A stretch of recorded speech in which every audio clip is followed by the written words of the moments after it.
Hello everyone. We are pushing 2 videos a day with little to no budget. You can help with Buy Me a Coffee or Patreon. Link in the descriptions. Chapter 15:01 The Greatest Need. Hearing about the changes taking place in the Bright Republic and Cloudy Curtain really made Ves homesick. His home state underwent huge changes that transformed almost every fabric of its society. The government didn't spare anything to muster its defenses and prepare for the inevitable Sandman onslaught.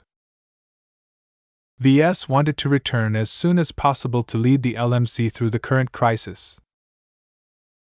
"I only have one more stop before my fleet turns home," he reminded himself.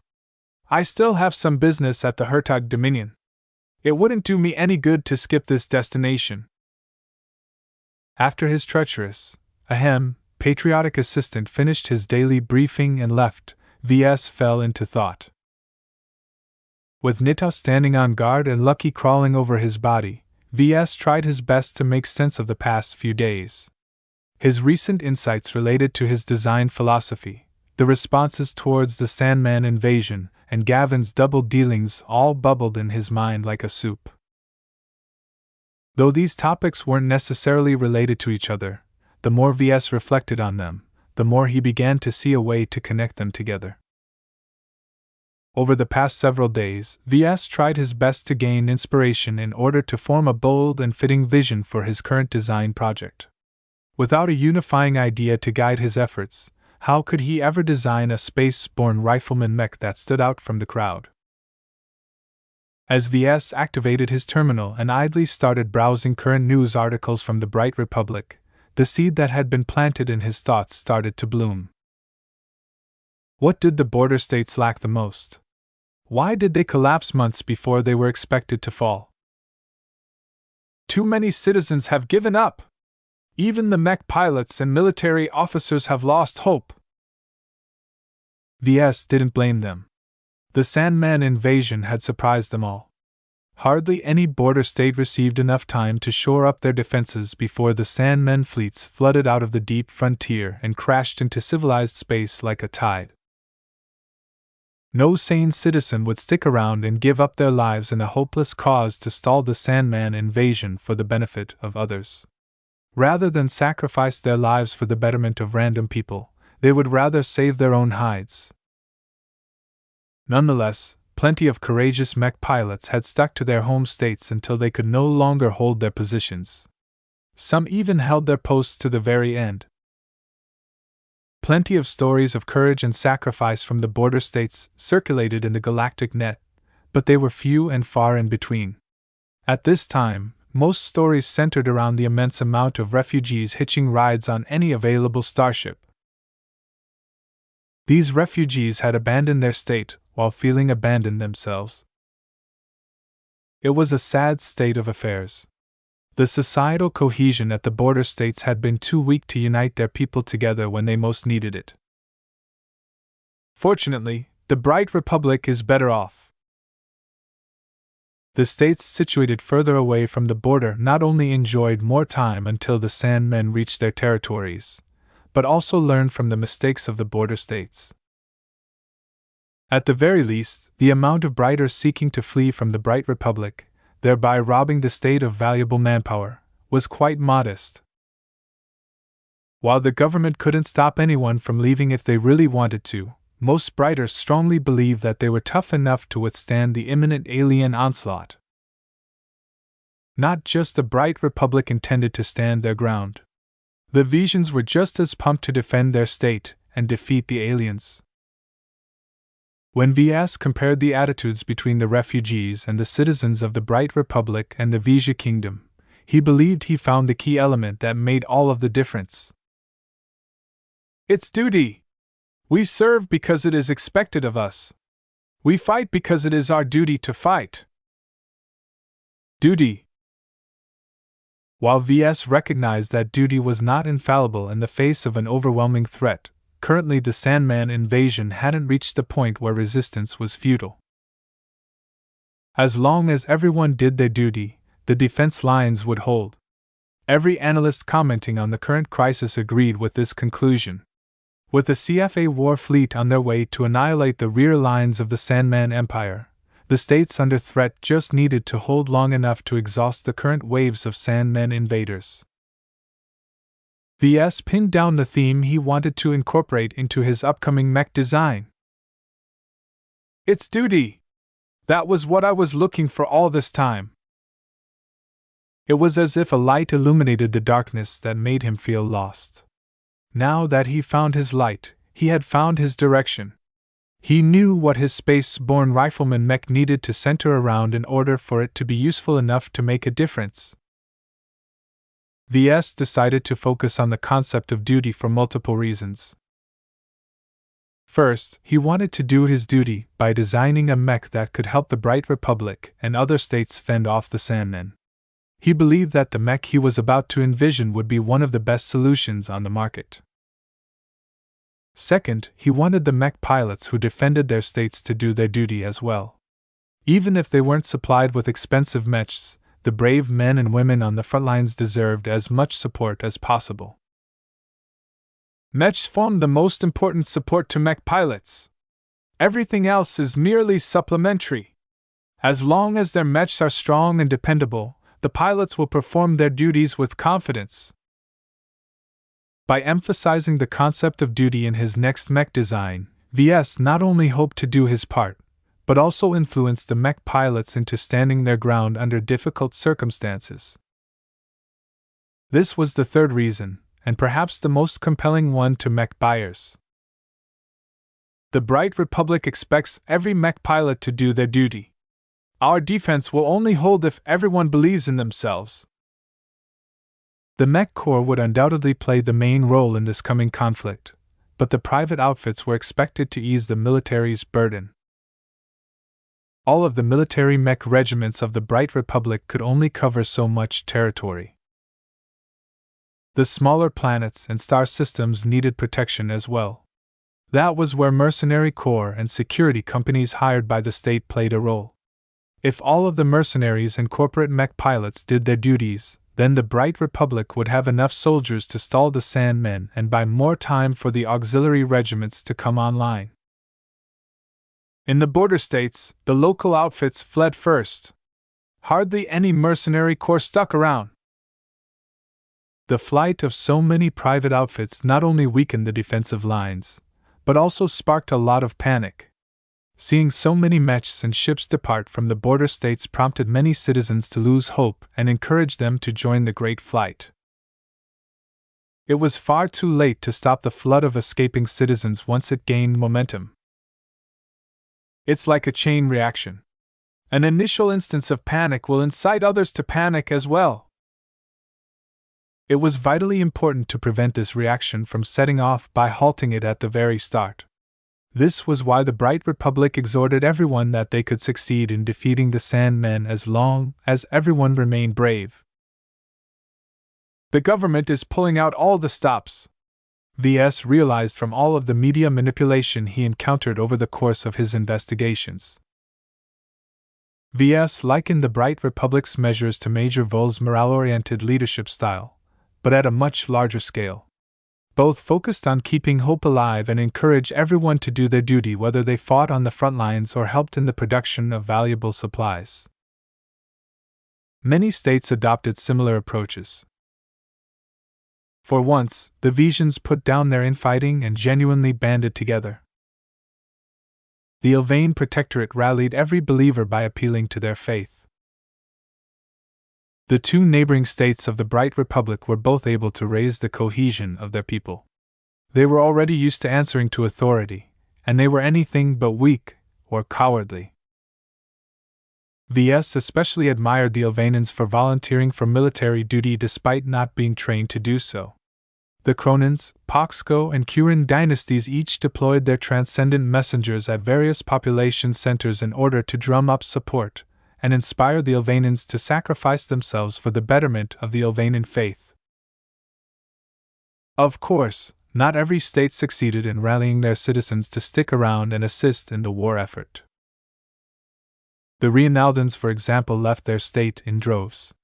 The profiteering traders who reaped great profits during peacetime all threw everything they could carry into their starships and left for better pastures as soon as it became clear the MTA wouldn't bail them out. The flight of the so-called pillars of the community inspired many other Reinaldans to pack up their bags and leave. They spent the bulk of their wealth on buying passage on cramped starships, whose captains bilked the cowards as much as possible.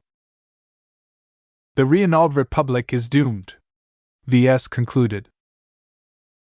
The so-called Frozen Leaf Alliance that united a bunch of weaker states like the Reinald Republic into a military alliance had successfully deterred larger states from invading their territories. However, while their military alliance worked against their neighbors, it didn't mean anything to the relentless Sandmen. Alliance or not, it made no difference to the aliens. The thought of waging true war for the first time in centuries scared the Reinaldans witless. With all of the awful news and footage transmitted from the border states, hardly any Reinaldan had the guts to stick up for a state that never really inspired their loyalty anyway. For now, the Honored Ones demonstrated their commitment to defend the territories of the Reinald Republic. But how long could they hold while their friends and families fled in rapid tempo? Ves never thought highly of the Honored Ones. Their war readiness had never been tested in an actual conflict.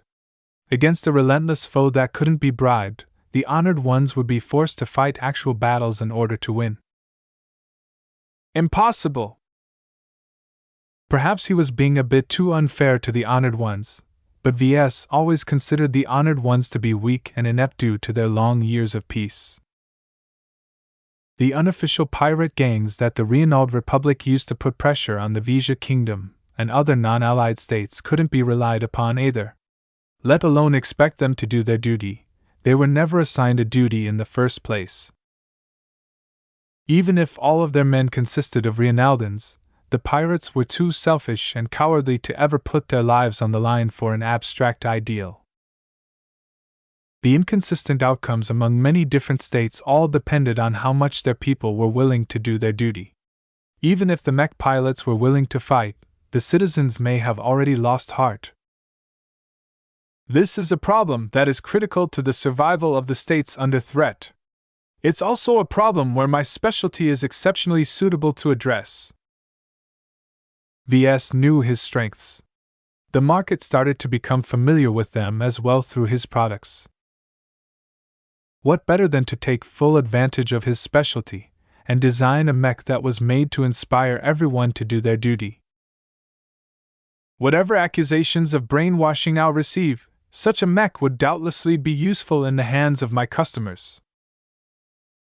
He could already imagine the market going wild for a product that not only shored up the conviction of mech pilots, but also influenced the people around them to do their duty. It was as if he was designing a mass-produced version of the Transcendent Messenger. My next mech will be both a war machine and a morale-boosting monument. As long as I sell enough mechs, I can single-handedly influence the outcome of this crisis. Chapter 1502 Expedient Duty. This was going to be his most ambitious and far-reaching mech design project to date. Duty was the key ingredient he had been looking for to distinguish his ballistic rifleman mech. No matter how many advantages competing designs offered, hardly any of them could serve the need that his product was meant to address. Only my mech can inspire people to do their duty. If successful, the value of his products would immediately become evident. Ves believed that many actors would recognize their value and deploy them en masse in order to shore up morale and inspire everyone to do their duty. When Ves pitched his idea to Gavin later in the day, his assistant looked gobsmacked but also impressed. This is a brilliant idea, he finally replied. This is genius. I've never thought about applying the LMC's distinctive advantages in this direction. Ves confidently grinned as he idly played with Lucky. I'm glad you recognize the merit of my idea. This is a new and untested idea, though. Do you have any remarks about applying this idea to my latest design project? It would be great if some military mech regiments adopted your mech. That's not possible, Benny.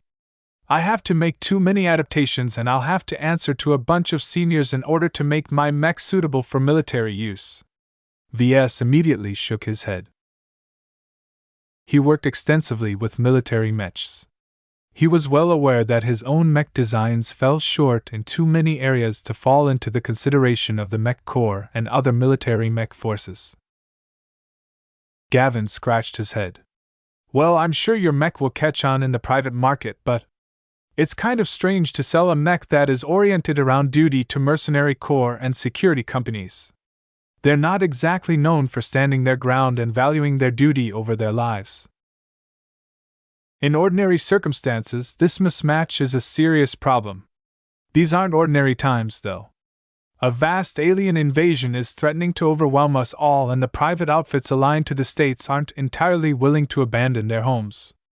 At the very least, many of the outfits in the Bright Republic are made up of veterans who used to serve in the Mech Corps. They'll fight. I'm confident of that. Your avatars of myth also fit that pattern, his assistant pointed out.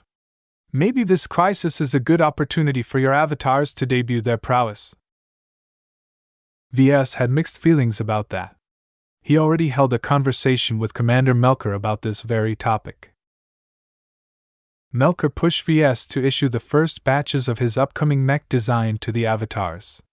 This was because the avatar commander itched to push his avatars into answering the call and proving their valor on the battlefield. It became very clear to Ves that Melker and some of the avatars were relatively discontent at the lack of action. Aside from performing routine mercenary assignments in order to put their practice to use, the avatars hardly ever distinguished themselves in battle. The lack of battle accomplishments shamed the avatars. While Ves was willing to let some of his avatars perform some riskier missions, he wasn't quite sure about equipping them with his own products.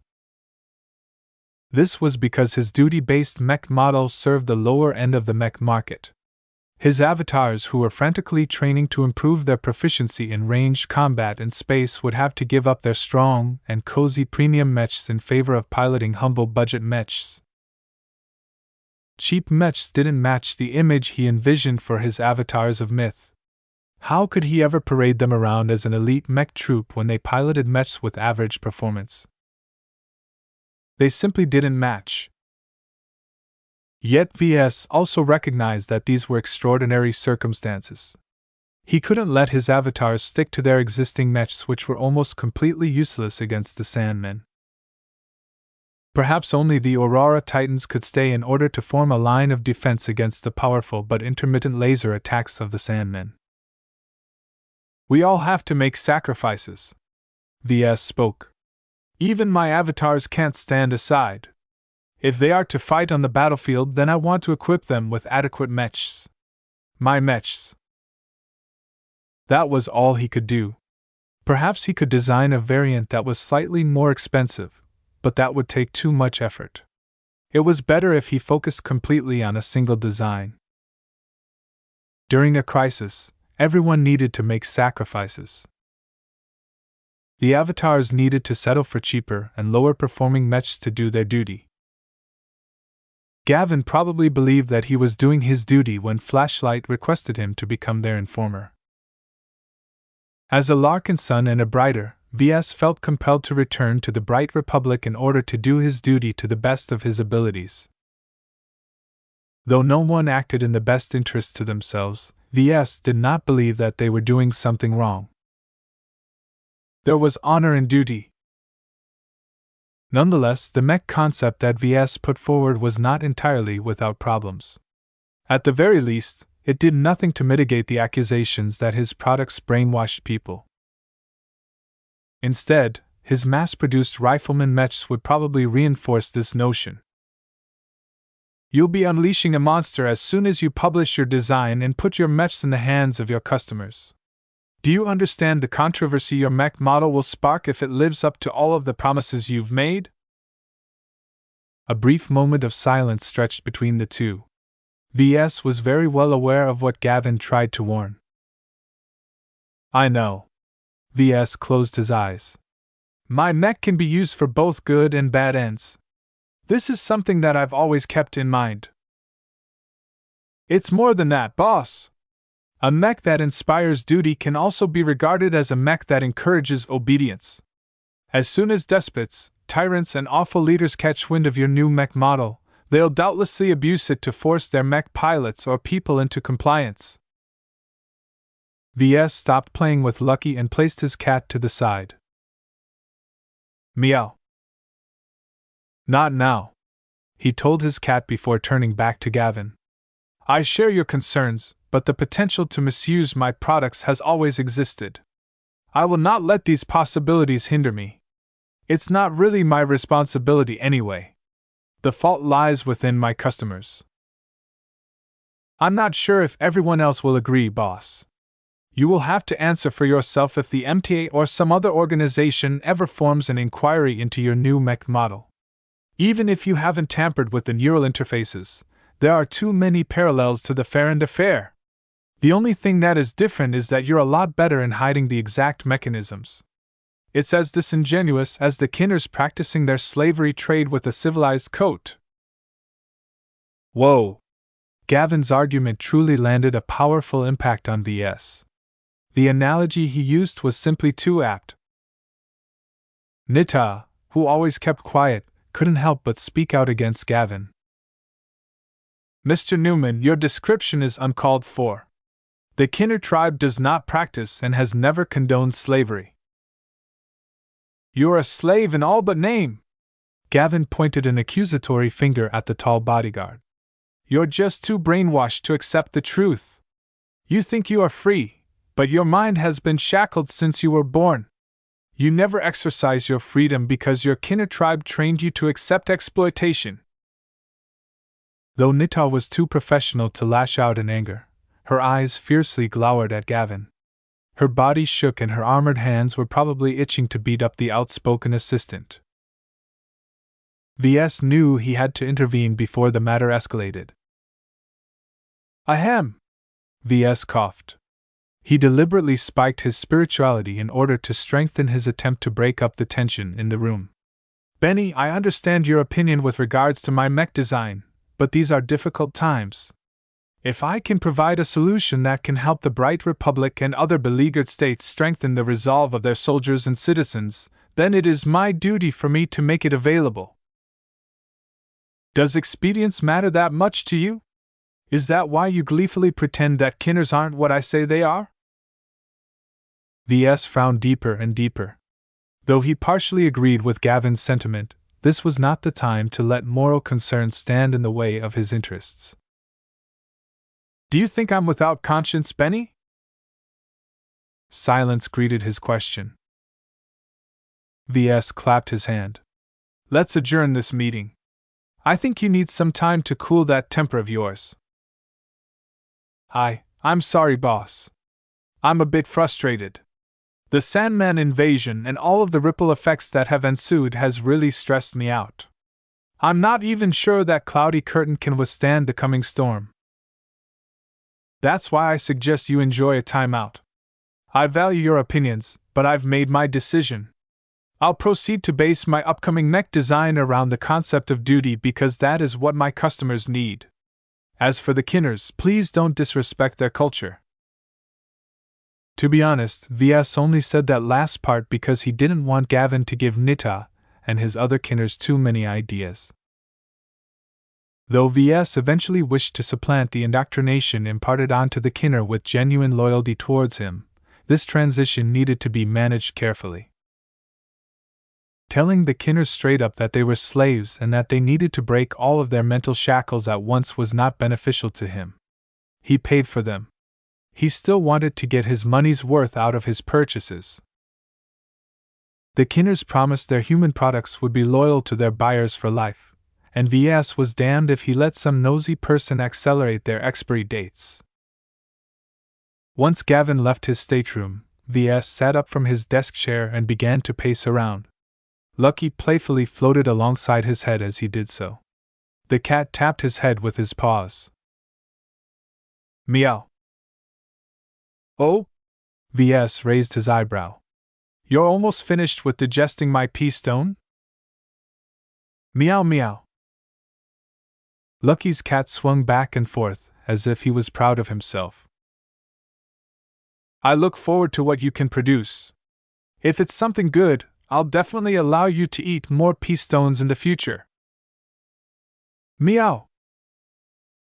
Ves had no idea what kind of gem Lucky might produce, but it would probably be related to spirituality.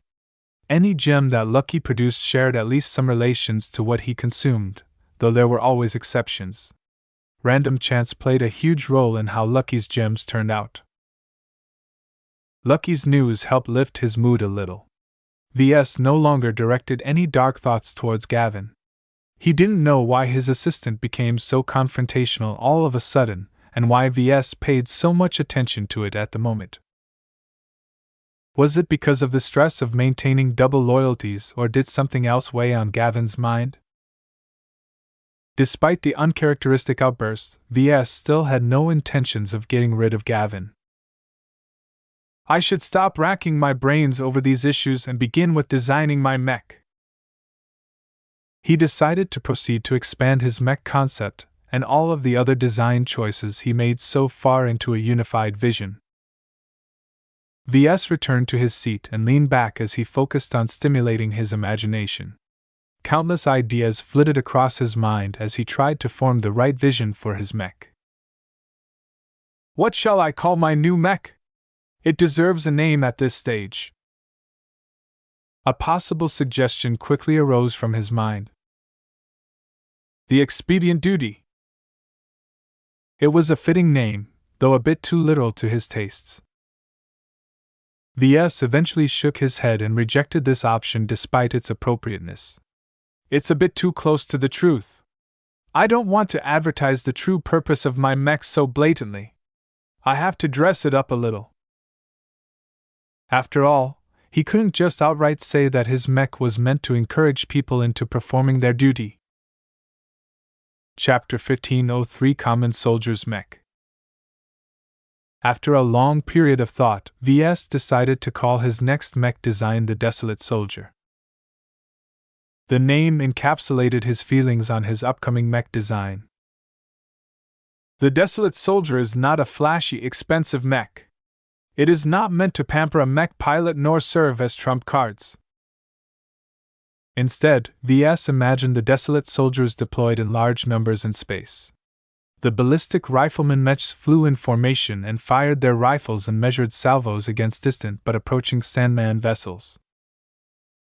From time to time, gigantic laser beams would strike the mechs. The mechs stood no chance of survival. The best a mech pilot could hope was if the laser beams struck far enough away from the cockpit to give them a chance of survival.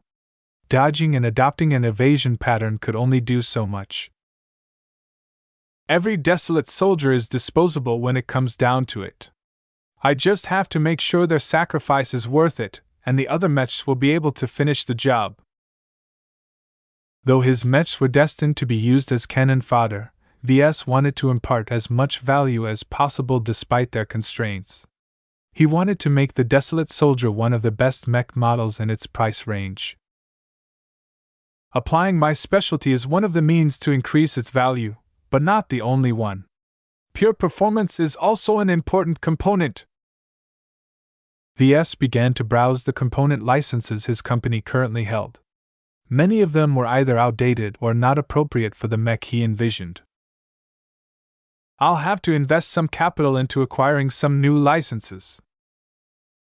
Fortunately, component licenses for cheaper mechs tended to be less sophisticated and therefore cheaper. In addition, everyone expected the transition to the next mech generation to happen very soon. Which mech designer was crazy enough to buy a soon-to-be outdated component license at this time? For this reason, many component licenses for low-tier mechs became dirt cheap. Their relatively low prices had already sunk down as the original developers or licensors wanted to milk their intellectual property as much as possible before they lost most of their value. After a couple of hours of browsing the MTA's component catalog, Ves realized that he could get by with a full set of decent component licenses for less than 1 billion bright credits. That's still a lot of money, but not a problem for me or the LMC. Of course, the costs still posed a hindrance to novices and apprentices who operated smaller mech boutiques, but LMC easily bore the costs. While it took a few hours of coordination with the headquarters of the LMC to obtain the licenses in their name, the deal was finally done. Ves immediately began to puzzle together the newly licensed component in a hasty draft design. A preliminary version of the Desolate Soldier soon took shape. As Ves hastily slapped the parts together and formed them into a coherent mech frame, he began to look at his handiwork. He hadn't really solidified his vision for his mech yet, so the current shape of the draft design wasn't reflective of his end goal. Nonetheless, the draft closely matched his requirements. It's a solemn mech. It's a mech designed to serve its duty and encourage others to serve their duty. An important style decision involved making the Desolate Soldier appear a lot more sober and utilitarian than his premium mech designs. This was not a Crystal Lord, which Ves purposed as a mech for leaders and mech officers. This was not an Aurora Titan, a mech designed to outperform nearly every other mech in a defensive capacity. My mech won't win any awards related to performance, that's for sure. This was a mech for the average grunt among mech pilots.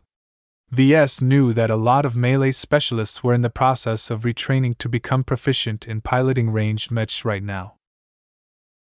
All of these mech pilots weren't capable of bringing out the most in a powerful mech.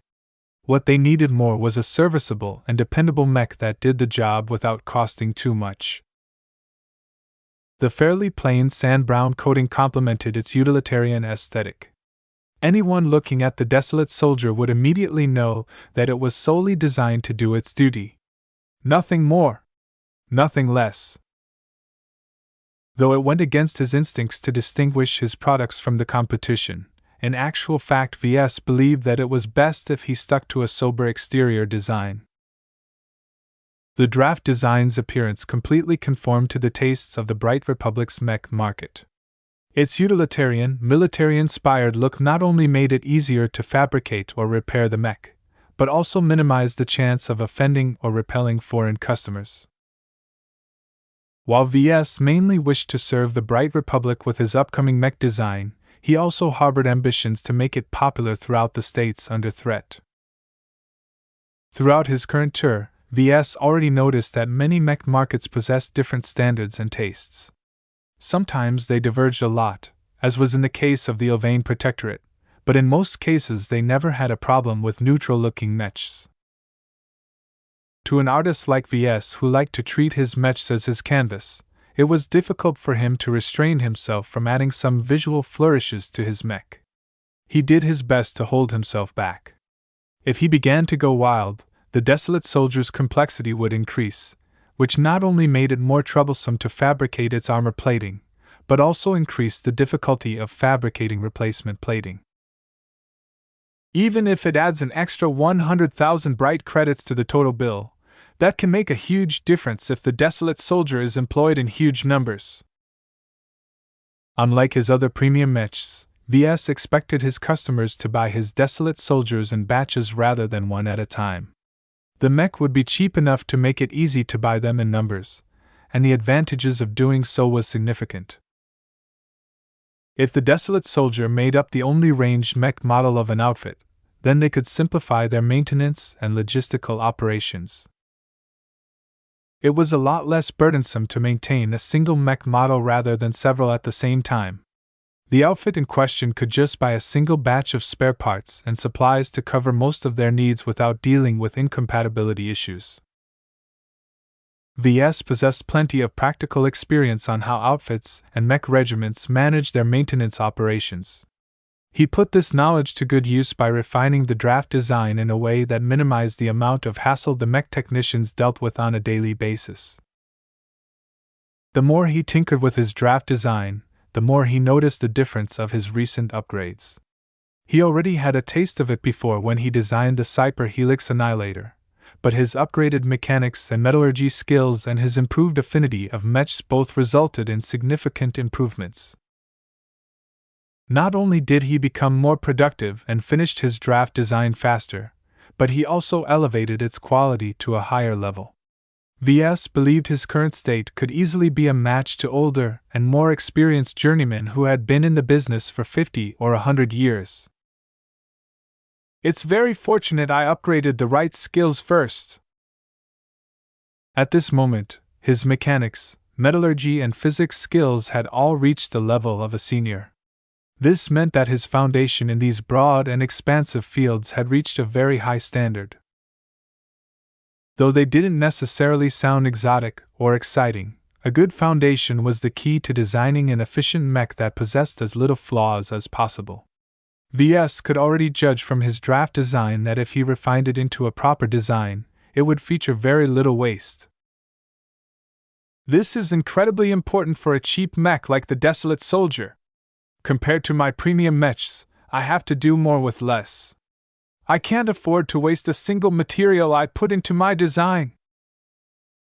Though Ves thought highly of his Desolate Soldier, its actual performance would still be average even when compared to the other budget mechs on the market. Even if he differentiated his product by applying his specialty, he still needed to set a sharp price in order to make his new mech model viable in the highly competitive market for ballistic rifleman mechs. In other words, the Desolate Soldier's product margin would never be impressive. The LMC would be lucky if the margin reached 20%. That won't last forever, Ves grimly determined. The timing of this mech design is awful. Once the new mech generation finally arrives, the Desolate Soldier will instantly be labeled as a last-gen mech. Once this change occurred, his company's profits would surely dwindle. If demand failed to take off for his new product, then retaining a 5% margin might be out of reach. Ves considered this figure to be the minimum to make it worthwhile for the LMC to keep up production. If the company's profits for the Desolate Soldier fell below this threshold, then it might as well go back to producing copies of a popular licensed mech. This is going to be my greatest challenge, he muttered. He set his sights on a target price at 20 to 24 million bright credits for his upcoming mech. This meant that he had to keep the production cost of a Desolate Soldier at 16 million bright credits, or less. Despite his various strengths, this was still a very steep challenge to Ves. Even senior mech designers will have to strain their capabilities to depress the cost to this extent. A good foundation only went so far. If Ves wanted to squeeze more efficiency out of his Desolate Soldier design, then he needed to acquire more targeted expertise. Perhaps it was time for him to upgrade some of his sub-skills. It's been a while since I did that, he muttered. The last time he upgraded his skills was when he spent his DP on upgrading his mechanics and metallurgy skills. Now that he finished their upgrade missions and digested them completely, he likely gained access to brand new specialized sub-skills. Ves considered both mechanics and metallurgy to be the most important fields in relations to his Desolate Soldier. It was a cheap and simple mech, which meant it did not feature any advanced or expensive gimmicks. The Desolate Soldier doesn't have enough room for complexity. I have to meet all of my targets while expending as little resources as possible. Expertise in how a mech is put together and how to make the most out of the available materials is a must. He temporarily paused his design work and headed to his bathroom, but not before grabbing Lucky. After he set up all of his precautions, he materialized his system comm and summoned its interface. Status: nothing much changed since he last checked it. He just wanted to check how much DP he accumulated. Design points: 430,213. That's not as much as I thought. He frowned. It made sense as soon as he thought about it. Sales of his existing mech models had collapsed. Ever since the LMC switched over to producing a licensed mech design, Ves no longer earned any DP. He couldn't even expect to gain anything from virtual mech sales as they had already reached the limits set by the system. There was nothing he could do about it except to finish his desolate soldier design as fast as possible. After a brief moment of consideration, he decided to set his purchasing budget at 300,000 DP. That's a lot of design points. Nonetheless, Ves believed he needed to spend extravagantly in order to make his goal of reducing the cost of his upcoming mech design a reality. The sub-skills he acquired today would not only be useful for his current design project, but every project that followed. My investment won't be in vain, he consoled himself. He turned to the system's skill tree. An entire tree of skills and sub-skills branched out from each direction. Compared to last time, the lower branches of his skill tree had expanded significantly. Ves observed numerous new sub-skills.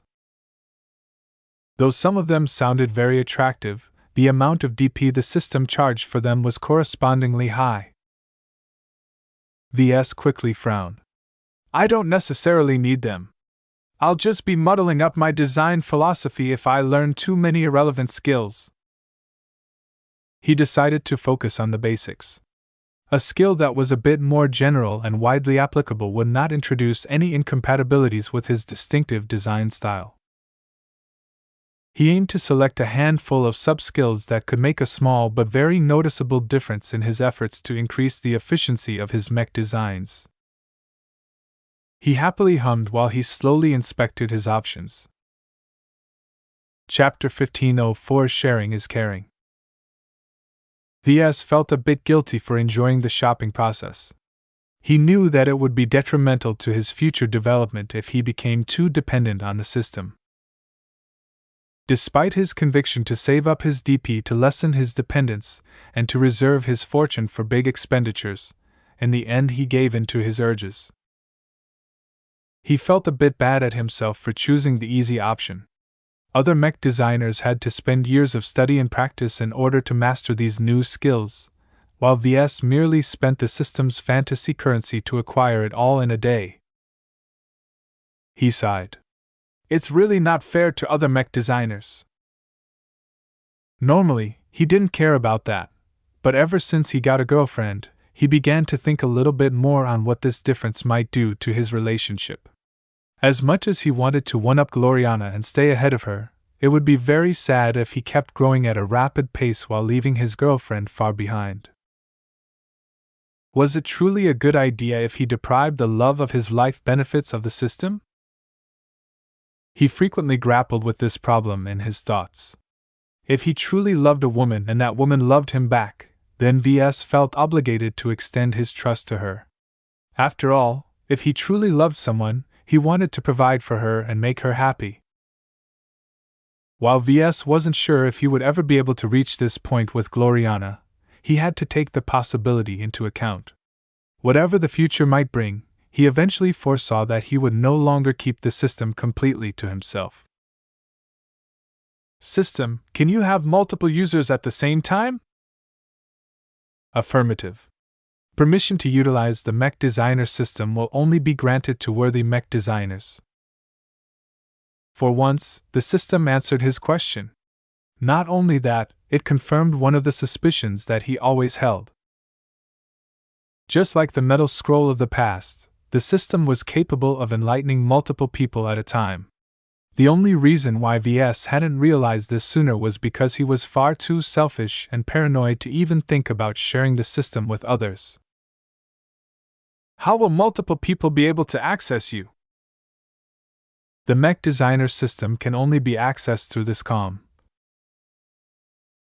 He let out a sigh in relief upon hearing this answer. By limiting access to the system through the comm it inhabited, Ves retained full control over it. Just because he was potentially willing to share the system didn't mean he wanted others to hijack it. The system was far too valuable to leave in other people's hands. Thanks for answering my questions, system. Once he satisfied his curiosity, Ves turned his attention back to the skill tree. He started his shopping spree by attempting to upgrade his structural pathway configuration sub-skill. The system immediately denied his request. Your structural pathway configuration 4 cannot be improved until your electrical engineering has reached senior level. Ves cursed a bit. Make that a little bit more clear, then. He wanted to improve his ability to design the internal architecture of his mech by upgrading this sub-skill, but it turned out that he missed a prerequisite. While he could instantly spend 100,000 to upgrade his electrical engineering skill to senior level, Ves wouldn't gain anything until he completed an upgrade mission. I don't have the time to divert my attention to upgrade missions, he grumbled. If I can't obtain the benefits immediately, then my DP is best spent somewhere else. Even if he rushed the upgrade mission and completed it quickly, it still took around 2 weeks to integrate and digest his newly upgraded skill.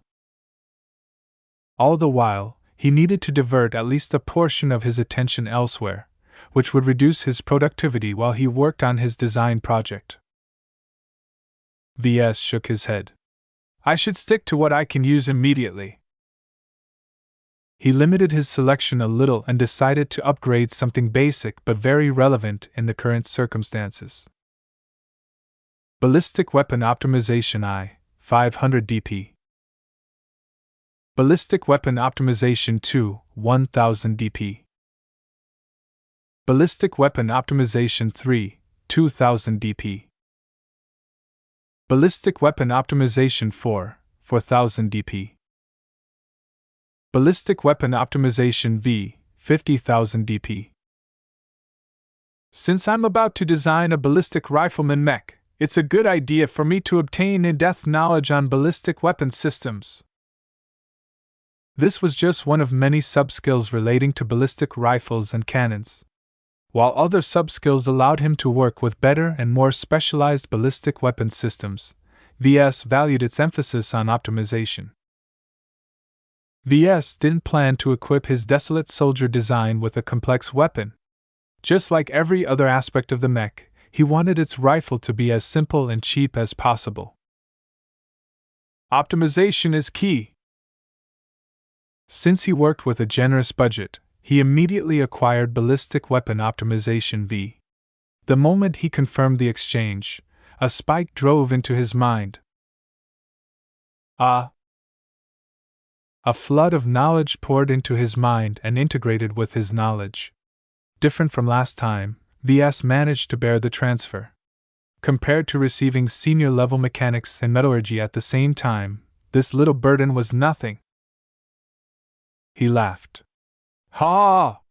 You can't defeat me anymore, system. You almost broke my mind once, but what doesn't kill me makes me stronger. Just like exercising muscles, Ves believed that his mind became more resilient once he pushed it to its limits, and beyond. As long as his mind healed back the damage, it became a little bit more capable of withstanding the same stresses. Soon enough, Ves digested the bulk of the knowledge transfer. He absorbed all kinds of details about ballistic weapons, from the most fundamental theories to the more advanced ones ordinarily learned by seniors. There was a huge jump in price for many sub-skills upgraded to the 5th tier. Though Ballistic Weapon Optimization V required him to cough up 50,000 DP, which was more than most masteries, Ves quickly confirmed that he hadn't spent his DP in vain. The amount of tricks he gained with regards to ballistic weapon systems gave him a lot of confidence in pairing his desolate soldier with a good rifle. This is good stuff. Unfortunately, it cost an even more ludicrous amount of DP to upgrade this sub-skill again. Let's look at something else. Once he finished internalizing his new sub-skill, he began to turn his attention towards the metallurgy branch. He needed to gain a good amount of proficiency in working with metals and alloys in order to minimize excess use of materials. Fixed Armor Specialization 2, 20,000 DP. Fixed Armor Specialization 3, 40,000 DP. Fixed Armor Specialization was a more expensive optimization sub-skill, so Ves only dared to upgrade it twice. Of course, Ves gained a lot of knowledge. Virtually every mech that Ves worked with featured fixed armor systems, so the applicability of what he just acquired was a lot better than his first purchase, which only played a role with mechs armed with ballistic weapon systems. This isn't enough. I need something more to achieve greater savings in my next mech design. He first contemplated acquiring sub-skills related to tweaking existing alloy formulas or developing new ones.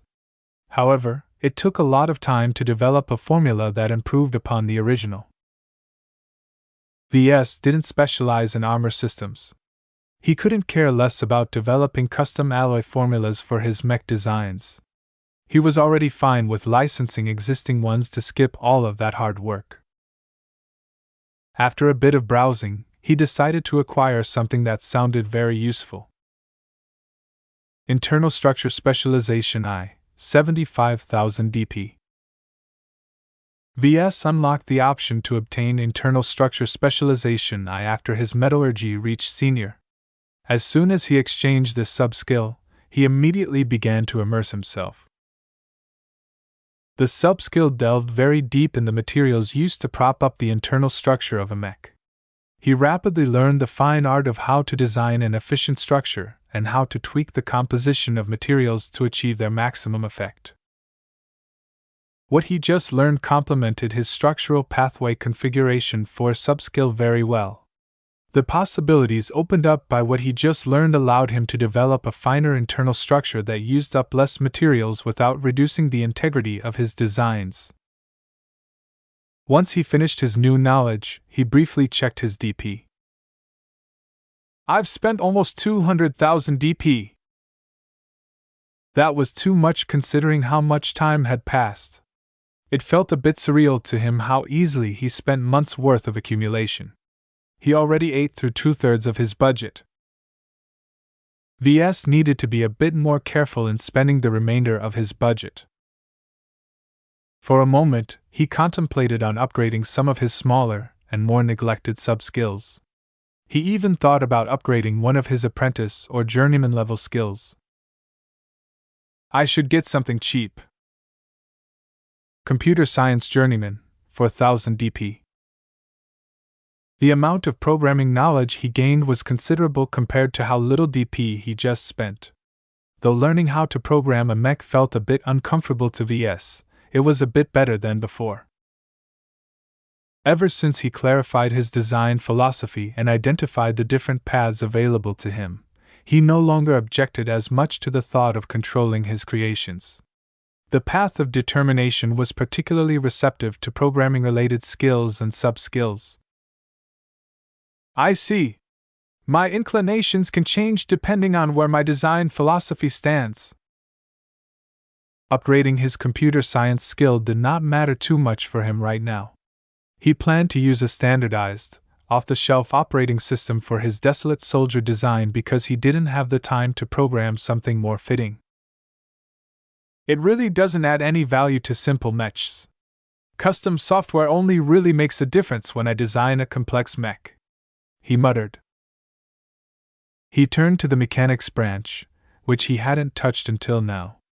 He possessed remarkably few sub-skills, which he found to be a considerable mismatch due to its central role in mechs.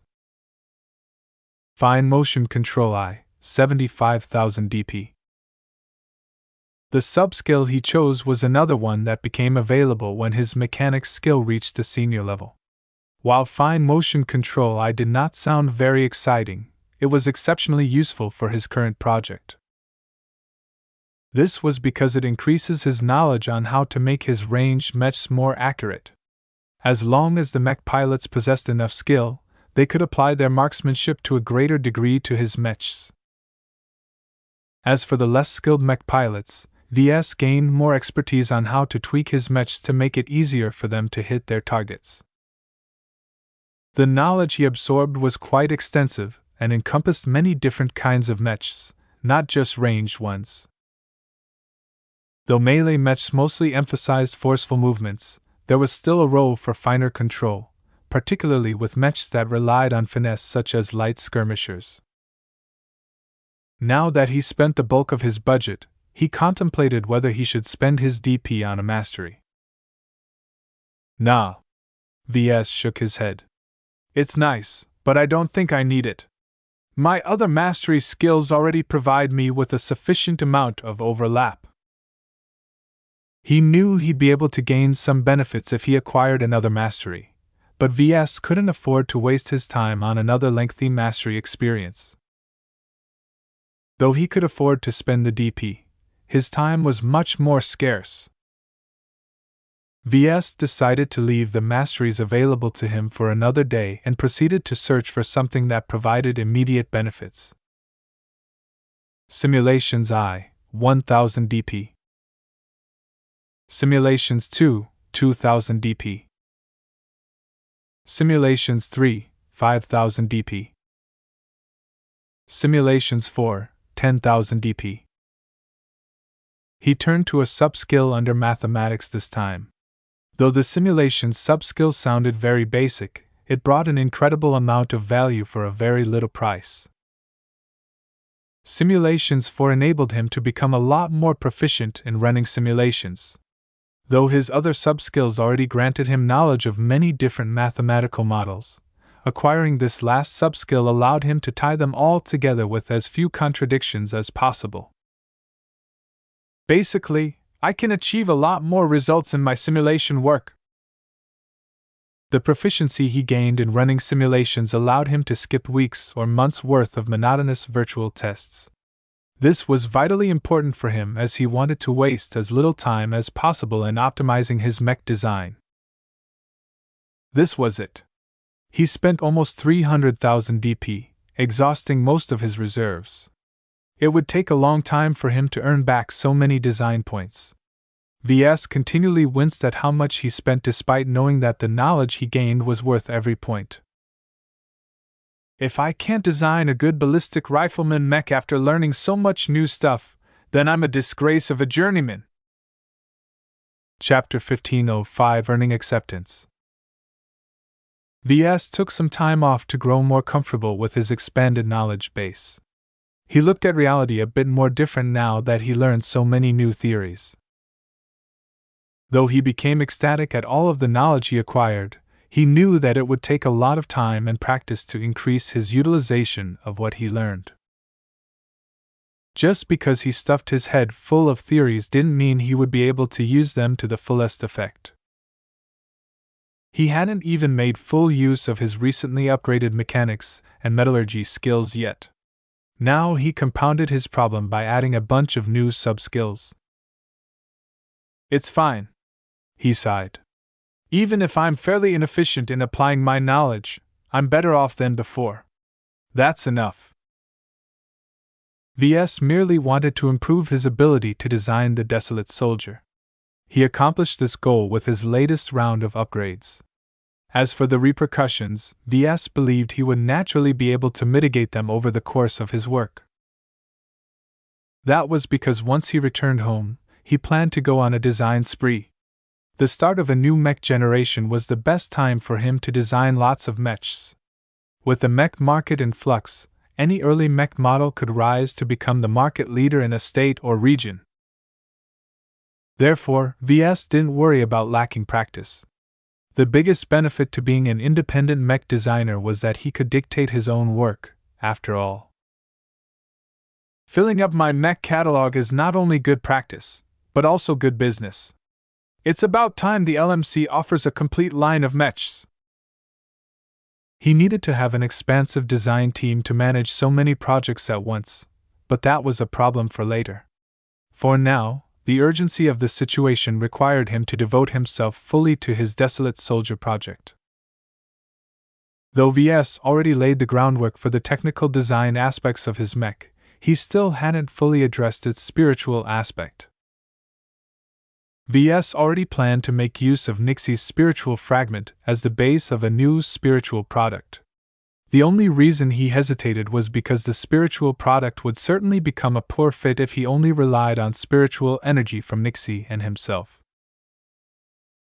Nixie's spiritual attributes were full of arrogance, tyranny, and a vast number of alien attributes. His own spiritual attributes were also messy, and his mech-related spiritual attributes were too general to align his spiritual product with the desolate soldier. What I need is a third ingredient that can impart the necessary spiritual attributes to make my spiritual product fit my mech design. That almost certainly meant that he needed to go out and find an expert pilot who specialized in space-borne ballistic rifleman mechs.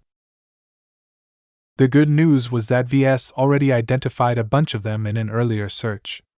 Though a lot of information about expert pilots tend to be classified, sometimes their base of operations were known. Ves wanted to borrow a spiritual fragment from an expert pilot for more than just their affinity towards space-borne rifleman mechs. Many expert pilots are known for their strong sense of duty. States often invested a lot of effort and resources in shaping the thoughts of expert candidates and expert pilots. To put it in a more uncharitable way, they indoctrinated their expert pilots so that they became extremely loyal to their state. Ves realized that this was no secret and happened everywhere. Venerable Sia, who was unflinchingly loyal to Prince Hicks-Claster, was a good example. Of course, the level of indoctrination didn't go too far. No one dared to cross the line set by the MTA and brainwash their expert pilots as extensively as the Kinners did to their own tribesmen. They are still somewhat similar, though. Ves wanted to obtain and amplify the sense of duty in his spiritual product. He couldn't get it from Mixie's spiritual fragment because the alien entity was far too tyrannical to accept subservience. He also couldn't get it from himself because Ves was not someone who blindly answered to authority. If his desolate soldiers inherited his own sense of duty, then they would definitely become disasters in the making. Ves already had a target in mind who fit all of his criteria. He only needed to inform Captain Sylvestre to alter their course and divert to a specific star system which hosted a specific military base. The only reason he hadn't done so already was because he continued to mull over Gavin's words. Though Gavin's outburst was a bit uncalled for, Ves frequently mulled over his words. He's right to question whether it's right for me to design my mech this way. He rubbed his head. He was thankful that Gavin brought up his analogy. By mentioning the Kinner practice of brainwashing their own tribesmen into becoming human products made available for hire or for sale, Ves grasped the key to keep his mech legal. Why do the Kinners get away with their practices? Ves suddenly asked Nita. Surely, people have lodged accusations at your tribe for engaging in slavery. The Kinner tribe does not practice slavery, sir, Nita admonished him. Our practices are legal. We have many customers, many of whom support our industry. That is the key. The key to what, sir? The support of your customers is the main reason why your Kinner tribe hasn't been forced to change their practices. Perhaps many people find your tribe's primary industry to be distasteful, but you have a lot of powerful customers from all over the Komodo star sector. With so much foreign support and political cover, the critics of your tribe are rendered helpless. Pissing off the Kinner tribe meant pissing off all of the powerful and wealthy people who bought the human products. There was no way they wanted their assets to become prohibited and lose value overnight. The Kinner tribe managed to unite many different states and allied individuals in support of their practices. The broad network of supporters they cultivated was enough to shield them from criticism.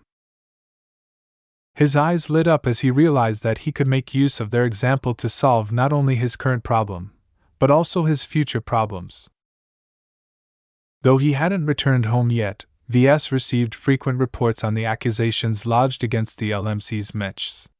How many sales had his company lost because his customers bought into the conspiracy theories? Though Ves and the LMC could issue as many denials as they liked, the effect would be limited. After all, it was a given that he would support his own products. He grinned. It's a different matter if other authorities put in a good word. As long as he cultivated support among his customers, he could mitigate the damage and even neutralize it to a great extent. This was because a mech that revolved around duty was exactly what was needed to address the current crisis. If something is illegal but also highly needed, it won't stay illegal for long. As long as he managed to obtain the buy-in of many powerful individuals by making them value his desolate soldiers, then they would naturally back him up. Just like how the Kinner tribe's polite form of slavery earned acceptance, Ves wanted his desolate soldiers and other mech designs to be accepted as well. All I have to do is to make my desolate soldier model indispensable to the desperate states whose citizens are wavering. Ves predicted that his desolate soldiers would enjoy a lot more demand in weaker and more unstable states such as the Renault Republic. The Bright Republic, on the other hand, did not lack in fighting will, but even the desolate soldiers could still play a role in keeping morale high. He felt a lot better about himself and his current design project now that he came up with a way to solve this increasingly more intractable problem. Though the solution sounded a bit distasteful due to its parallels to the Kinner tribe's practices, at least it had been proven to work. There's no need for me to trouble my conscience any further. He grinned. It's fine as long as it works. He began to enact some of his plans. First, he contacted Captain Sylvester to divert to a specific star system. Sir, this course adjustment will delay our arrival to the Hertog Dominion by several days. That's fine. Some business has come up and I really need to stop by this star system. Once he did that, he began to work on his mech design. While he hadn't created his spiritual product beforehand, Ves believed it was fine if he created it later. He already had a very good vision in mind. If his spiritual product didn't conform to his mech design, then Ves would simply hammer it into shape by force. Whatever. I can't waste any time. The border states already started falling like dominoes, and it was only a matter of time until the Sandman invasion reached the third line of defense. Ves needed to be ready to publish The Desolate Soldiers by that time. Though Ves came under a significant amount of pressure, he never saw that as a detriment. He threw himself in his work and converted his draft design into a proper design. Starting with the internal frame, Ves immediately fleshed out a proper internal architecture for his mech. Despite the lack of quality materials and components, Ves easily worked around the limitations. Due to his expanded knowledge base, older problems which frequently forced him to pause and think up a solution no longer hindered him any longer. A sub-skill such as internal structure specialization provided him with so many theories and approaches that he rarely resorted to improvised solutions in his current design project. What a time saver! One of the principal reasons why he spent so much time on designing his mechs was that he often had to puzzle out solutions to difficult problems. With so many choices available to him, Ves had to develop several different alternatives at once and calculate which ones delivered the best results. All of that took valuable time and effort. Yet now that he gained a number of relevant sub-skills, he no longer needed to reinvent the wheel all the time.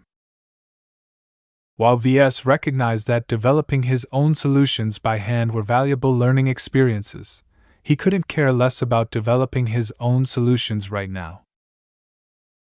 He just wanted to design the soundest and most efficient iteration of the Desolate Soldier that he could accomplish.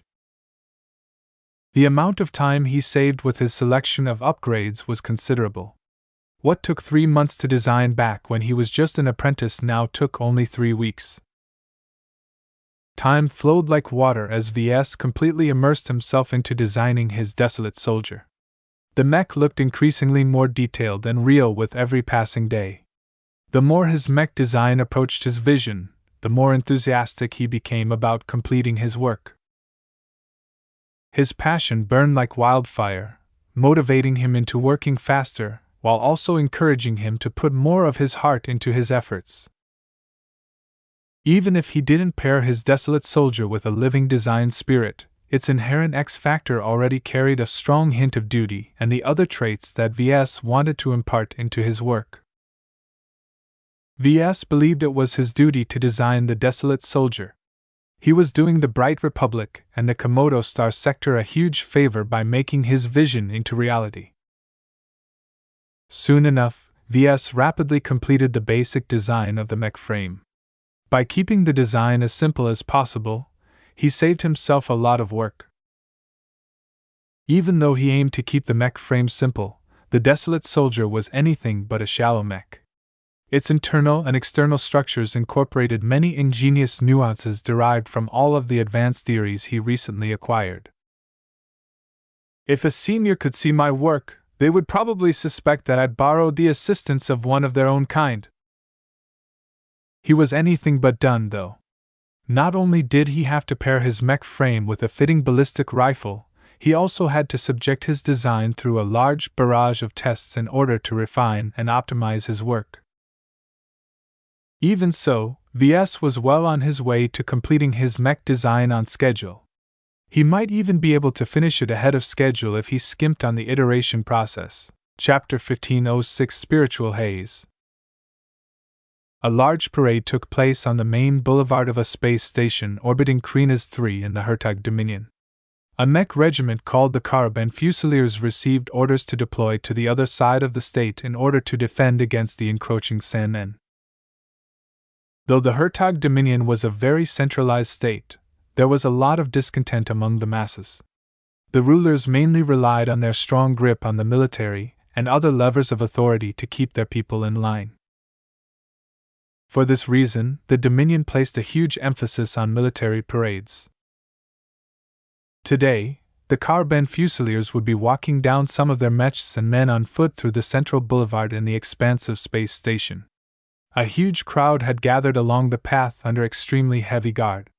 No one was allowed to enter without undergoing inspection. Though many people didn't like the way the Hertog Dominion was ruled, there were still plenty of die-hard supporters among the population.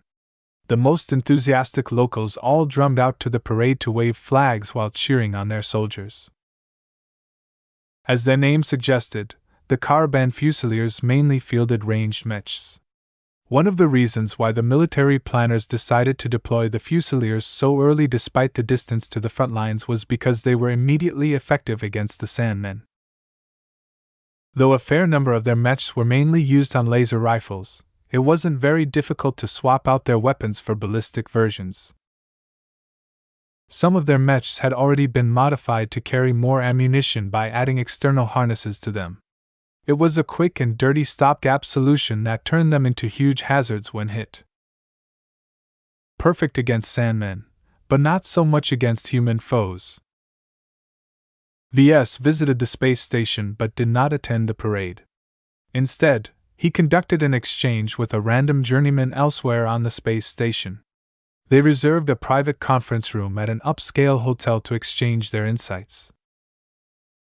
The older man Ves met specialized in laser weapons, which happened to be completely useless during this time. Not only that, but the Hertugger withheld much of his valuable theories and only threw out scraps. Having exchanged with many different mech designers, Ves knew when his counterpart tried to scam him. It didn't matter to him, though, because he only insisted on holding an exchange to give him an alibi. He diverted a minute part of his concentration to appear attentive and engaged when the stingy journeyman explained nonsense. He instead devoted the majority of his mind into reaching into the imaginary realm. He already studied his target extensively. Though the Caravan Fusiliers were ordinarily stationed at an inaccessible military space station, the public parade was a rare opportunity for civilians and bystanders to meet them in the flesh. Ves needed this proximity. Even with the information he gathered about the Caravan Fusiliers and their only expert pilot, he wouldn't be able to identify Venerable Zoe Plinter's presence in the imaginary realm until he came close. He mentally resolved to find a way to improve his interactions with spiritually powerful entities in the imaginary realm. The range limitations really started to grate at him. He needed to develop a better way to track and make contact with expert pilots so that he could borrow their spiritual fragments with much less hassle. As the parade proceeded in full swing, a wave of enthusiasm followed as Venerable Zoe Plinter's iconic crack shooter mech walked down the boulevard. The space-borne expert mech walked with its wings folded up and its massive over-engineered rifle cradled in its arms. The reason why Ves targeted Venerable Plinter was that she was a devoted lackey of the state. Having risen through the ranks from a modest background, the Hertog Dominion invested heavily in her once she advanced to expert candidate by luck. From everything he read about Venerable Plinter, she was as loyal to her state as Venerable Foster was to hers. The biggest difference between the two women was that Plinter was older and a lot less aggressive. All in all, Venerable Plinter earned a lot of accolades from the Dominion for her loyalty and willingness to answer to authority. Not every expert pilot wanted to remain humble after they became a demigod. Cases where expert pilots demanded extravagant treatment, or outright when rogues still took place from time to time. "Are you listening?" the old journeyman probed. Ves briefly drew back a part of himself. "Of course. I'm just a bit skeptical about your proposal to make multi-barrel laser rifles standard. It isn't worth it to add so much extra complexity just to gain some extra redundancy." "Why are you so afraid of complexity? Just because something consists of more parts doesn't mean it's worth less than a simpler weapon." As the man rambled on, Ves returned the bulk of his attention to his explorations of the imaginary realm. Despite entering a densely populated space station, Ves hardly encountered anything spiritual at all. The few people who possessed undeveloped spiritual potential barely registered to his senses at all. Only a single presence shone like a beacon through the corrosive winds in this desolate realm. There. One reason why Venerable Zoe Plinter received so much attention from the government was that she had grown to be one of the stronger expert pilots in the Dominion. As soon as V's spiritual projection approached, he immediately sensed that this rumor was true. Strong. She was stronger than Venerable Foster by virtue of her age and experience. Ves briefly grimaced. He knew this was going to be a bit costly. He patted the box resting on his lap and casually opened it to slip his hand inside. He briefly touched the F-stones stored inside the container and drew a slight charge, just 5%. 5% was a steep cost to impart his spiritual energy with an offensive attribute, but he considered it a necessary price to pay. There was no way he could ever make a dent in the defenses of a conscious and alert expert pilot of Zoe Plinter's caliber. He attempted to concentrate his newly acquired charge onto a spiritual knife. He mostly failed as he couldn't apply any influence onto the charge. He lacked the appropriate technique to alter his spiritual energy in such a fashion. Ves sighed and decided to work with what he had. In any case, his spiritual knife was already strong enough to harm an expert pilot's spirituality in his eyes. As he lamely tried to keep the exchange going, deep within the imaginary realm he shot his spiritual knife forward in the direction of a strong spiritual fortification. Ves sensed that the spiritual fortification in the shape of a spike shell detected his approach. It quickly firmed up and readied its defenses. Spikes already started to shoot out in the direction of his spiritual knife. The knife, empowered with a potent offensive charge, cut through all of the spikes in its way without any effort. Its razor-sharp edge couldn't be stopped with such a feeble defensive measure. Before the spiritual fortification could employ a better defense, V's knife had closed the distance and instantly pierced through the surface of the outer shell. In the middle of the parade taking place kilometers away, the crack shooter suddenly stumbled and halted in place. As the crowd wondered why the prized expert mech of the Caravan Fusiliers halted, the soldiers and station guards quickly received an alert. Something went wrong. They had to evacuate the crowd. As a mild warning tone rang throughout the space station, the station guards quickly began to usher the confused well-wishers away. In the meantime, the soldiers in the parade began to help push away the crowd while forming a defensive perimeter around the inactive crack shooter. The warning tone even reached the hotel where Ves and the Hertuger journeyman conducted their exchange. Ves pretended to be perplexed at the sudden change in events. "Is there something wrong?" "I'm not sure." The other man frowned. "Let me get in touch with my contacts. Something might have happened during the parade." As the Hertuger checked his comm, Ves used the reprieve to devote his full attention towards his attack. His spiritual knife had already started to cut relentlessly into the fortification like it was butter. Ves discovered that the enhancement he received from the F-stone was more potent than he thought. Something capable of allowing him to inflict damage on a powerful ancient alien entity such as Nixie would definitely be effective against an expert pilot no matter their strength. As a louder alarm began to ring throughout the space station, Ves hurried up his efforts. He cut a crude and jagged circle into Venerable Plinter's spiritual presence. He felt a bit greedy at the start, so tried to cut a larger spiritual fragment than he strictly planned to obtain. The damage he inflicted to the expert pilot was probably great, but he couldn't care less about that at the moment. "We need to evacuate, Mr. Larkinson." The journeyman suddenly stood up. "The space station will go under lockdown soon. I can get you out if you follow me. I'm friends with one of the station administrators." "Please lead the way." Ves smiled and stood up as well. "Do you know what's going on?" "My contacts aren't sure. All they know is that an unknown assailant attempted to attack the Carib and Fusiliers." As their bodyguards began to usher them out of the hotel suite, Ves quickly finished his efforts. Though his spiritual knife endured continuous counterattacks that bled his spiritual energy, he finally managed to cut out a fragment. Having accomplished this, Ves morphed his spiritual knife into a hand and grabbed hold of the loosened fragment before dragging it away from its original owner. He drew back his newly gained fragment into his mind but didn't let it rest. Instead, he pushed fragment out of his mind and deposited it in the P-stones stored in a container attached to Nita's backpack module. Success. Ves tried his best not to smile in satisfaction. He did his best to look concerned and afraid as he followed his host. Hours later, a shuttle reached the Barracuda and deposited its passengers. Once he entered his ship, he immediately took his spoils to the lab.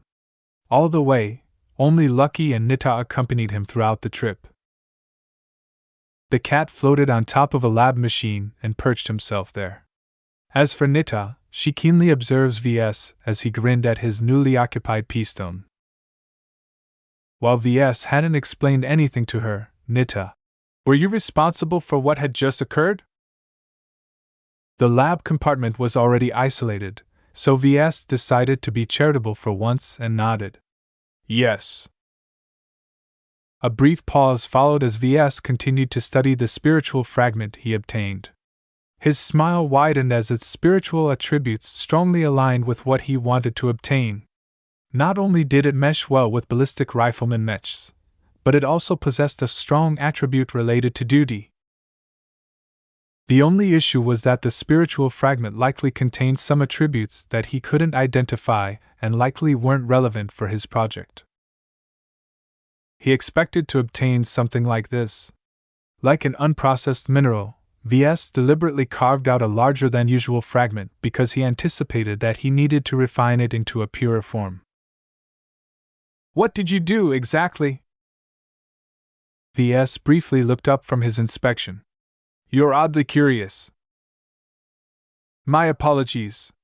It's difficult for me to anticipate threats if I am not aware of what you are doing." Though Ves was loath to explain what he was doing, he figured he should at least extend some trust to one of his most loyal employees. Ves never sensed any duplicity from her. If he wanted to build up his inner circle, then he needed to cultivate true trust among his closest people. Let's just say that I'd borrowed something valuable from the expert pilot of the Caravan Fusiliers. I'll be in trouble if they find out, so we're departing the Krina's system immediately. His explanation barely satisfied Nita's curiosity, but Ves believed he was already being forthright enough by revealing this much information. I see, sir. She spoke, knowing that she wouldn't be able to get anything more out of the man she served. Could you warn me the next time you undertake such a risky operation? Ves sighed. I should have warned you from the start. I'll make sure to notify you the next time I do something like that. You deserve that much, at least. Thank you, sir. Chapter 1507 Spiritual Lobotomization. Ves was new to spiritual engineering and only possessed a superficial understanding of this field. The spiritual techniques he developed beforehand mostly consisted of straightforward applications.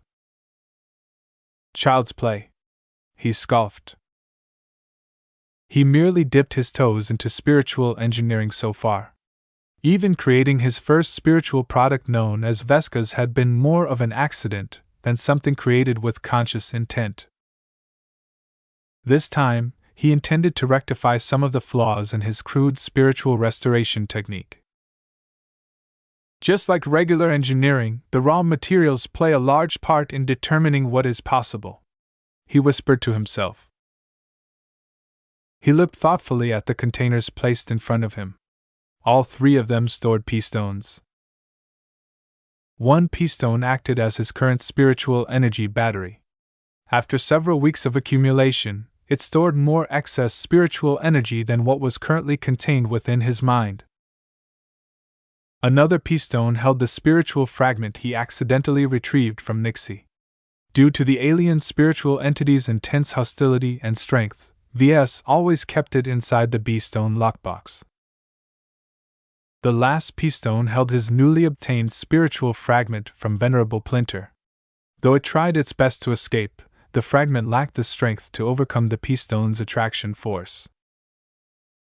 All three P-stones held the raw materials that Ves intended to combine together to form his second spiritual product. His goal was to create an artificial living spiritual entity that contained all of the properties he desired. The closer his spiritual product aligned with his vision for his desolate soldier mech, the greater its impact on the market. Ves banked on its aura of his mech to be both strong and pure enough to inspire a sense of duty among the people in its area of effect. In order to accomplish this, Ves had to treat his raw materials. There is too much garbage in my raw materials. I have to filter them out as much as possible before I combine them together. If he did not do so, he would end up with a product like Veska's, who retained far too many traits from the Dragacat and himself. While that wasn't necessarily a bad thing for a mech like the Kinslayer, Ves wanted to produce something purer and more focused for his desolate soldiers. The Desolate Soldier is a mass-production mech intended to be sold in great numbers. I have a duty to make sure that my work is as efficient as possible in performing its functions. Ves did not wish to impart his next mech design with a mixed and unfocused X-factor. The only method he could think up to avoid this outcome was to subtract the undesirable elements from his raw materials before he merged them together. It's not the best solution, but it's the only option available to me, he grimaced. The waste will be incredible. He walked over to the container holding the P-stone that contained Venerable Plinter's spiritual fragment. He already checked the local news, but the Hertugers didn't report anything about the expert pilot's condition. He didn't need any confirmation to know that Venerable Plinter's condition should be quite severe. Ves cut off a large chunk of her spirituality, after all. There was no way she could recover in a short amount of time. In fact, the incident was so severe that the Caravan Fusiliers already postponed their deployment to the front lines. Ves felt a little guilty about that. He deprived the Hertug Dominion of one of its strongest defenders. It would take several months or years for Venerable Plinter to recover from the damage. By that time, the Hertog Dominion might have already fallen from the onslaught of Sandmen. Though Ves didn't believe that his intervention had inadvertently caused the downfall of this state, he hadn't done the Hertogus any favors. "It's for a good cause," he muttered. "Your sacrifice will not be in vain. Even if you failed your duty to your state, you should at least be content with doing your duty to the other beleaguered states in our star sector." The excuse he came up with was sufficient to wash away his guilt. He turned back to his work and focused his efforts on the spiritual fragment. He studied Venerable Plinter's spiritual fragment carefully. He relied heavily on his judgment and feelings to guess at its spiritual attributes. He tentatively identified those he wanted to make use of and those he failed to identify and wanted to discard. Ves formed a spiritual projection and began to operate on the spiritual fragment, for lack of a better word. Through various ways, he tried to concentrate and gather unwanted spiritual energy with undesirable attributes. It was difficult. Normally, the attributes possessed a natural tendency to disperse evenly. How could he possibly draw out the junk while leaving the more valuable spiritual attributes in place? After a bit of experimentation, Ves developed a costly new technique called selective spiritual attraction. Knowing that he could afford to use up his spiritual energy, he began to form a spiritual mass that overwhelmingly concentrated certain traits. He spent a considerable amount of spiritual energy to empower this new mark. Instead of donning the mask over his mind, he instead wrapped it around a strong spiritual projection. The two spiritual entities fused with each other, forming a detached, intangible spiritual substance that radiated an intense hostility towards the Hertog Dominion. If Ves donned this mask over his mind, he would probably turn into a rabid hater of the state. "I'd fit right in with its rebels." Of course, he did not do anything of the sort. Instead, he hovered his altered spiritual projection close to Venerable Plinter's spiritual fragment. As expected, the spiritual projection drew out a strong response. Ves observed the spiritual fragment carefully. Some of the spiritual energy embedded with spiritual attributes that he couldn't identify started to get hopping mad. They tried to push towards his offending spiritual projection as if they wanted to beat it to death. "So it works!" In some cases, spiritual energy acted on their own in response to other entities. Ves took advantage of this by creating a specialized spiritual magnet and dangling it close to Plinter's spiritual fragment. His magnet's proximity to the fragment was enough to draw out elements that responded strongly to his new invention. Ves keenly observed the reaction. Once he no longer perceived any movements, he formed a spiritual knife and began to cut into the fragment.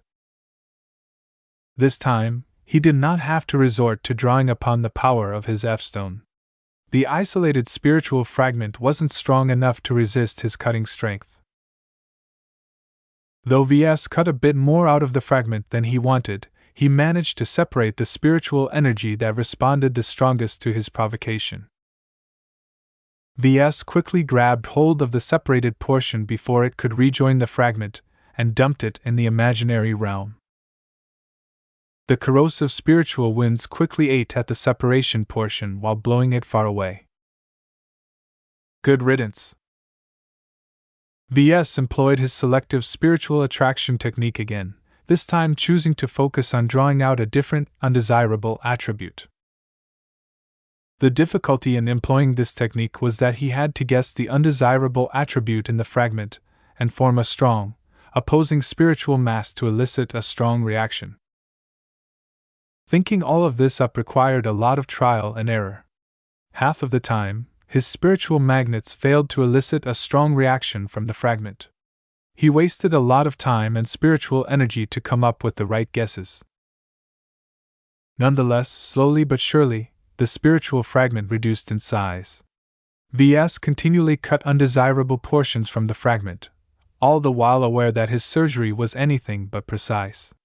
Each time he cut, he also removed some of the more desirable parts of the fragment. It's a huge waste, but it's still worth it. I only need this fragment for its purity, not its strength. At the end of the butchery session, Ves estimated he removed up to 40% of the spiritual fragment's original makeup. The remainder consisted of spiritual energy that aligned strongly to duty, rifleman mechs, and other desirable traits. I'm lucky that expert pilots are fairly focused. Having removed most of the impurities of one spiritual fragment, Ves turned his attention to the other spiritual fragment. He made his preparations before tentatively opening the beastone lockbox. A feral spiritual fragment tried its best to escape, but Ves firmly clamped down with his own spirituality. Come on! Stay still while I cut you down to size! Ves was much more reluctant to cut into Nixie's spiritual fragment. It was much stronger and forced him to expend more spiritual energy to keep up his suppression. He continually topped himself up by drawing on the reserves of his spiritual energy battery, while he quickly went to work. He didn't have the luxury to be patient this time. He formed a crude spiritual mask, dumped a dollop of spiritual energy in them, then merged them with his spiritual projections. Through some inferences, he formed magnets that drew out the worst attributed spiritual energy. Ves only made quick, crude separations, and was careful not to cut out too much. The biggest problem he faced was that the powerful spiritual fragment was filled with undesirable spiritual attributes. If Ves wanted to get rid of them all, then the alien spiritual fragment would be reduced to the size of a pea by the time he was done. I can't be too strict this time. I just have to throw out the worst aspects. He still cut out 70% of the spiritual fragment by the time he was done. Though the spiritual fragment weakened enormously due to his operation, Ves did not necessarily see that as a bad outcome. It was already very strong to begin with. Now that I've cut it down to size, it's a lot easier for me to control. Nixie's spiritual fragment no longer possessed the strength to resist the P-stone's suction force. Ves confidently left the P-stone out of the B-stone lockbox as he was sure that its trapped spiritual fragment wouldn't be able to escape anytime soon. Another benefit to lobotomizing the alien spiritual fragment was that it became a lot milder now. It no longer radiated as much alienness and hostility anymore. The fragment also lost most of its tyrannical and domineering attributes. What remained was a spiritual fragment that appeared much more agreeable. Inside every monster is a heart of innocence, Ves murmured as he studied his handiwork. Though the spiritual fragment still retained much of its alienness and hostility, their weakening meant that other spiritual attributes could finally exert some of their influence. What Ves discovered after his inspections was that Nixie possessed traits that aligned closely to faith, devotion, responsibility, and thoughtfulness. Ves rubbed his chin in thought as he tried to make sense of what he perceived. These are the traits of an elite groomed for senior priesthood or something. He couldn't tell anything more. In any case, these attributes were a lot gentler and more positive than the poison that suffused the alien spiritual entity. While they didn't necessarily align with his vision for his desolate soldier design, they weren't entirely opposed. They'll form a nice bonus, I think.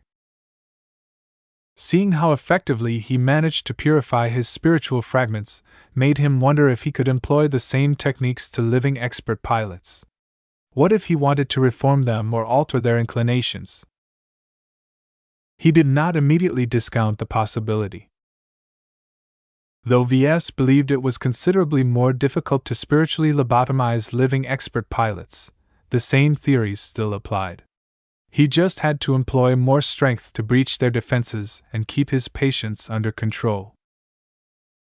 Ever since he learned what he could do to mech pilots, he began to harbor ambitions to recruit and nurture expert pilots.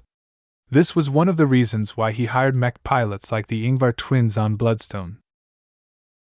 Raising them was not impossible. Keeping them was another matter.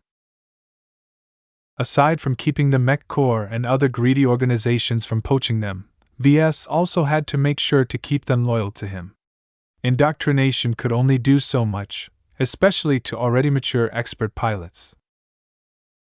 In such cases, it might be useful for him to operate on their spiritualities to make them more pliable.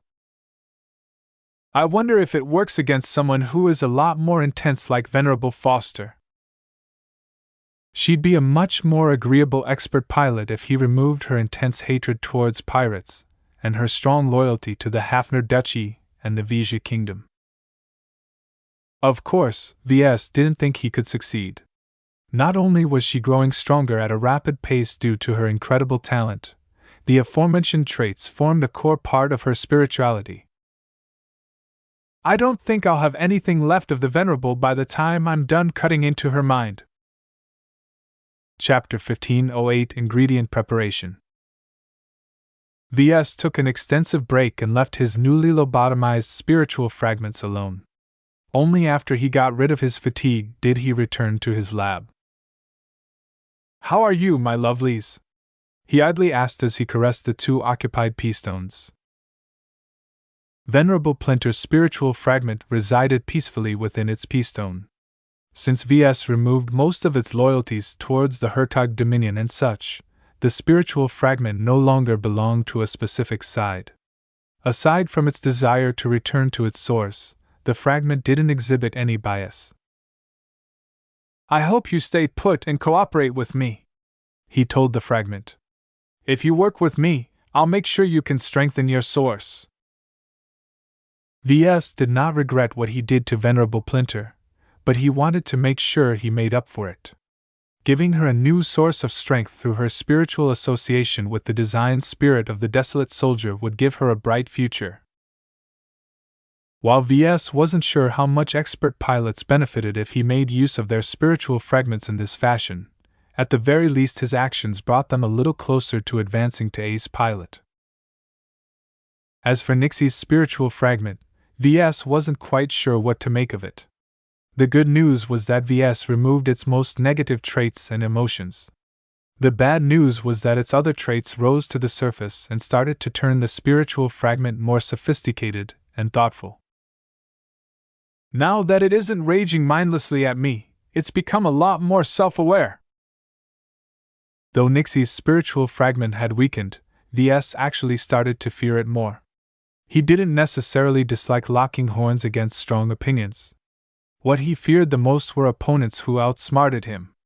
Mixing cleverness and madness together was a recipe for disaster.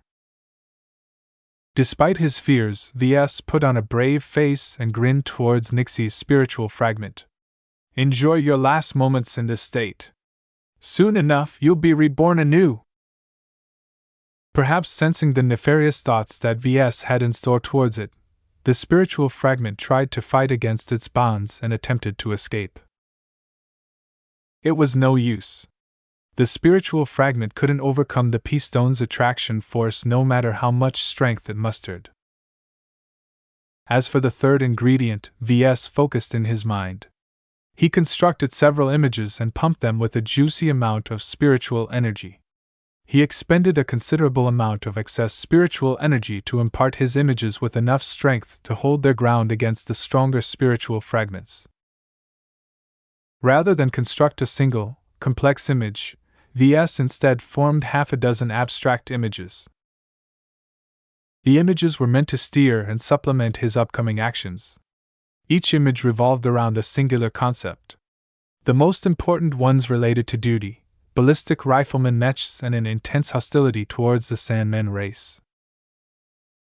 VS wasn't sure how useful it would be to throw these images into the mix. He believed it didn't hurt to try, especially since he had the spiritual energy to spare. The Grand Dynamo opened up so many new options. He grinned and turned towards Lucky. As ever, the cat curiously kept watch over VS from a distance, as if he was afraid of getting caught in whatever disaster might ensue. Wish me luck! Meow! Lucky scooted backwards until his body hid behind the bulk of a lab machine. Only his head peeked around the corner. VS didn't take his pet's lack of confidence to heart. He knew what he was doing this time. Having created a spiritual product before, Ves invested a lot more in his preparations. Since he couldn't exert a lot of direct control over the spiritual restoration process due to his ignorance of how he worked, he mainly focused on preparing his ingredients. Now I have to combine them together. Ves expected the output to conform closely to the ingredients he put into the transformation process. This was the best solution he could think of to influence the outcome of his second attempt to create a spiritual product. Here goes. He breathed deeply and began to summon up his spiritual strength. After a few minutes of accumulation, he began to form a powerful spiritual projection in the shape of a hammer. While Ves placed his F-stone nearby if he needed extra oomph, he believed his strength was already sufficient for what he was about to do to the spiritual fragments. Life must come from death. Ves slammed his spiritual hammer against Venerable Plinter's spiritual fragment. Already weakened and damaged from all of the cutting that Ves had done, it only took 3 powerful strikes to shatter the fragment into pieces. Though the spiritual fragment had died, its pieces still lingered in the P-stone. Ves didn't have to worry about them drifting away, though the wounds he inflicted to them were severe. Even now, they slowly started to break down as if they couldn't maintain any coherence due to the death of its consciousness. I have to hurry with the next steps before the damage accumulates. He knew he was working on a time limit, so he quickly employed his spiritual hammer again. This time, he struck his own spiritually empowered images. They folded easily because of their comparatively weaker strength. Only after that did he turn his attention to his toughest target. Nixie's spiritual fragment evidently noticed what Ves was doing and adopted a hardly defensive posture. Cracking this shell would probably take a lot more effort. Well, if I can't break you with 1 strike, I'll break you with 2. If I can't break you with 2, then I'll employ 3 strikes. Ves didn't think any more and simply began to wail at Nixie's lobotomized spiritual fragment with his spiritual hammer. He held nothing back and employed his hammer repetitively, wasting a lot of spiritual energy due to his exertions and the damage his hammer sustained. This was fine, because he had plenty of spiritual energy in reserve to supplement his expenditure. While he estimated that he would be able to shatter Nixie's spiritual fragment easily if he drew upon the power of the F-stone, he did not wish to waste its power.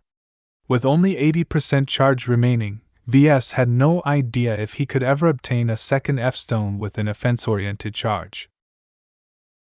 Right now, it was a much better idea for Ves to be wasteful with his spiritual energy. Come on! I can hit you all day! Just break already! A spiritual fragment taken from an entity that was as powerful as an ace pilot did not break very easily. Even if Ves had carved out a significant chunk already, what remained was still qualitatively stronger than anything he worked with before. If Venerable Plinter's spiritual fragment was akin to wood, then Nixie's spiritual fragment was akin to a steel. Nonetheless, Ves employed sufficient force to deal at least some damage with every hit. No matter how small the damage, as long as Ves kept abusing it, the damage quickly started to accumulate. After 40 or so continuous hammer strikes, his target finally reached its limit. It could no longer hold itself together and died, shattering in brilliant pieces that resembled tiny spiritual daggers. Finally! Ves quickly moved on to the next steps. He first dissolved his spiritual hammer and recharged his spiritual energy from his spiritual energy battery. Once he topped himself off, he cast a brief glance to his bodyguard. I've reached a very critical stage in my experiments. I can't afford any distractions. Is that clear? She nodded. I will make sure you won't be disturbed. While his lab was already locked down, who knew if Gavin or Crinden insisted on barging in for some reason? Ves absolutely couldn't afford to draw his concentration away from this step. He briefly spent some time on centering himself before he concentrated his mind. It was time to create his second spiritual product. Combine!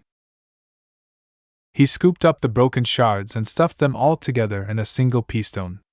This time, he didn't plan to use anyone's mind as his mech workshop. He didn't want his new spiritual product to exhibit too much bias towards a specific individual, except perhaps himself. Since he didn't really know what he was doing right now, he just shuffled all of the shards and damaged pieces into his peastone in order to spread them around. He had no idea how this affected the end result, but Ves did it anyway. Once he thoroughly mixed up the spiritual shards, he stopped shuffling them around and began to infuse the collection with a large portion of his loose spiritual energy. He expended more of his spiritual energy than before, but made sure to supply enough to bind all of the shards together, and nothing more. After he infused the collection with a sufficient amount of spiritual energy, he began to press and manipulate them together. Different from his first attempt, the shattered pieces were much smaller and much more numerous. Back when he created Veskas, he reformed it out of the dead remains of the dragon cat's spirituality. This time, he employed a spiritual hammer to deliberately create a lot of smaller shards. While this helped mix up the ingredients more thoroughly, it also increased his workload as he had to spend a lot of time trying to piece them together. Some shards merged with each other easily. Others needed the help of his spiritual energy in order to stay together. Ves made sure to keep everything mixed up. He didn't want to reform Nixie's spiritual fragment and Venerable Plinter's spiritual fragment, because that would defeat the purpose of his earlier actions. He found that it was a bit hard to force many pieces that weren't related to each other together. Ves resorted to a judicious amount of spiritual energy in order to force the unions. While the forced combinations didn't seem stable at first, Ves did not mind them too much. He kept puzzling more and more shards together until he gradually merged them into a greater and greater whole. Each union formed different relationships with each other. Small two-way symbiotic relationships expanded to larger collections of shards that amplified each other's strengths. Though the shards were already dead and devoid of consciousness, the spiritual energy that Ves contributed to the spiritual restoration process infused the gathered shards with the spark of life.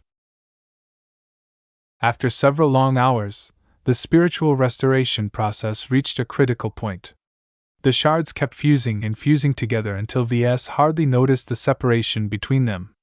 The spiritual attributes that were locked in the individual shards began to spread and mix until the distribution of traits became even throughout the newly forming spiritual product. Eventually, a small explosion set off as his spiritual product finally radiated life. "I did it! I've created another life!" He formed a completely new spiritual entity. As Ves inspected his handiwork, he smiled wider as he observed many improvements over his first attempt to create a spiritual product. His second spiritual product had reached a higher level of quality. Ves already sensed that it was stronger, more coherent, and far less riddled with flaws than Veskas.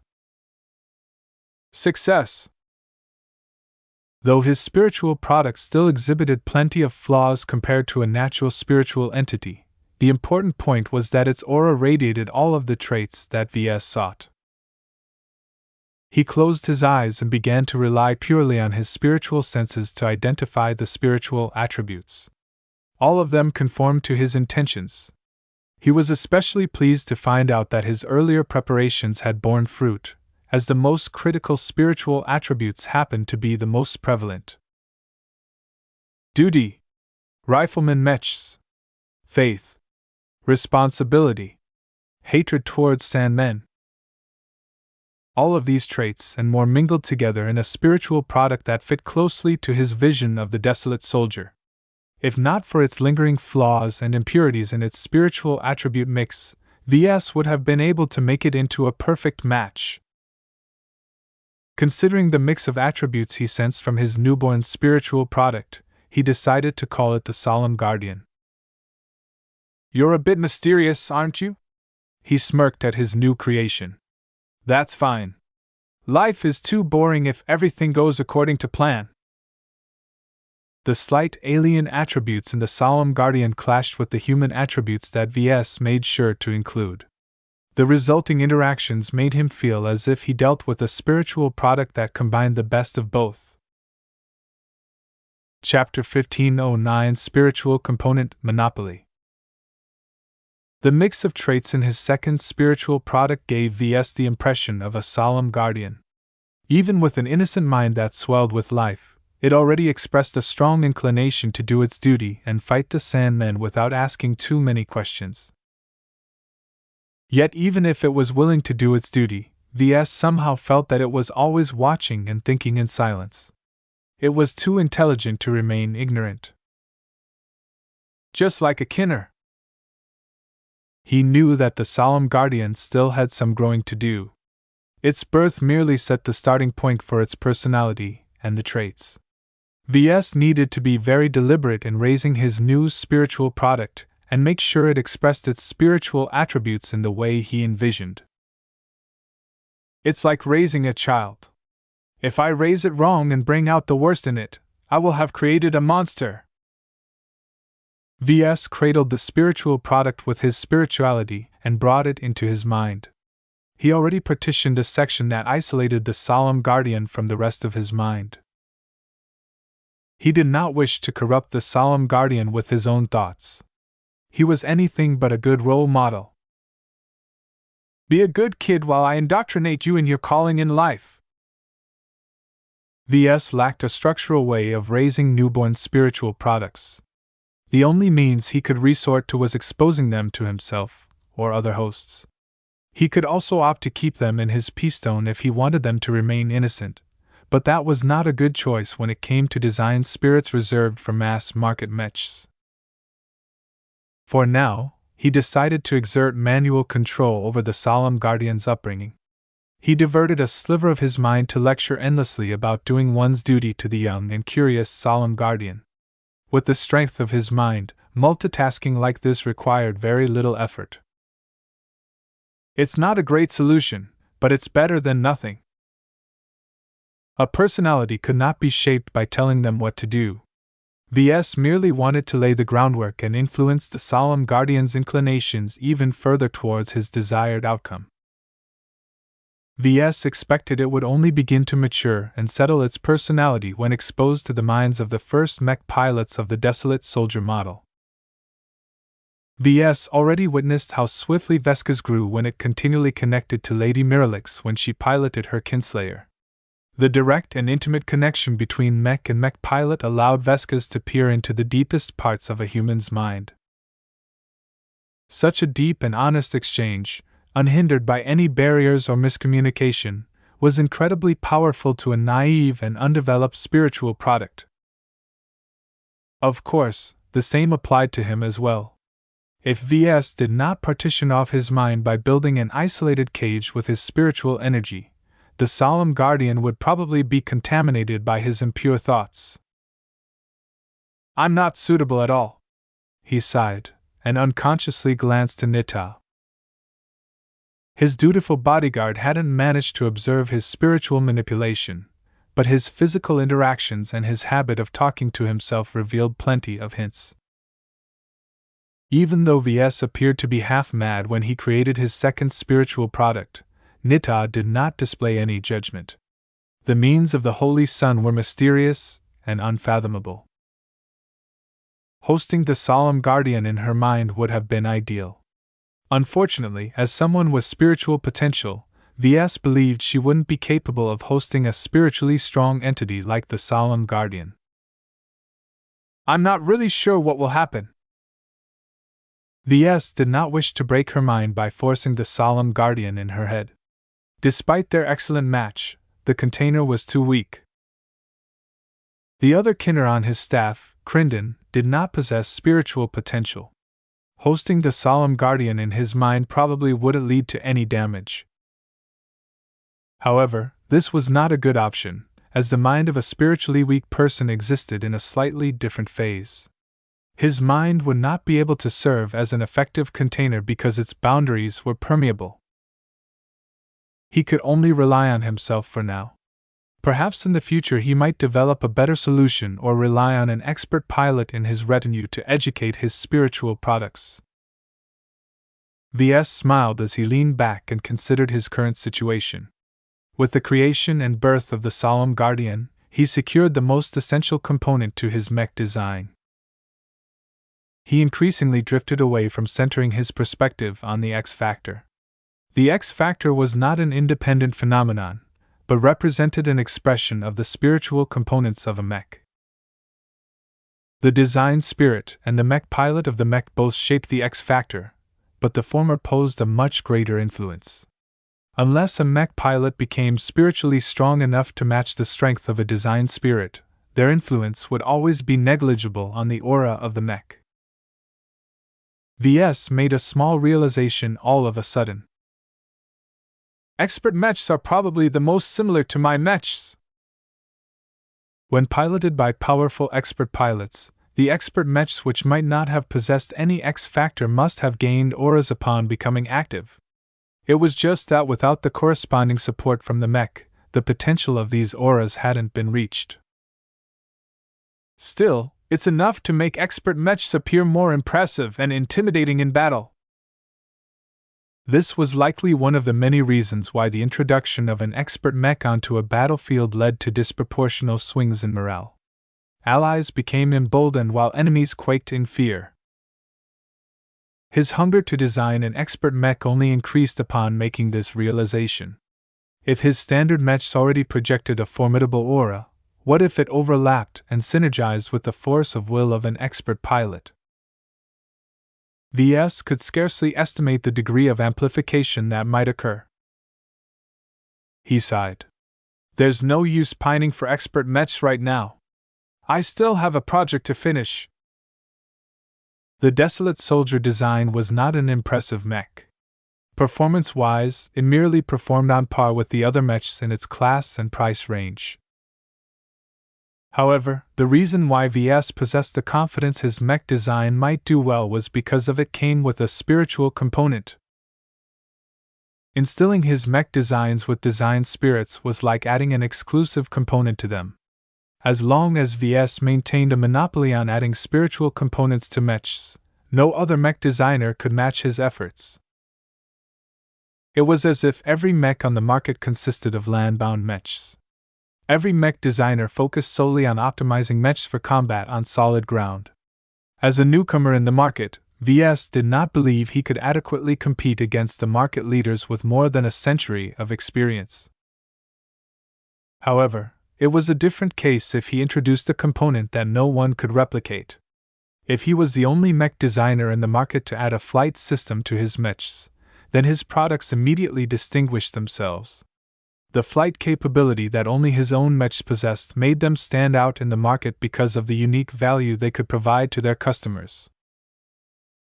This simplistic analogy described his current situation as a mech designer with a unique design philosophy.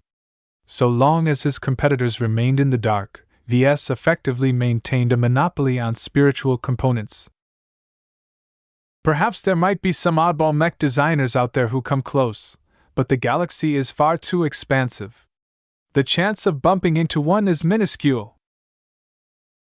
Of course, the problem with maintaining a monopoly on something valuable was that it could easily engender greed. Ves did not completely rely on the rules set by the MTA to protect him once his value became more obvious. This is why forging ties and cultivating support is important. He already planned to rely on two particular connections to cover him against most threats.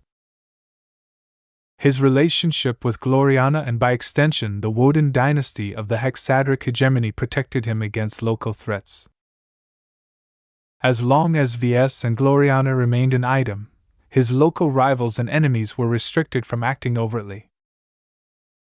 The most his enemies could do was to act in secret, and use dark mercenaries or other patsies to mess with him and damage his interests. As long as Gloriana remains protective of me, the local powers will not dare to provoke her ire. Though her protection was likely effective against weaker threats, she could not do a thing against greater threats. What if a coalition partner or a matriarchal dynasty became his enemy? Against threats that matched or surpassed the strength of the Woden dynasty, Ves could not completely lean on Gloriana to save his hide. This was why Ves believed that he needed to cultivate his relationship with the Rim Guardians. While the mech pilot fraternity might not have much say within the MTA, its strength and influence in the galactic rim were undeniable. The only problem was that gaining their favor required an immense amount of effort. The Rim Guardians were so large and powerful that a single mech designer barely registered in their sensors. Even if Ves worked hard to earn their recognition and favor, he had no illusion that he would be regarded as an incidental friend by them. The relationship between them would always be transactional, which meant the only way to earn their protection was to pay them with something. That reminds me, I still have to help William Urbish. The Rim Guardians gave him 3 years to help him advance to expert candidate. With 1 year already gone by, the exiled clansman had made no progress at all under the tutelage of the Larkin sons. From the occasional status reports he received from Melker, he and the other Larkin sons on Cloudy Curtain did their best to kick him into shape. Yet no matter how much effort they put into retraining Urbish, the damned coward never got rid of his fears when piloting a mech. Fortunately, Ves had a much better idea on how to remedy Urbish's situation now that he almost finished his tour. The lessons he learned, the techniques he invented, and the insights he gained on spirituality gave him enough confidence to come up with a solution. As long as he successfully elevated William Urbish to expert candidate, he would become eligible to earn merits which he could exchange for a variety of goods and services from the Rim Guardians. As long as I can earn their backing, I can deter many threats, especially in relation to my business activities. Ves did not expect the Rim Guardians to pay too much attention to his personal safety. That was where Gloriana came in. What Ves valued most out of the fraternity was their willingness to act as a guarantor to his business interests. As an arm of the MTA, earning their protection also entailed earning the MTA's approval. At the very least, no matter how controversial his products became, or how much other mech designers coveted his monopoly, they had to go through the Rim Guardians first if they wanted to attack his business interests. In more ideal circumstances, Ves vastly preferred to rely on his own strength. Yet that wasn't possible now, so the only way he could tide himself over until he grew strong enough to stand on his own was to lean on others. I'll be meeting Gloriana soon, he recalled. I should make sure to impress her when we meet. I can't afford to lose her protection at this stage. Though Ves harbored ulterior motives, he truly wanted to see whether they could form a genuine relationship with each other. It would be best for the both of them if their love coincided with their interests. He was willing to stomach Gloriana's many eccentricities to see if they were compatible. If there was one benefit to entering into a relationship with someone crazy, it was that Ves could easily pretend to be crazy as well. This is my third form of protection. Who would ever covet the design philosophy of a nut job? Just like he did at Centerpoint, Ves planned to cultivate an eccentric, or even crazy persona to confuse everyone who wanted to learn his secrets. So long as he could rely on these 3 pillars for support, Ves became a lot more confident he could maintain his spiritual component monopoly. Chapter 1510 Business Project. Now that he gained his spiritual component, Ves threw himself back into his design work with gusto.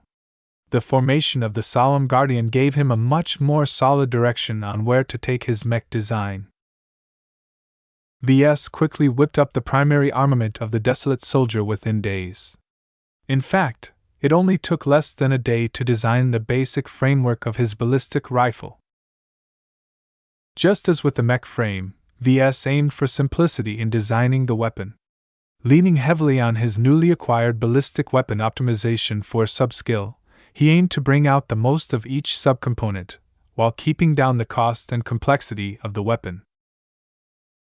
His new depth of knowledge in ballistic weapons already allowed him to develop a rifle that matched comparable ballistic rifle models in the market.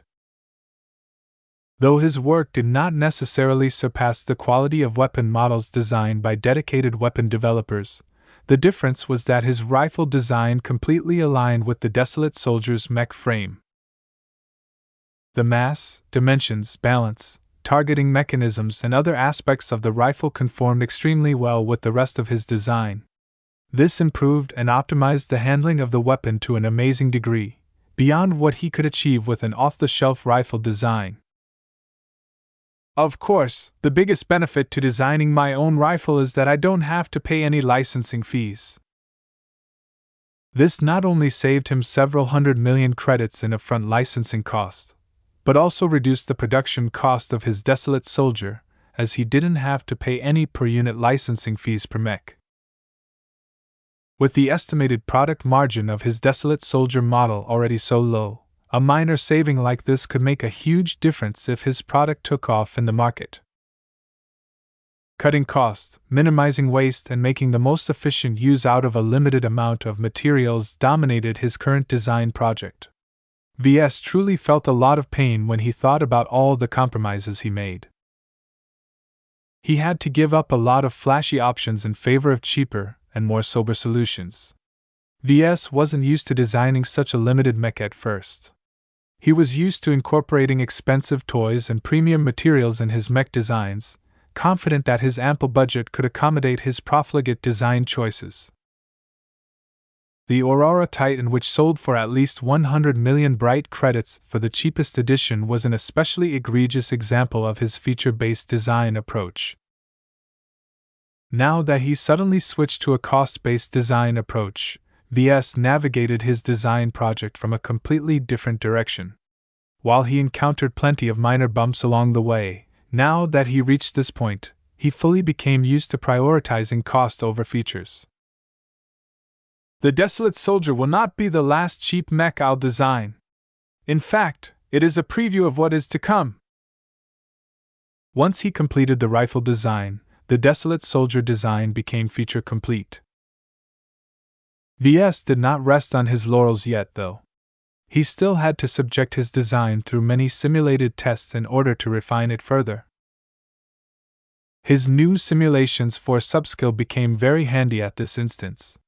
Ves exchanged it from the system with the hopes of increasing his productivity during the refinement phase of his design project. The results surpassed his expectations. Though Ves hadn't learned any specialized mathematical models, his ability to comprehend their strengths and limitations had improved.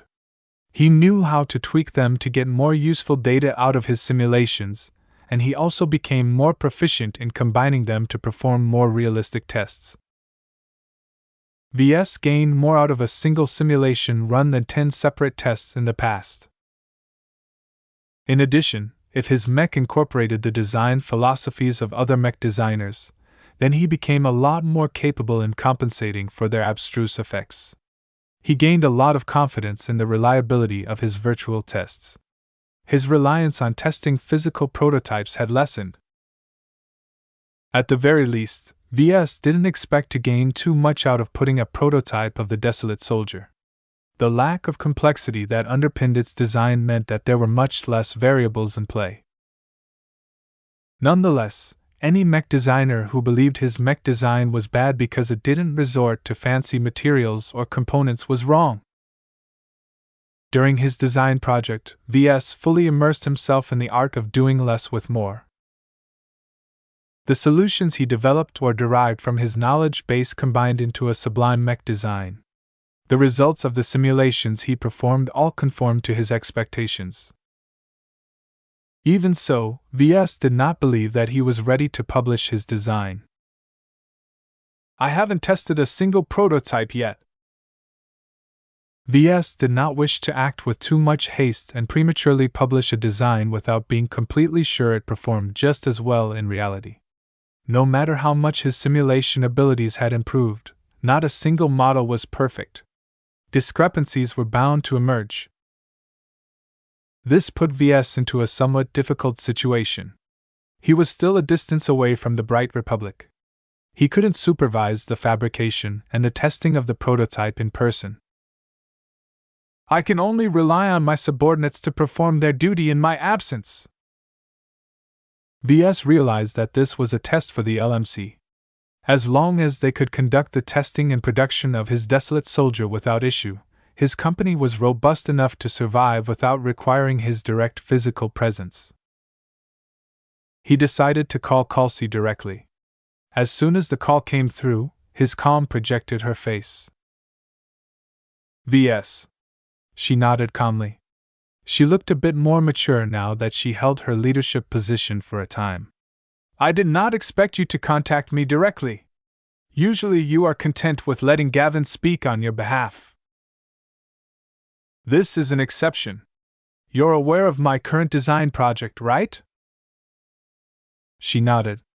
As the caretaker of the LMC, she already heard about his desolate soldier project. Of course. How much progress have you made? I've completed the first iteration of its design. That shocked her. This fast? I told you I prioritized speed this time. Don't worry about its quality. It's a simple design, so I managed to devote a lot of attention to each and every aspect. I'm very confident that my desolate soldier can compete fairly in the mech market at its current state. Have you tested it yet with a prototype? No. That's why I'm calling you. I'd like to delegate the testing process to you and Keddies. I'll transfer an encrypted data package that contains the design schematics and all of the necessary documents to fabricate the prototype. Can I trust in you and Keddies to perform the testing on my behalf? She nodded seriously. I'll make sure that the details of your design won't leak. People will only know that we are in the process of testing a new mech. By the way, this is a good opportunity to put our new space-based testing ground to use. After Ves designed the Aurora Titan, the LMC needed to form a testing ground in space in order to test the mechs in-house. The new testing ground was situated in the middle of an asteroid belt in the outer portion of the Cloudy Curtain system. Make sure that everything is secure. Don't hesitate to draw deeply upon the avatars of mechs to secure the testing areas. I don't want a single snapshot of my mech to circulate on the galactic net. If his competitors gained a good idea on what he was working on, they might attempt to steal his thunder. Once he made all of the arrangements with Kelsey, he ended the call. He then packaged all of his design schematics and other relevant files before passing them on to Crinden. Make sure to encrypt and transmit it securely to the LMC, he commanded. After packing Crinden off, Ves finally enjoyed some free time to himself. While he could always spend his time on further testing and optimization work, he wanted to wait until the test results of the prototype came back. Well, Lucky. He turned to his cat, who looked up at him in curiosity. Don't you think you owe me something? Meow? Ves stretched out his hand. Don't think I forgot about the pea stone I gifted to you. Meow meow. I don't care if you can gain more benefits if you digest the pea stone more fully. I'm not feeding you for free. Meow. What kind of a gem cat are you if you don't produce any gems? After Ves kept pressing his cat to cough up the goods, Lucky finally couldn't take it any longer and floated into the bathroom. Half an hour later, the cat grumpily phased through the hatch with a shiny object resting in his paws. Meow. A reflective white gem landed on his desk. Ves smiled and reached out to scratch Lucky's head. It's about time. Meow. Lucky fussily darted out of reach and dove onto his bed before burying himself under the covers. Ves paid no mind to the antics of his cat and studied his long-awaited new gem with his system vision. Accumulation of spirit. Allows a mech to bear a small quantity of spiritual energy. He frowned at the description. Not only was it disgustingly vague and imprecise, its actual utility was unknown. What difference can this gem even make? The gem appeared distinctly underwhelming compared to the other gems that Lucky produced lately. While the ardent wish and the sin of altruism directly improved the aspects of a mech by 20 and 40% respectively, all the accumulation of spirit did was to make the mech be capable of bearing a small quantity of spiritual energy. Lucky! Meow! Lucky instantly turned intangible and phased through the bed and deck. His eagerness to flee proved that his cat had definitely taken liberties with the P-stone. God damn it! Ves sighed. It was his fault for getting too caught up in his design work. He should have paid more attention to Lucky and forced him to produce a proper high-quality gem. He reached into his pocket and retrieved a pouch. The accumulation of spirit joined the other valuable gems he held. Even if the accumulation of spirit appeared weak, Ves still believed it was significant enough to help him form another masterwork mech. Every gem represents another potential masterwork mech. Ves wasn't sure how much he'd be able to improve his mech affinity if he crafted a second masterwork mech, but any boost was welcome. He already reaped a lot of benefits from his first masterwork mech. He did not have much hopes of replicating his feat immediately. While he invested a lot of effort into the Desolate Soldier, he hadn't been able to replicate the same degree of fervor when he worked on the Devil Tiger design. He did not lack for passion when he worked on his current design project. However, his mentality was different. The Devil Tiger was one of the purest expressions of his creativity, unbound by existing rules or taboos. The Desolate Soldier, on the other hand, was a product made for the market. Ves had to work around so many limitations in order to conform to market demand. There's a huge difference between passion projects and business projects. The former satisfied his creative desires while the latter advanced his business interests. His actual tastes diverged from the current iteration of the Desolate Soldier. If he followed his whims more closely, then the mech design would have probably looked substantially different. He sighed. I can't expect to ignore the demands of the market and sell lots of mechs. For mass market mechs, conforming to the tastes of my customers is even more essential. This was his first time he tried to compete for market share in a high-volume product category, and he did not wish to impose too many weird ideas in his upcoming product. Even if my work isn't completely satisfying to me, selling lots of mechs brings its own form of satisfaction. As long as he sold a lot of mechs and earned a lot of money, he gained the capital to fund other passion projects. Chapter 15:11 Reverend Indra System. The fleet transitioned into the Reverend Indra System without any fanfare. The Reverend Indra System was a port system, which meant it served as a nexus of trade and transit. Not only that, but Reverend Indra also served as the capital of the Hertog Dominion. The rulers of the Dominion were always concerned about losing their grip on power, so they placed their seat of power directly in the economic center of their state. There were upsides and downsides to such a decision. While the government exerted strong control over all of the trade taking place in the port system, the rulers also became exposed to many more influences. In addition, due to the high amount of traffic in the system, it was extremely difficult to prevent threats from sneaking into the capital. All of this didn't matter to Ves. Whether the Hertog Dominion concentrated all of their political and economic power in a single vulnerable and easily navigable star system was their business. Port systems were extremely easy to reach, and were always vulnerable against outside invasion. This applied not only to human ships, but also to Sandman vessels. With the Sandman invasion looming over the horizon, many people had become uncomfortably aware that the Reverend Indra would probably serve as a magnet to the Sandman fleets. The stories transmitted from the overwhelmed border states already proved that the Sandmen disproportionately invaded port systems, as if they followed the path of least resistance.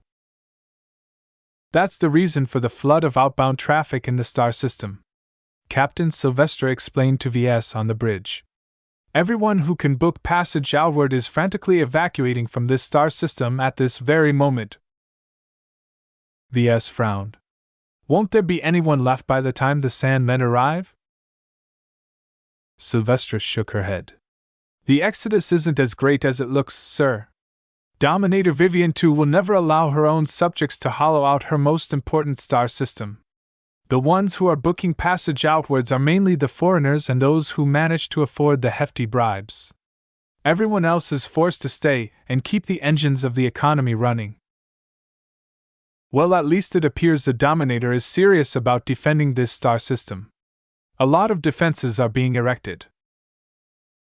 The orbits of all the populated planets and moons began to look busy as countless workers and bots built hundreds of defensive platforms in space. Ves had no doubt that even more turrets and defensive works were being built on the surfaces of Reverend Indra III, the capital, and other planets. Not only that, but many combat carriers and other military vessels had been summoned to the Reverend Indra system. They congregated together in powerful fleets and patrolled every direction of approach to Reverend Indra III.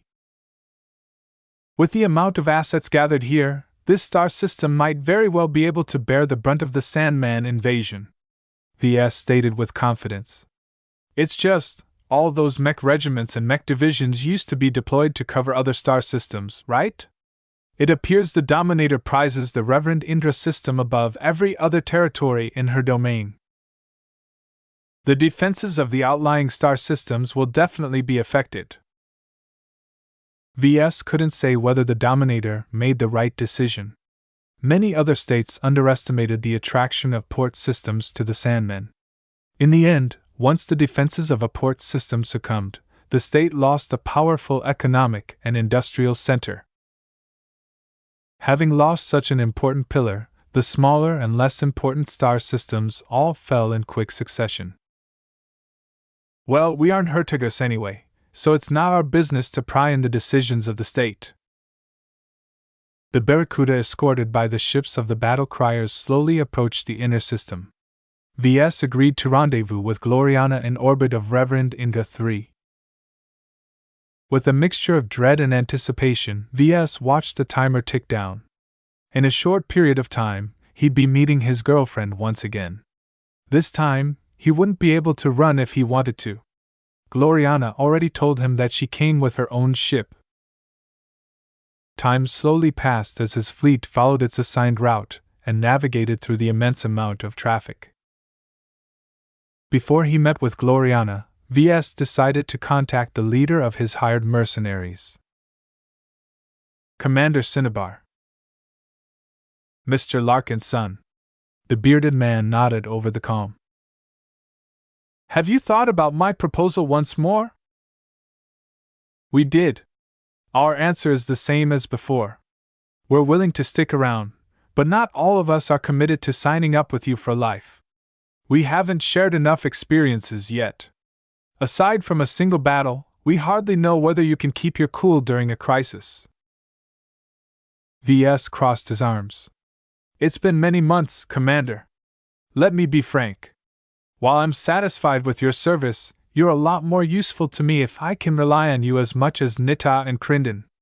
As long as I'm not sure whether you and your men will stick around, you're not as valuable to me. Once I return home, my avatars of myth can cover most of my protection needs. What does that mean? If your battle criers still haven't made up their minds by the time we reach the Bright Republic, I have no choice but to dismiss you once you complete your mission. My money is best spent on expanding my avatars of myth than hiring you on for another year-long mission. Though Ves understood why he hadn't earned the approval of the battle criers yet, he no longer wanted to wait. He effectively issued an ultimatum to Commander Cinnabar. Either they decided to get in bed permanently with VS, or choose to part ways immediately after their current contract ran its course. Whatever the case, VS no longer had to contend with the uncertainty of whether he would be able to gain an ultra-loyal Kinner mercenary corps. The commander knew what was at stake. "I'll make sure to push the men into taking a stand. We'll conduct a vote within a week. You'll get your answer at that time. Let me remind you that while I am hoping that you will pledge your oaths to me, you are not as irreplaceable as you think. Now that I've earned more fame and prestige, I will doubtlessly receive a better reception the next time I visit Bloodstone. Perhaps I might even get my foot in the door with Commander Oren Mayor of the Edge of Redemption." VS truly felt so, and Commander Cinnabar appeared to accept his words as well. If VS really wanted to, he could buy out a better and more renowned Kinner mercenary corps. By then, it would be too late for the battle criers to enter into the orbit of a young but promising journeyman. "I'll work extra hard to persuade my men that it's difficult to find an employer that is better and more generous than you. For what it's worth, sir, I think we can do great things in your service. Nita and Crinden have both been raining praises about you in our chats. I promise you that I won't neglect you if you make the right decision. You already know what kind of mechs I design. Think of how much you can do if your mech pilots are assigned to my best mechs." They discussed some other matters after that. VS also took the time to ask about the status of the Inger siblings. "They're shaping up well under our care, sir." Cinnabar smiled. "Iman is still a brat, but he stopped pointing his nose in the air when he's in our company. He's also a damned good mech pilot. Casella, on the other hand, has eagerly learned how to run an outfit from me. While I can't say she's a capable leader, she's definitely officer material." "Are the Ingvars ready to renew their contracts with me?" "Well, Iman is a bit despondent about the lack of action. I think Casella is more inclined to continue to work with you, but she won't abandon her brother if he wants to leave." VS briefly frowned. "I see. Why don't you tell the Ingvars that if they continue to work for me, I'll give them the opportunity to fight the Sandmen alongside my avatars of myth. I'll even allow them to apply for the avatars if they so desire." "That. I'm not sure whether the Ngavs are eager to fight the Sandmen. To Iman, it's not as exciting as fighting other mechs." "Fighting the Sandmen is our duty," VS stated with conviction. "As humans, we are obligated to defend our fellow humans from alien predation. I don't think it will do their records any good if they flee from the Sandmen when they have the opportunity to contribute to the defense of human space. They can always sign up with another outfit or employer." "They might, but will they be able to obtain conditions as good as mine?" "I'll see what I can do." The call quickly ended after discussing their upcoming security arrangements on the remainder of the trip to the Bright Republic. VS leaned back on his chair and scratched his chin. His many preoccupations during the tour meant that he hadn't been able to devote much time to the former nobles. He truly wished he spent a bit more time in persuading Iman and Casella that it was in their best interest to work for him.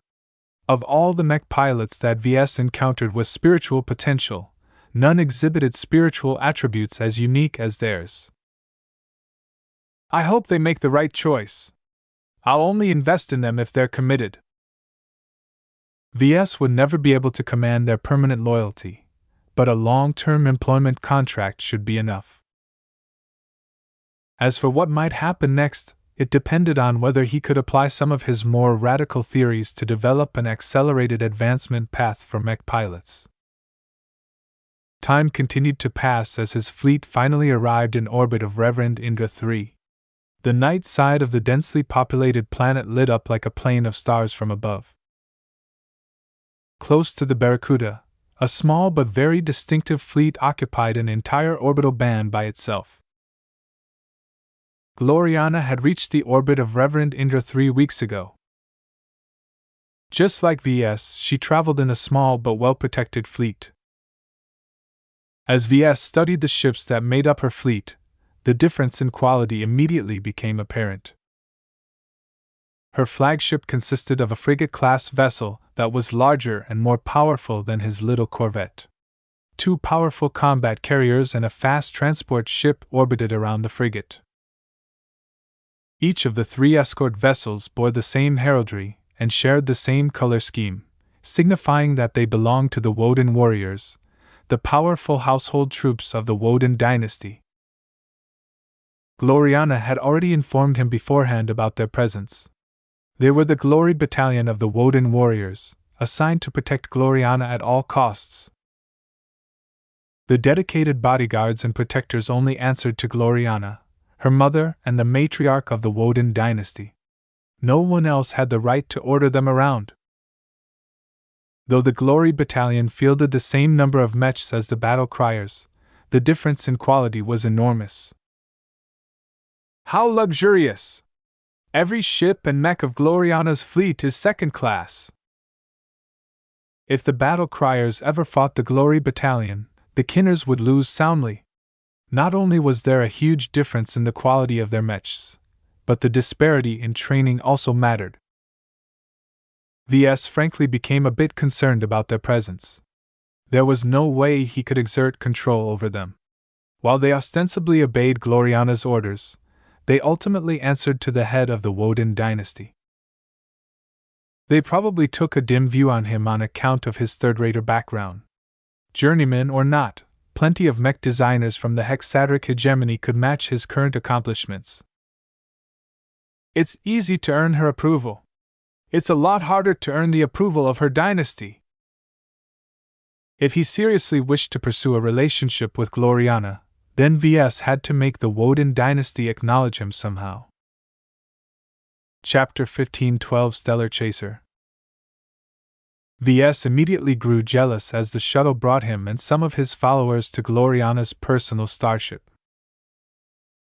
Compared to the Barracuda, the Stellar Chaser appeared to be at least twice as large. Featuring decent armor and large thrusters, the ship could have been employed as a blockade runner. When the shuttle entered the Stellar Chaser's small cargo and hangar bay, Ves noted that there was enough room to transport a couple of mechs if need be.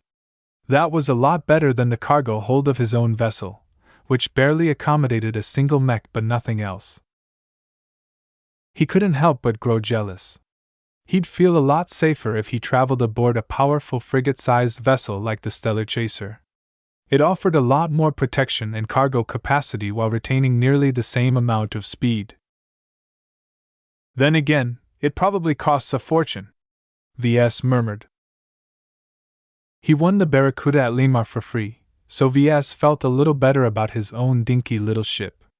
He only grumbled a bit because the relative sizes and capabilities of their starships reflected the overall disparity between their backgrounds.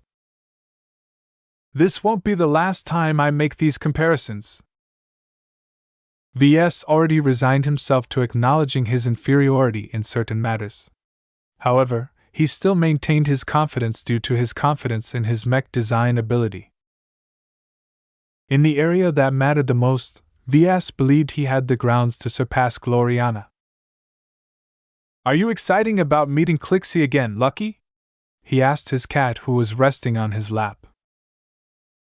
Meow. Ves patted his cat's head. Don't be too conceited. Just because Clixie is organic doesn't mean she is less capable than you. Who knows what Rebarthan Sentinel cats are capable of? We've already seen how Felixia's engineered cats can be dangerous. The Rebarthans are way ahead of House Laterna in cooking up dangerous cat species.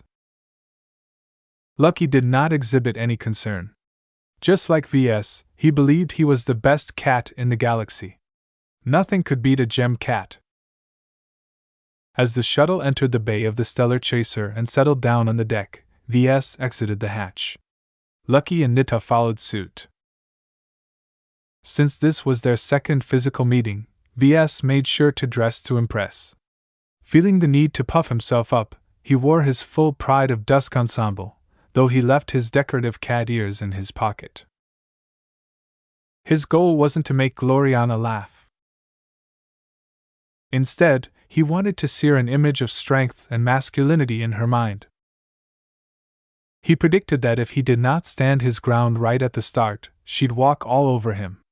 Ves did not relish being treated as a typical male hexer who perennially bowed their heads and acted servilely in the presence of alpha female hexers. He breathed deeply.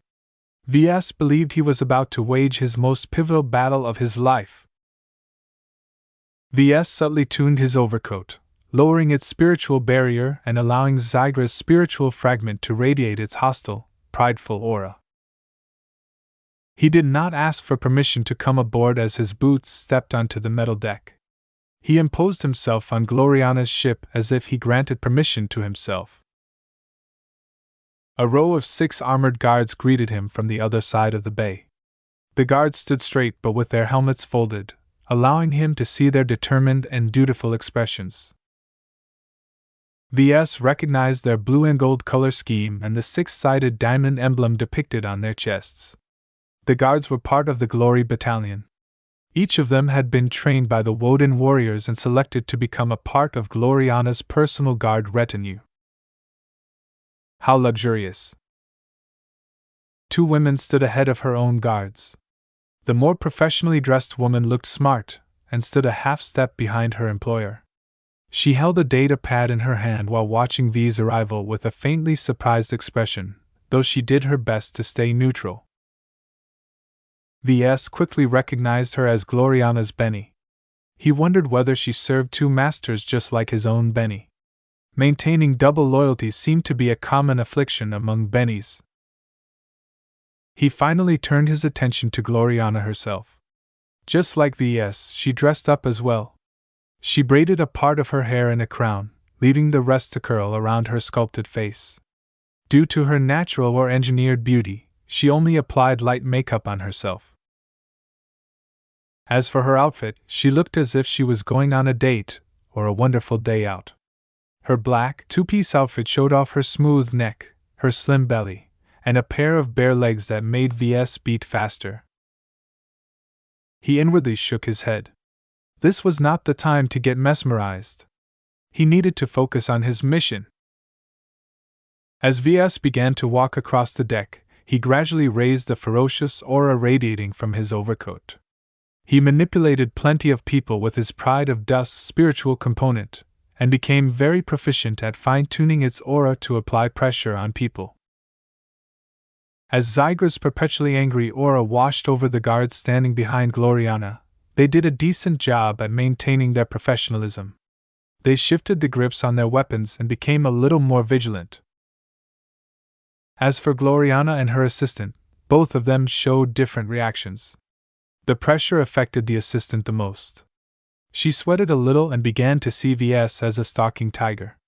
The effect grew greater as Ves closed within spitting distance. Yet as much as Ves derived satisfaction in intimidating Gloriana's assistant, he became dismayed at the reaction of his girlfriend herself. Instead of sweating or shrinking back on herself, her back remained straight and her posture continued to radiate that special kind of self-assurance that only Hexer women possessed. Even Clixie, who sat beside her feet, showed no sign of fear, despite sensing the aura of a hostile crowned cat. Not only that, but Gloriana even lit up in pleasure and excitement at his appearance. The closer Ves came forward, the happier she became. It was as if the fearsome aura of an immensely dangerous creature didn't even come close to overcoming her overflowing adoration. It became clear that her obsession for him was every bit as real as he feared. A chill went through his spine. "Gloriana!" he spoke, trying to put up a brave front. "Ves. You look so dashing right now. It's even better than the projections in my archives." She gave him a loving smile. "Anyway, welcome aboard the Stellar Chaser. I have been waiting for you for almost a year. Now you're finally in my grasp." She sprung forward and jumped into his body. Ves had already braced himself, and easily managed to catch her due to his strength. Before he could ask what she was doing, her lips immediately met his own. Though Ves was astonished, her attractive fragrance and her sensuously soft lips momentarily overcame his reticence. Gloriana's boundless enthusiasm infected him and caused him to hold her waist and kiss back. Ahem! Gloriana, please remember your mother's instruction. Her assistant suddenly spoke in the same clipped accent adopted by every upper-class hexer. Though Gloriana doubtlessly heard the warning, she heedlessly pressed on with her kiss, as if she wanted to compensate for all the times she missed him since their first meeting. Ves didn't complain. The more he kissed her, the more he got into it. He held her body in a possessive embrace and tried to assert his dominance through their tongue sparring. Ahem! Gloriana finally drew back. She placed her hands on his arms, signaling for him to let go. He did so, reluctantly. Sorry, Ves. I can't help myself. You don't have to be sorry, he responded. She gestured to her grumpy assistant. This is Melody Raft, my secretary and helper. The woman, older by Gloriana by a decade, glanced critically at her charge. I am also here to make sure that the two of you respect each other's boundaries. Gloriana winced a bit, not at Melody, but at her mother. She looked sheepishly at Ves. I'm sorry. My mother isn't very pleased at our relationship. She doesn't want me to get too close to you without meeting you first. That's fine with me. Although a part of him strongly protested at his decision. We should take it slow. Even if we're in a relationship, we barely spent any time together. Great! Come on, let's head inside. I recently rearranged the Stellar Chaser's lounge compartment. You'll love it, I'm sure. She grabbed his arm and dragged him to the exit hatch. Their cats and bodyguards silently followed after the pair. While Lucky and Clixie showed plenty of curiosity towards each other as they padded after their owners. Meow. Meow. Meow. Meow. Ves didn't pay attention to the antics of their cats. Instead, he frowned as Gloriana eagerly glomped his arm without showing any sign that she was affected by his outfit's aura. Seeing that his pride of dusk hadn't played any role, he gradually restricted its aura until its effect faded into the background. That's a neat trick, she commented. You've noticed? Ves responded sharply. How come you aren't affected? She grinned at him while patting his forearm. Oh, you silly handsome mech designer. I've studied your work extensively. Since I couldn't get close to you, I decided to get close to your mechs instead. I managed to buy the gold label editions of your Black Beak, Crystal Lord and Aurora Titan models after approaching their previous owners. I would have offered to buy one of your Transcendent Messengers as well, but the Ilvanins haven't budged at all no matter what price I've offered. Ilvanins can be stubborn when it comes to their faith, Ves gently warned her. My Transcendent Messengers. I realized that as well. Though it's a shame for me to miss one of your greatest works, I've spent a lot of time studying your mechs. I even slept in their cockpits, wishing that you were with me to show off your mechs in person. I've gotten used to the feelings they impart to me.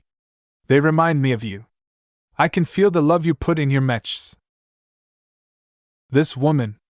Ves became astonished when he heard how much time she spent with his mechs. She spent so much time in their auras that they no longer affected her mood in any way. Those mechs are some of my earlier works. I hope you don't think that they are reflective of my current abilities. I know that, silly. My older works are rough as well.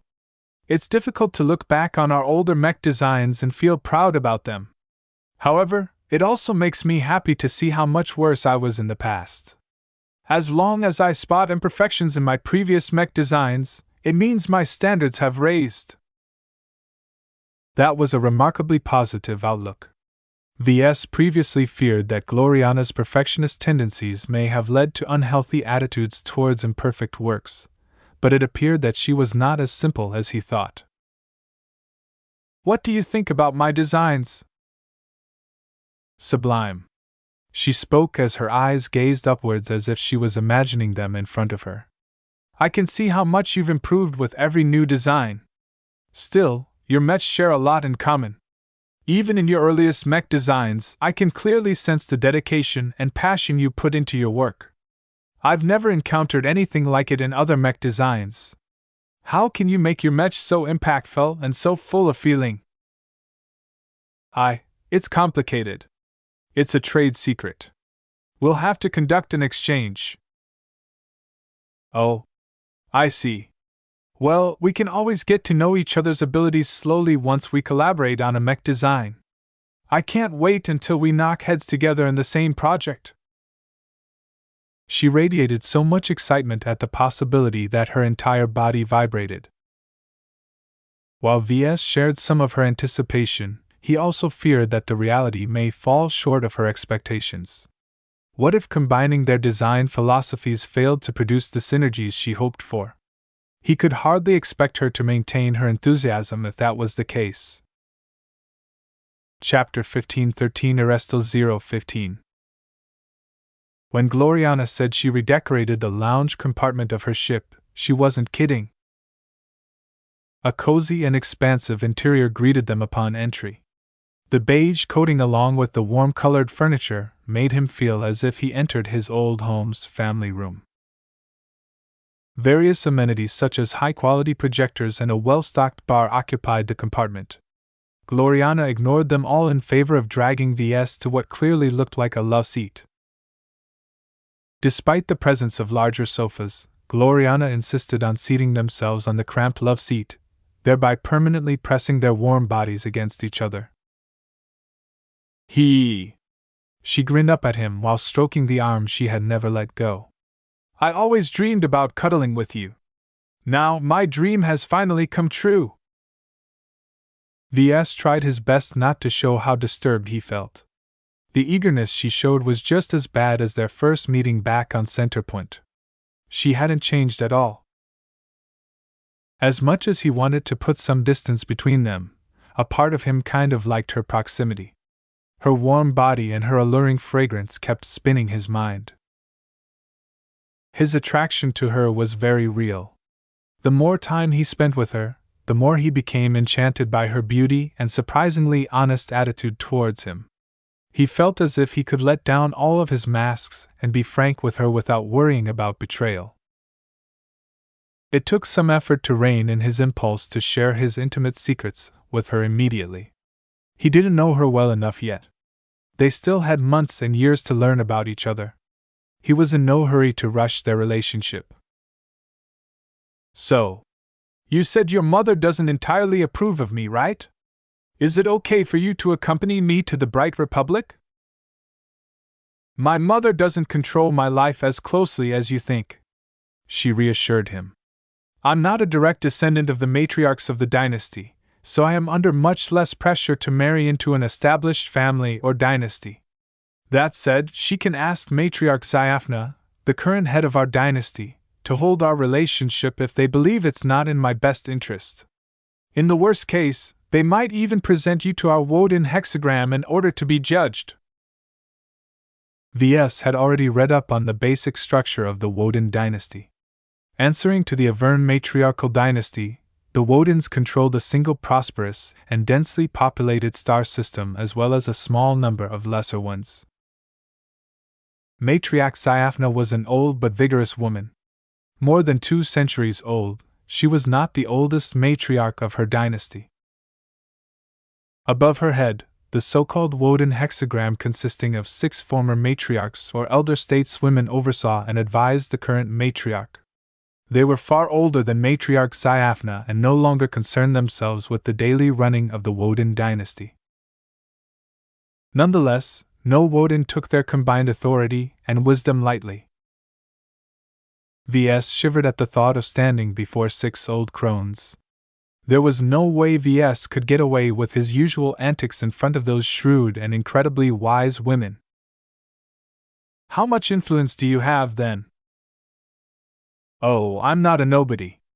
Ever since I advanced to journeyman so early, my dynasty hopes that I can become a senior or master one day. As long as becoming a master is still within reach, they don't dare to neglect me.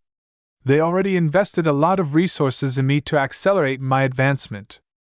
I think you know just as well as I do how difficult it is to become a journeyman at our age. Ves curiously scanned her with his system vision for a second. He neglected to do so during their first meeting, which was a missed opportunity. Gloriana Woden. Intelligence, 2.4. Creativity, 1.2. Concentration, 1.5. What the hell? Ves almost jumped out of the love seat. Was the system blind? Had it become defective all of a sudden? How could his girlfriend be so much smarter than him? His intelligence only reached 2.1, and that was after he swallowed an incredibly precious transcendence pill. What's wrong, Ves? She frowned as she observed his sudden change. I was just wondering how you managed to advance so fast. You'd have to be very smart to do so, right? She grinned proudly. Uh-huh. To be honest, this is the privilege of my birth.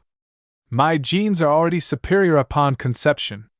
We Wodens employ our own geneticists and exobiologists who are continually managing our genetic progression. When I grew up, I never lacked for gene therapies. It wasn't until I started to study mech design that I became really smart. What changed? My mother is the Minister of Security of Scimitar II. She managed to procure a very good bioimplant for me. After a year of preparation and adjustment, our dynasty's best biotech specialists managed to perfectly integrate my bioimplant in my brain. The results speak for themselves. Ves was speechless. He never expected that the reason the system evaluated her intelligence so highly was due to a bioimplant. He knew that bioimplants possessed the capability of boosting a person's mental prowess by leaps and bounds. Yet seeing how enormous an implant affected the cognitive functions of Gloriana made him realize that other mech designers couldn't be underestimated at all, especially if they possessed wealthy backgrounds.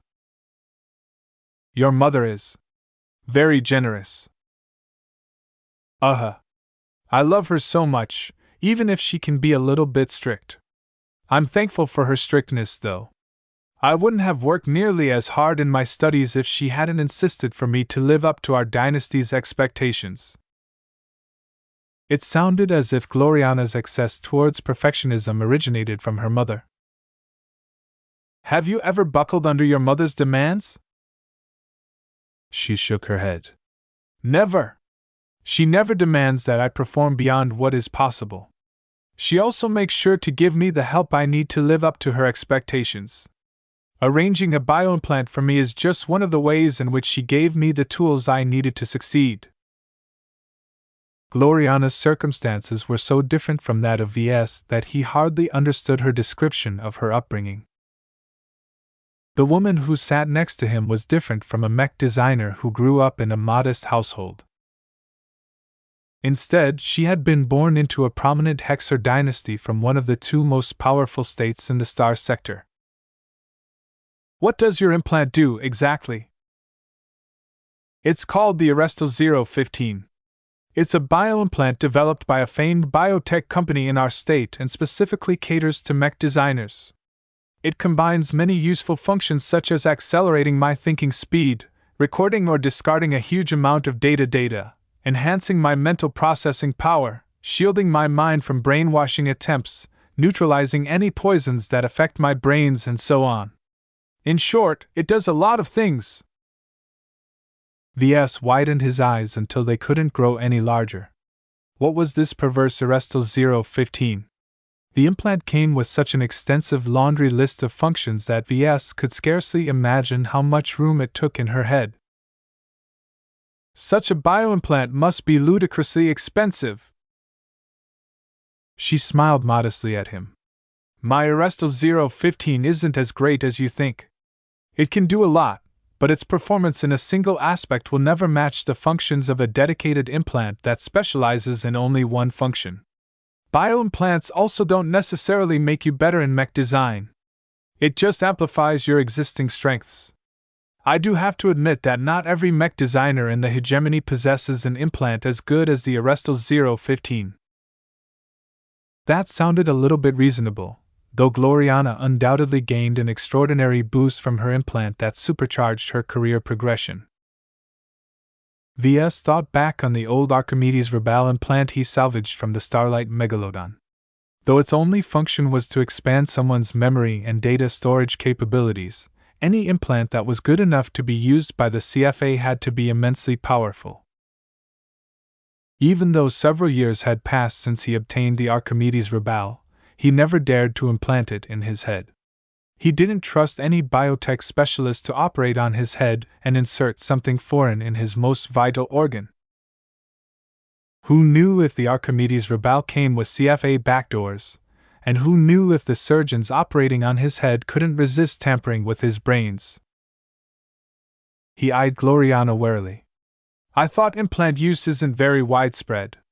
How can you trust the developers of the Arrestal 015 to refrain from adding backdoors to your bioimplant? How can you trust the surgeons to refrain from messing with your head?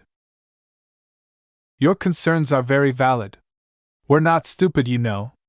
Not only did my mother personally supervise the purchase of the Arrestal 015 and the implanting operation in person, she also triple-checked every single step of the procedure with multiple biotech experts. She consulted both independent experts and the experts in retainer to our dynasty. And they are all able to judge that your insanely complex implant is sound? Perhaps you don't know this, but implant developers always make it easy for others to inspect their physical makeup and programming. It's the only way they can sell their products. Otherwise, my mother would have never given her approval for the operation. Your mother loves you very much. Hi. Mothers are the best. She suddenly pressed her palm over her lips. Oh, I'm sorry. You lost your mother when you were young, right? That was insensitive of me. I didn't mean to remind you of your loss. Ves gave her a brittle smile. It's okay, Gloriana. My mother is with me, if not in body then in spirit. She never left me. Just like you, I don't know how I'd be able to become so successful if not for my mother. That's so wonderful. I too believe our ancestors are watching us. Did you already convert to Hexism? No. Ves immediately wanted to puke. Let's not talk about beliefs, shall we? I'm kind of allergic to that topic. Why not? She whined. I understand it can be a bit overwhelming to understand Hexism. You foreigners always make weird faces when I introduce them to the wonders of our beliefs. I thought you were different, Ves. Aren't you the bright martyr? Aren't you the fearless mech designer who believed in creating gods in the form of mechs? That. You don't understand. It's complicated. Gloriana glomped his arm even tighter and stared at him with an unnatural intensity in her gaze. You don't have to keep your design philosophy a secret from me, she whispered to him. Part of the reason why I obtained your mechs and studied them was because I wanted to confirm the truth. After a lot of study, I believe that there is definitely something alive in your mechs. The newer the mech, the more powerful their vibe. Are they the prototypes of the gods you've mentioned to the MTA? Ves became aghast when she turned his old lies back to him. How extensively did she study his mechs to ascertain the existence of his design spirits? He tried to escape the situation. As I've said before, let's not be so hasty in revealing our trade secrets to each other. Whatever you may believe about my mechs, they're still machines. My mechs aren't so different from other mechs. I just add something extra to them, that's all. Oh, you don't have to be modest. I'm sure you'll tell me your secrets soon enough, hi. Isn't that what lovers do to each other? Only if they trust each other. Gloriana leaned over and pecked him on the cheek. I'll be sure to earn your trust then. Loving couples don't keep any secrets from each other, don't you agree?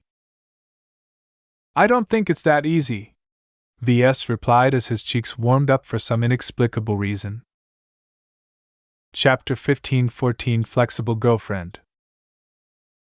The combined fleets that belonged to Ves and Gloriana transitioned into FTL. Neither of the two wanted to stay in the congested, busy, and increasingly more restrictive Reverend Indra system.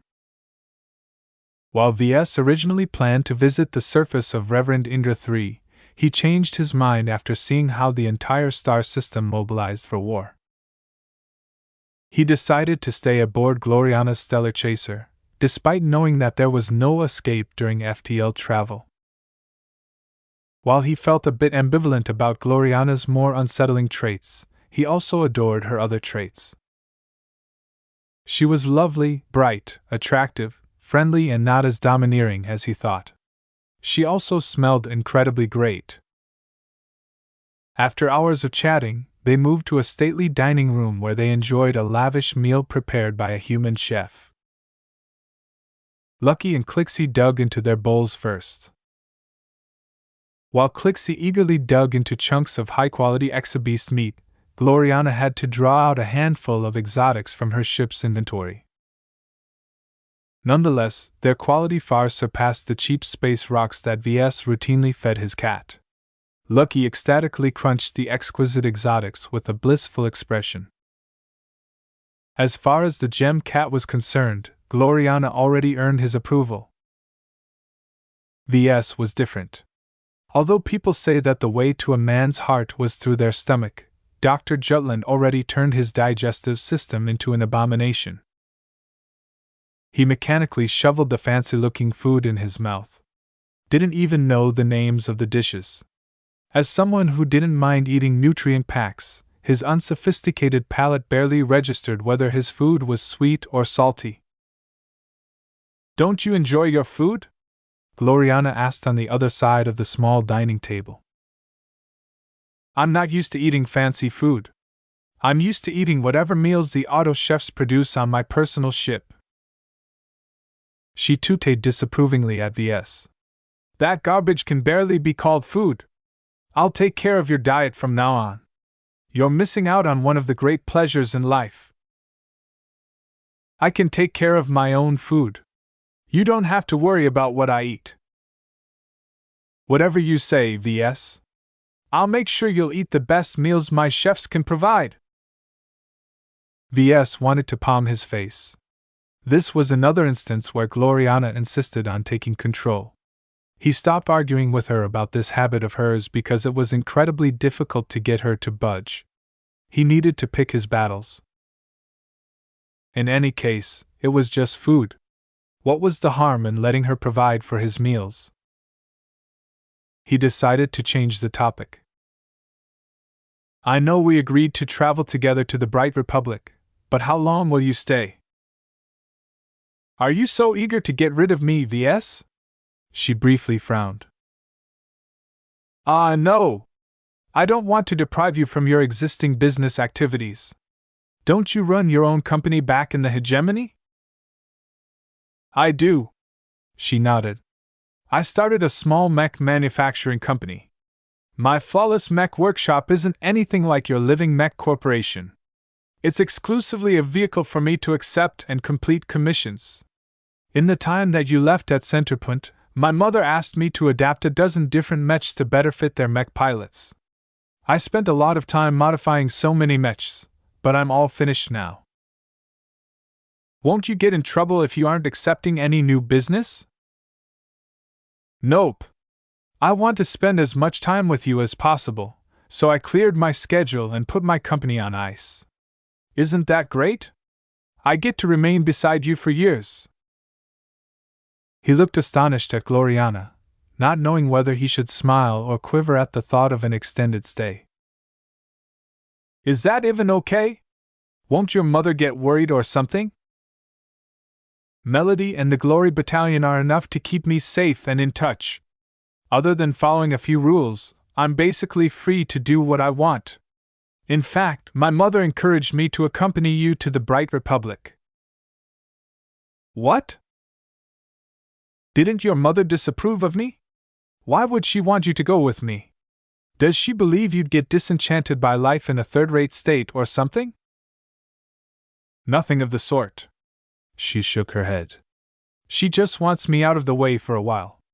The hexadric hegemony is not as quiet as it seems from the outside. My mother doesn't want me to get involved in any political disputes. In any case, I already did my duty when I modified the mechs of some of her favored mech pilots.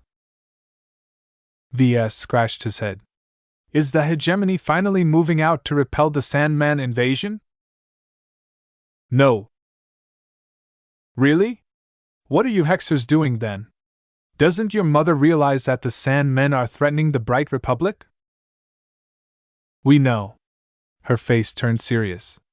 Neither the hexadric hegemony nor the Friday Coalition are ignorant of what is taking place at the border to the frontier.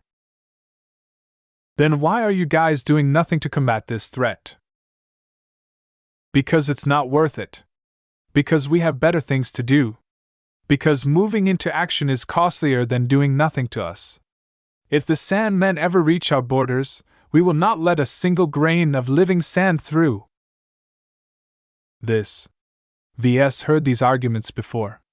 Whenever someone asked a Friday man or a hexer why they were sitting on their thumbs, they always replied with the same callous answers that expressed no sympathy at all for the plight of the citizens trapped in the border states. He just didn't expect Gloriana to parrot those opinions verbatim. Why? He simply asked. She glanced at him in the manner of a hexer rather than his girlfriend. Because the states under threat hardly matters to us. I know it's not fair to say that to you, but it's the truth. We barely have a reason to care about the third-rate states. Ves lowered his head. While he hated her words, a part of him knew it was true. From a military, economic, and cultural perspective, the third-rate states hardly contribute anything to the development level of a star sector. The second-rate states were the most predominant pillars of human civilization in many star sectors. Do you agree with this sentiment towards third-rate states? I used to. She put down her cutlery. Now I'm not so sure. You have to understand that I never thought seriously about the situation of third-rate states. Only when I met you did I realize that even the poorest states can offer something of value. People like you are the diamonds in the rough that justify their existence. I am very thankful for the Bright Republic for producing such a handsome and capable mech designer like you. Though Ves took some issue with her logic, at the very least she did not regard his state with disdain. He didn't know if he could take it if she continued to disparage the Bright Republic. So in short, your mother thinks that it's safer for you to accompany me to the Bright Republic, which happens to be in the path of the Sandman invasion, than stay in the hegemony? She chuckled, her voice ringing like a bell. Hi. It does sound weird when you put it that way, right? I'm not concerned. If the Sandmen come, I doubt they can defeat my Glory Battalion. If the situation takes a turn for the worse, they can always cover my escape. The same can't be said if I remain in my home state. Ves scratched his head.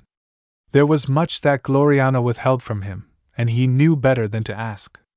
A state as huge, powerful, and complex as the hegemony surely had its own share of infighting. It was just a lot more difficult to hear news about it because the hegemony highly prized putting up a united front towards foreigners. So, the plan is to stay with me in the Bright Republic until the Sandmen force you to flee? That won't happen. The Bright Republic will never succumb to the Sandmen. Is that the conclusion of an analytical report conducted by the hegemony towards my state? She shook her head. I have faith in you. I have faith in your mechs. Aren't you working on a new mech design to address this threat? It's so frustrating you. V blocked the monitoring systems in your stateroom and lab of your ship. How can a girl like me admire her man at work when you heartlessly block my sight all the time? I am not a public performer, VS responded mildly as he resumed filling up his stomach. A man like me enjoys my privacy. I enjoy my privacy as well, she saucily grinned. If not for Melody following my mother's orders, I would have dragged you over to my stateroom in order to enjoy our privacy behind closed doors. Ahem! The aforementioned assistant glared disapprovingly at VS from the side of the dining room. Why was this female Benny glaring at him? He didn't say anything offensive. It was all Gloriana. Look, Gloriana, designing mechs is something deeply sacred to me. While I'm more than willing to work alongside other mech designers for collaborative projects, if I'm working alone I won't feel comfortable if I'm being stared at by a peeping Tom. Well, as your girlfriend, I have to make sure that you won't ever design a mech on your own again. Doesn't it sound dreary to coop yourself up in your lab to design a mech by your lonesome self? You have me now. I'll stay by your side and make sure you won't drive yourself crazy by staying away from me when you become preoccupied with designing your mechs. VS would argue that remaining in Gloriana's presence would definitely drive him crazy at some point. Seeking solitude and isolation in mech design sounded exactly what he needed to regain some much-needed sanity. Of course, VS did not dare to voice this opinion of his. Instead, he directed a shaky smile at his enthusiastic girlfriend.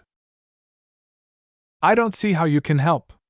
You exclusively design custom mechs, right? That's true. Then it's best not to disturb me when I'm at work. Nope. I will work right alongside you every opportunity one have. How is that possible? She smiled and tooted to him as if he was a confused little boy. VS, my restriction only applies to design projects where I'm the lead designer. If I call the shots, then I want everything to be as perfect as possible. However, you make the decisions, then all I can do is make suggestions and assist you in some of the less impactful design work. I can perform calculations for you. I can perform simulations for you. Even if you don't follow my suggestions, it's fine. VS did not expect that Gloriana was actually capable of contributing to regular design projects. His considerations completely changed. If Gloriana spoke the truth, then VS may benefit hugely from involving a very smart and capable journeyman as the contributing designer of all of his projects. He struggled to understand her limitations. I thought that mass-market mechs are completely incompatible to your design philosophy. That's true. Then won't it hurt if you force yourself to contribute to the design of a mech meant to be piloted by many mech pilots? It's okay. I'm not as inflexible as you think. I've had to adjust my design philosophy many times in order to overcome the practical problems I've encountered over the course of my career. I've already contributed to the design of a couple of mechs meant for mass production. As I've said, you have to be in charge of your own projects. I see. I understand. I think. Though VS still had to see how well they worked together, he began to contemplate whether he should involve her in his current design project. Even if his Desolate Soldier project had already reached the prototype stage, perhaps she might suggest something pivotal that he overlooked in his mech design. Chapter 15 Suspicious Boyfriend. After spending more time with Gloriana in a day than ever before, VS retired to a guest room set aside for him on the Stellar Chaser. When VS entered the compartment with Nita and Lucky, he immediately noticed that Gloriana added a few touches. The luxurious room exuded a grand and palatial atmosphere with its white interior and its large, traditional bed. It made VS feel as if he entered a luxury hotel suite. The only weirdness about the room was that it featured numerous images and projections related to Gloriana. Gloriana designing a mech. Gloriana performing research on an exotic. Gloriana graduating from university. Gloriana playing happily with Clixie on Scimitar 2. No matter where VS directed his gaze, Gloriana was everywhere. Acting upon a hunch, Ves looked upward, only to see a huge portrait of Gloriana staring straight down on him. Though the portrait looked incredibly artful and aesthetically pleasing, Ves did not relish going to sleep with Gloriana's giant face staring down at him all the time. Ves grimaced even deeper when he recalled that this was her ship. If she was obsessive enough to sprinkle the guest room with her images, then she definitely bugged every surface. Maybe traveling aboard her ship hadn't been such a great idea after all. Alright, Nita. Let's sweep the room. Sorry, Gloriana, but I still like my privacy. Don't blame me if I have to wreck your guest room. Though Gloriana wasn't present in the room, he knew for certain that she was listening in. He didn't need to rely on his intuition to determine that he was being observed. He activated his jammer while sending Nita and Lucky to sweep the guest room. While his bodyguard failed to detect anything with her armor's inbuilt sweeper, Lucky continually managed to detect and neutralize the tiny bugs buried under practically every surface. Gloriana probably expected that he only had access to third or second class anti-surveillance tech. Unfortunately for her, Lucky assimilated tons of CFA tech, and while a bit outdated, was still more than capable enough to defeat her best spying tools. Lucky didn't even need to break too much in order to disable the bugs. His body turned intangible and only briefly solidified a claw to destroy the tiny bugs without affecting any other systems. That's new, Ves observed with surprise. Meow! Lucky proudly swished his tail.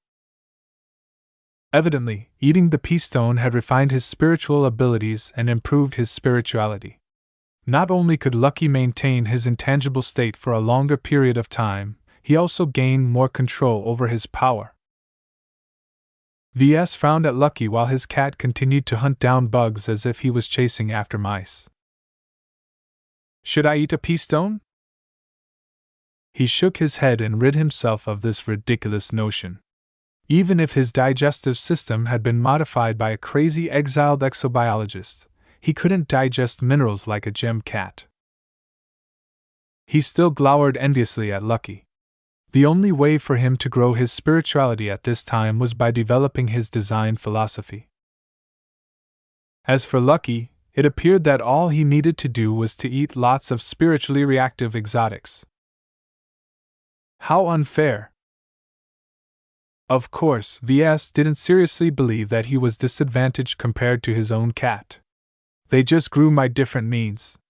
Whereas Lucky's growth depended on an ever-increasing amount of rare and expensive exotics, Ves could basically continue to advance all the way to master while designing the cheapest mechs. He decided to busy himself by deactivating all of the projectors and screens depicting Gloriana. The jamming device already disabled the bulk of them, but they would quickly return to normal once the interference ended. It was better for him to disable them before he turned crazy. Some time passed until Lucky finally deactivated all of the bugs.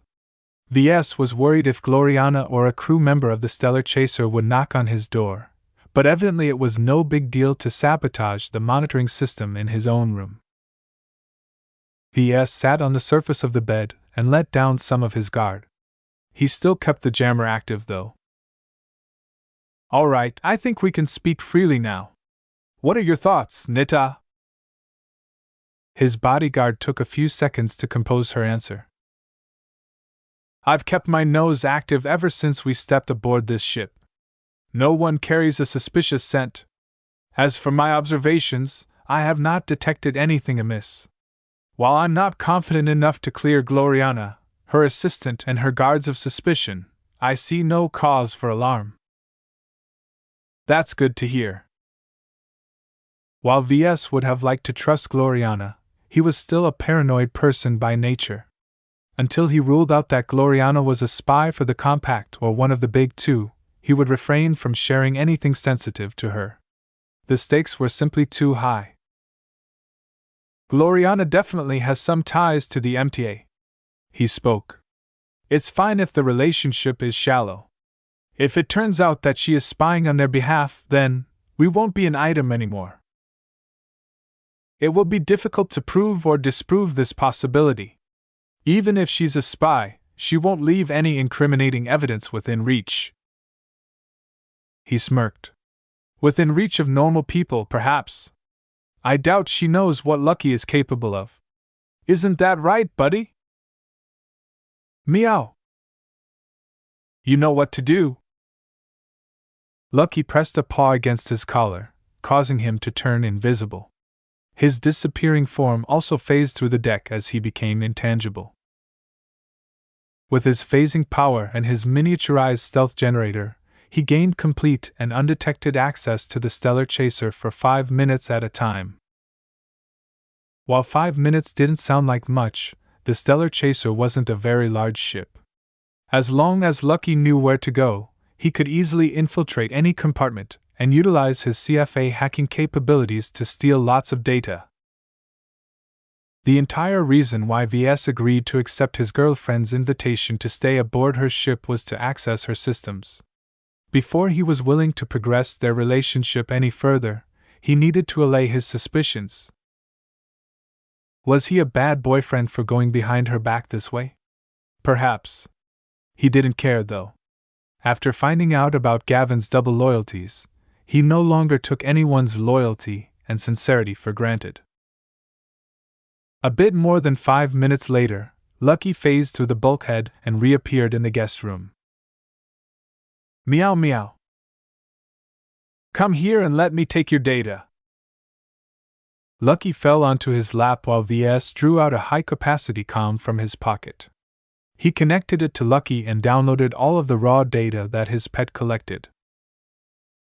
If the cat followed his instructions, then Ves obtained some of the contents of the Stellar Chaser's databanks, as well as Gloriana's personal comm. Did you find anything special or incriminating in your brief search? Meow. Nothing at all. Meow meow. Though Lucky only caught a brief glimpse of her stateroom and her possessions, she didn't hide anything too weird. Ves felt a bit relieved, but still resolved to send out Lucky multiple more times as soon as he was ready to go on another infiltration run. Once his high-capacity comm downloaded all of the data, he began to spend the entire night to browse its contents. Skipping a night of sleep wasn't a big deal to him, and he needed lots of time to skim over the mountains of data that Lucky managed to retrieve. He first inspected the contents of her comm, though she made sure to encrypt all of the data inside. Lucky already defeated it beforehand. Lucky retrieved a lot of communication logs and mech design files. He decided to skim over her communications first. She talked a lot to her mother, her father, and some of her other relatives. Aside from that, she occasionally talked to someone in the MTA, her mentor, and some of her industry contacts in the hegemony. Ves didn't dig in too deeply in her discussions. He only kept his eye out for anything that signaled that she had ulterior motives in trying to pursue a relationship with him. If she was truly a spy, then he needed to find out now before it was too late. He failed to find anything incriminating. Instead, her communications mostly concerned mundane business and design activities. Her talks with her mother were very illuminating. He played out one clip. But mother, I really do love him. It's not a passing fancy. Mr. Larkinson is a fine young man, but he is beneath your notice. There are much more qualified boys waiting for you at home. I don't care about their backgrounds, their positions, or their wealth. None of them understand mechs the way that Ves and I do. The two of us are destined to be together.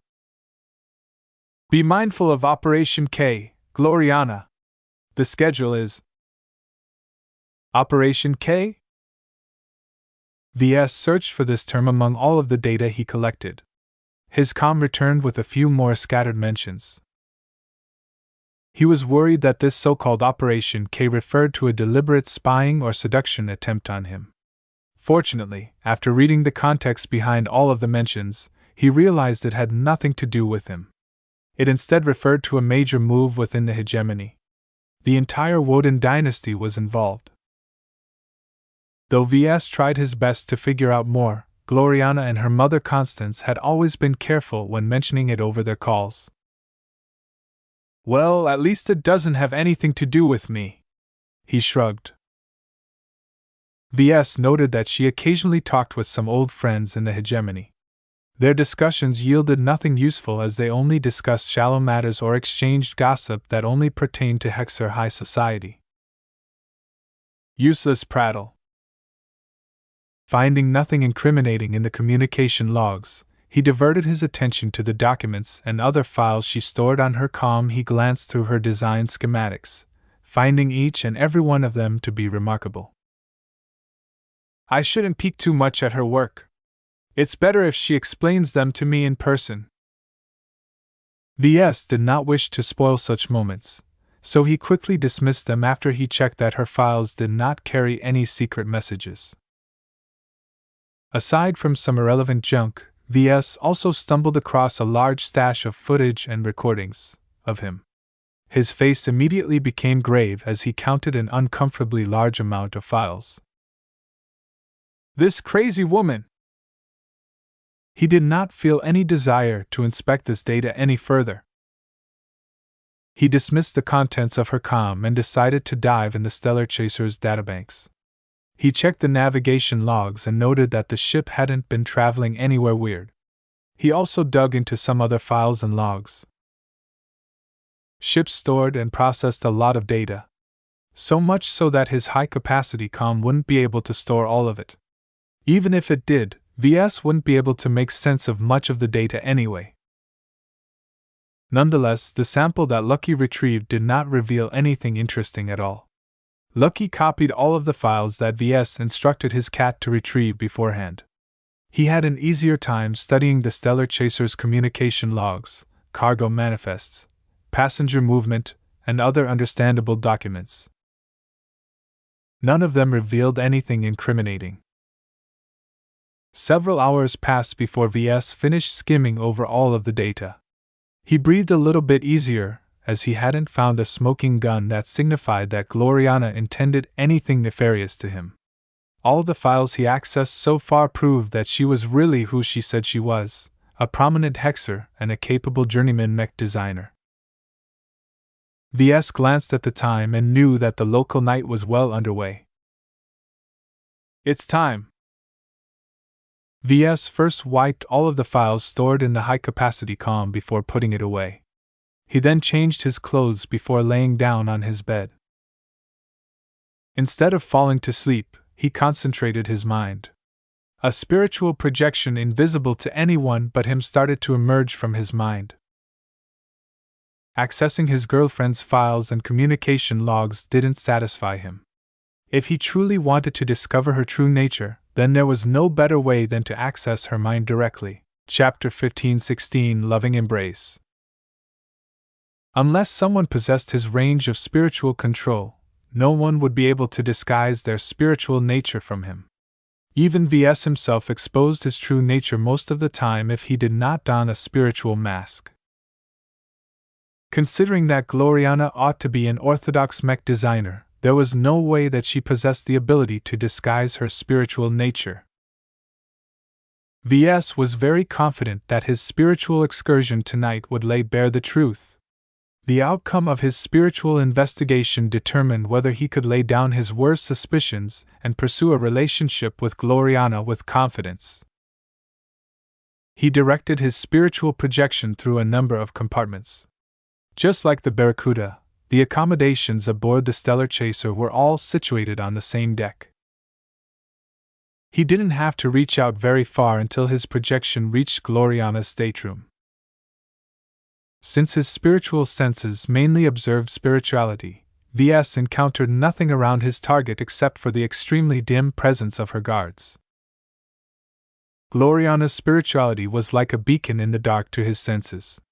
The strength of her mind actually matched very closely to his own, which signified that they were in a similar stage in their progression.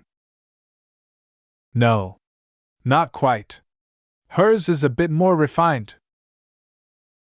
As Ves observed her spirituality further, he perceived a stronger sensation from it than his own. He speculated that the difference signified a disparity in the strength of their design philosophies. She achieved more progress than me. Damn it! It made sense, though. She advanced at least a year earlier than Ves. Despite not having access to anything like the system, her wealthy background and her amazing Arrestal 015 cranial bioimplant adequately substituted some of its functions. I have to work harder, he determined. If I don't catch up, she'll definitely advance to senior first. He had been a little bit too conceited in his own strength. Though the system provided him with numerous conveniences inaccessible to many people, it was far from the only means for mech designers to empower themselves. Ves decided to leave this extraneous topic of later and continued conducting his observation. After staring at Gloriana's radiant spirituality for a time, he pretty much determined its most notable spiritual attributes. Just like Ves, she possessed a mix of spiritual attributes. Ves instantly identified the ones related to mechs. Surprisingly, her affinity for mechs was quite high. Though his own affinity was higher after he crafted a masterwork, Ves knew that her respectable affinity was doubtlessly one of the reasons for her rapid progression. Mech designers who reach journeyman when they're still young are doubtlessly obsessed with mechs. If Ves followed this train of logic, then Oleg Vorn, Master Olsen's youngest direct disciple, probably exhibited an even more frightening affinity for mechs. As Ves studied Gloriana's spiritual attributes further, he also identified something strong but also related to mechs. This was her design philosophy. From an outside perspective, Ves perceived only a hint of her desire to design the perfect mech. He knew that most of her design philosophy was contained within her design seed. Situated in the center of her mind and protected by the strong barrier of her mind, Ves wasn't even sure he'd be able to observe it directly. He began to observe the rest of her attributes. There was a lot he didn't recognize, but none of them particularly stood out to him. Her personality traits didn't appear to be very remarkable, but under the influence of her design philosophy, they pushed her into working harder. She needed to be as perfect as possible. Her mechs had to be as perfect as possible. Gloriana ingrained the pursuit of perfection very thoroughly in her mind. She hadn't been putting up an act at all, though Ves already determined this after glancing through her design schematics. So far, everything he observed led him to believe that she had been honest with him. Yet what truly lurked within her mind? Ves did not feel reassured if he left at this point. He needed to gain a closer glimpse of her mind. Right now she should be asleep. If my projection approaches her mind, I'll only deal with her subconscious. I think. Ves decided to take a risk and push his spiritual projection closer to her mind. He tried to sneak the extension of his spirituality close without arousing Gloriana's largely dormant mind. He failed. As soon as his spiritual projection entered a certain range, Gloriana's spirituality immediately roused a bit and honed in on his spiritual projection. Though Ves was sure that it was just her unconscious reaction at work, he underestimated her sensitivity. How the hell did she manage to notice me so soon? He held his projection still and carefully observed Gloriana's reactions. After uncannily managing to detect his sneaky projection, it did not put up its defenses or tried to repel him as he expected. Instead, her spirituality bloomed with a sensation that Ves quickly recognized as happiness. She was pleased to encounter Ves. Ves mentally blinked. Really? If Ves encountered an entity trying to intrude in his mind, he would lash out and defend his inner being with as much ferocity as possible. His mind was his palace, and the essence of his identity. There was no way he would allow anyone to barge into his sanctum. He wouldn't even allow Gloriana or his own mother to get close. Yet the reaction exhibited by Gloriana's spirituality was so pronounced that Ves had a very hard time believing that she was less than sincere in welcoming his presence. He wanted to scratch his head. Should he send his projection closer or not? A part of him believed that Gloriana was laying a trap. Another part of him became convinced that Gloriana did not mean any harm. "It's very hard to deceive me on a spiritual level." He decided to get closer. As his spiritual projection hovered closer, Gloriana's unconscious reactions grew stronger. Ves mainly sensed a wholehearted desire to embrace him from her spirituality. Ves found it very difficult that anyone would exhibit such an uncompromising reaction to another. Gloriana's adoration to him felt very genuine. Not only that, she appeared to be very familiar with his spiritual presence. "Is it because she studied my mech so much?" From their earlier talks, Ves heard how extensively she studied his old designs. She even gave him a laundry list of points he needed to address and improve upon. The thoroughness of her understanding of his designs scared him quite a bit. She knew almost just as much as him, as if she had been an active participant of his design projects from the start. Since Ves left an undeniable trace of him in every mech he designed and built, it did not surprise him that much to realize that she identified his spiritual fingerprint. "I'm here. Will you let me in, Gloriana?" Her urge to embrace him was so strong that a small amount of spiritual energy leaked out from her mind. Though it moved a bit strangely and without coherent direction, the current of spiritual energy continued to hone in on his spiritual projection. Once they touched each other, Ves sensed a storm of undisguised emotions. Love, welcome, adoration, comfort, happiness, perfection. Ves couldn't help but let down his guard somewhat. He tried his best to convey his desire to enter her mind. Gloriana's subconscious mind accepted instantly. A hole formed in her outer defenses before Ves could process her instant acceptance. "It's that easy?" Ves felt a bit befuddled. This entire spiritual excursion proceeded way beyond his expectations. Instead of looking at a gift horse in the mouth, Ves decided to accept her invitation and entered her mind without any further considerations. His spiritual projection passed through the hole in her defenses without encountering any hindrance. Ves took the opportunity to sweep his spiritual senses in the inner portion of her mind. Strong! Her mind was almost as large and expansive as his own. It was a bit less rigid and strong, though, which signified that her mind hadn't been subject to as much abuse as his own. Nothing particularly strange resided in her mind. She did not possess anything fantastic like his grand dynamo either. Her mind probably resembled that of other journeymen. Ves didn't need to inspect the interior of her mind too thoroughly to determine her true nature. He did not send his spiritual projection further inwards, but instead focused his attention on the most prominent concentration of spirituality: her design seed. Beautiful, he mentally sighed.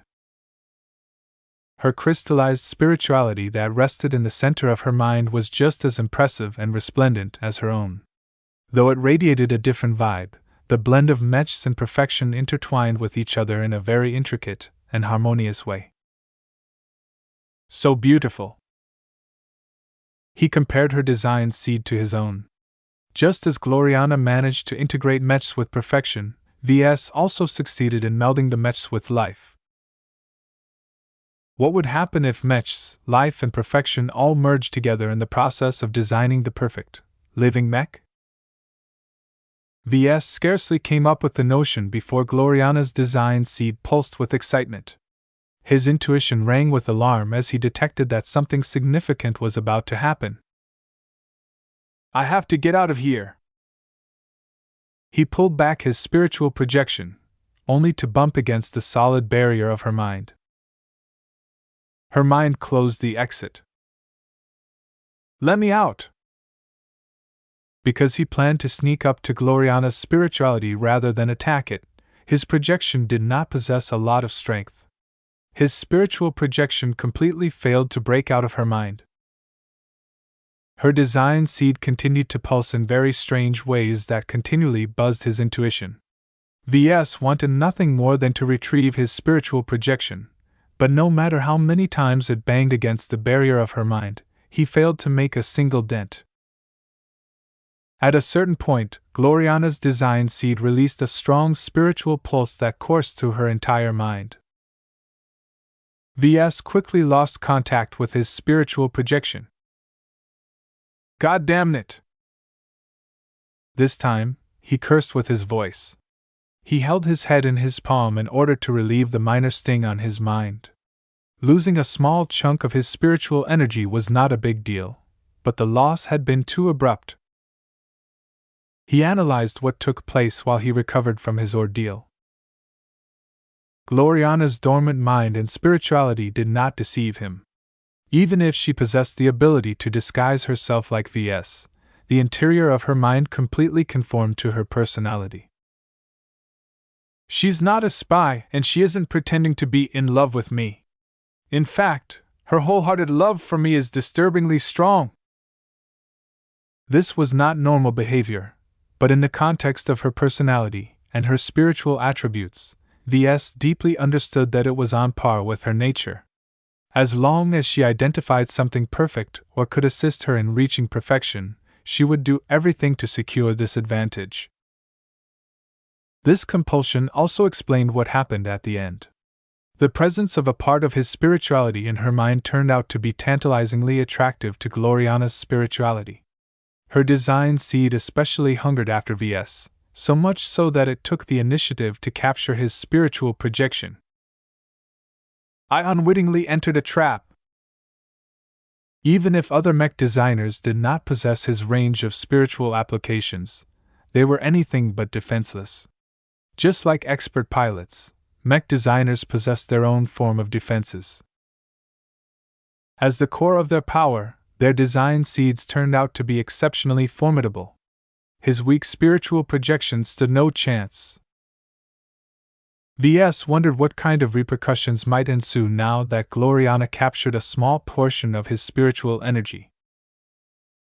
She won't be able to do much, he guessed. Why did he feel so concerned then? According to his understanding of spirituality, no one could empower themselves by siphoning someone else's spiritual energy. Except Mom. That was an exception on account of her powers and their direct family ties. Gloriana ought to be the same as him. As long as their spiritual attribute mix was different, they wouldn't be able to feed off each other. Even so, considering how Gloriana's mind turned out, her design seed might have captured his spirituality for reasons other than practical. She just wanted to own him. Hoarding a portion of his spiritual energy completely conformed to her obsessive tendencies. Chapter 15-17 Show-Off. The next morning, Ves dressed himself and wearily dragged himself to the dining room in order to eat breakfast. He dispensed with his impressive-looking but cumbersome pride of dusk outfit. While he could still wear it to impress her subordinates, there was little point in doing so. Perhaps it was worthy for him to earn Melody's approval, but he needed to do so through his actions rather than his dress. As for increasing Gloriana's attraction to him, that was completely unnecessary. His nightly discoveries already made that abundantly clear. Good morning, Ves! Gloriana energetically scurried up to him and embraced him in a hug before dragging him to the dining table. I just enjoyed the loveliest dream last night, hi. I dreamt that Melody didn't forbid you from sleeping in the same room as me. We were cuddling together all night under the covers. We even did the thing that my mother has forbidden me from doing, hi. You even entered my deepest part, and even left a piece of you inside me. Oh, you scoundrel, you could have at least warned me, hi. The more she talked, the more Ves became aghast. What kind of crazy? Ahem! Melody interrupted her charge's lurid fantasy. Please act with decorum, Miss Gloriana. It is highly inappropriate to bring up such matters in front of a man. Gloriana looked grumpily at her assistant. We're not in public. Why must you be such a prude? This is my ship. I can't do anything I want. Regardless where you are still a scion of the Woden dynasty. As floating bots began to serve exquisite breakfast dishes to the two of them, Ves carefully observed his girlfriend. He barely paid attention to the coffee he sipped as he surreptitiously activated his spiritual vision. He tried to find a trace of his spiritual projection trapped in her. Though it was difficult for him to sense anything past her strong and radiant spirituality, he still managed to sense a minute piece of him residing in the confines of her mind. Ves believed its detachment from him turned it into something akin to a very weak spiritual fragment. Gloriana's spirituality hadn't attacked it or attempted to assimilate it. Instead, his fragment floated peacefully in its cage, as if she was more than content to keep it around. To be honest, Ves felt this situation was very weird. He had no idea what the long-term influence of keeping his spiritual fragment might look like. According to his current understanding of spirituality, some bleed over or familiarization might occur between the two. The more the spiritual entities remained in proximity, the more they became accustomed to each other. Now that he came close to Gloriana, Ves felt that he could reassert some control over his spiritual fragment.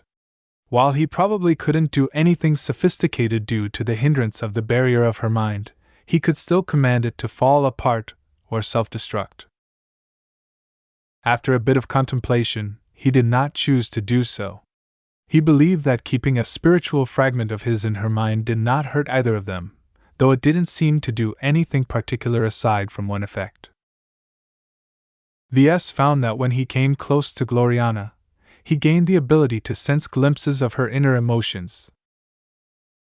In fact, what Ves perceived were the impressions that his spiritual fragment captured and relayed to him over their weak connection. This might prove very handy. Though he felt a bit ambivalent about maintaining a constant tap in her mind, it wasn't as if she got something in return. She continually basked in his spiritual attributes and imprint, and so did his spiritual fragment. Ves predicted that this continuous exposure to each other would probably do wonders when they collaborated on a mech design project. If their design philosophies were intimately familiar with each other, then they would probably mesh together well. The chance of incompatibilities or confrontations lessened, while the chance of beneficial interactions grew likelier. They peacefully enjoyed their breakfast as Ves continued to weigh the merits. Just as he decided to leave matters before, Gloriana finally spoke up again.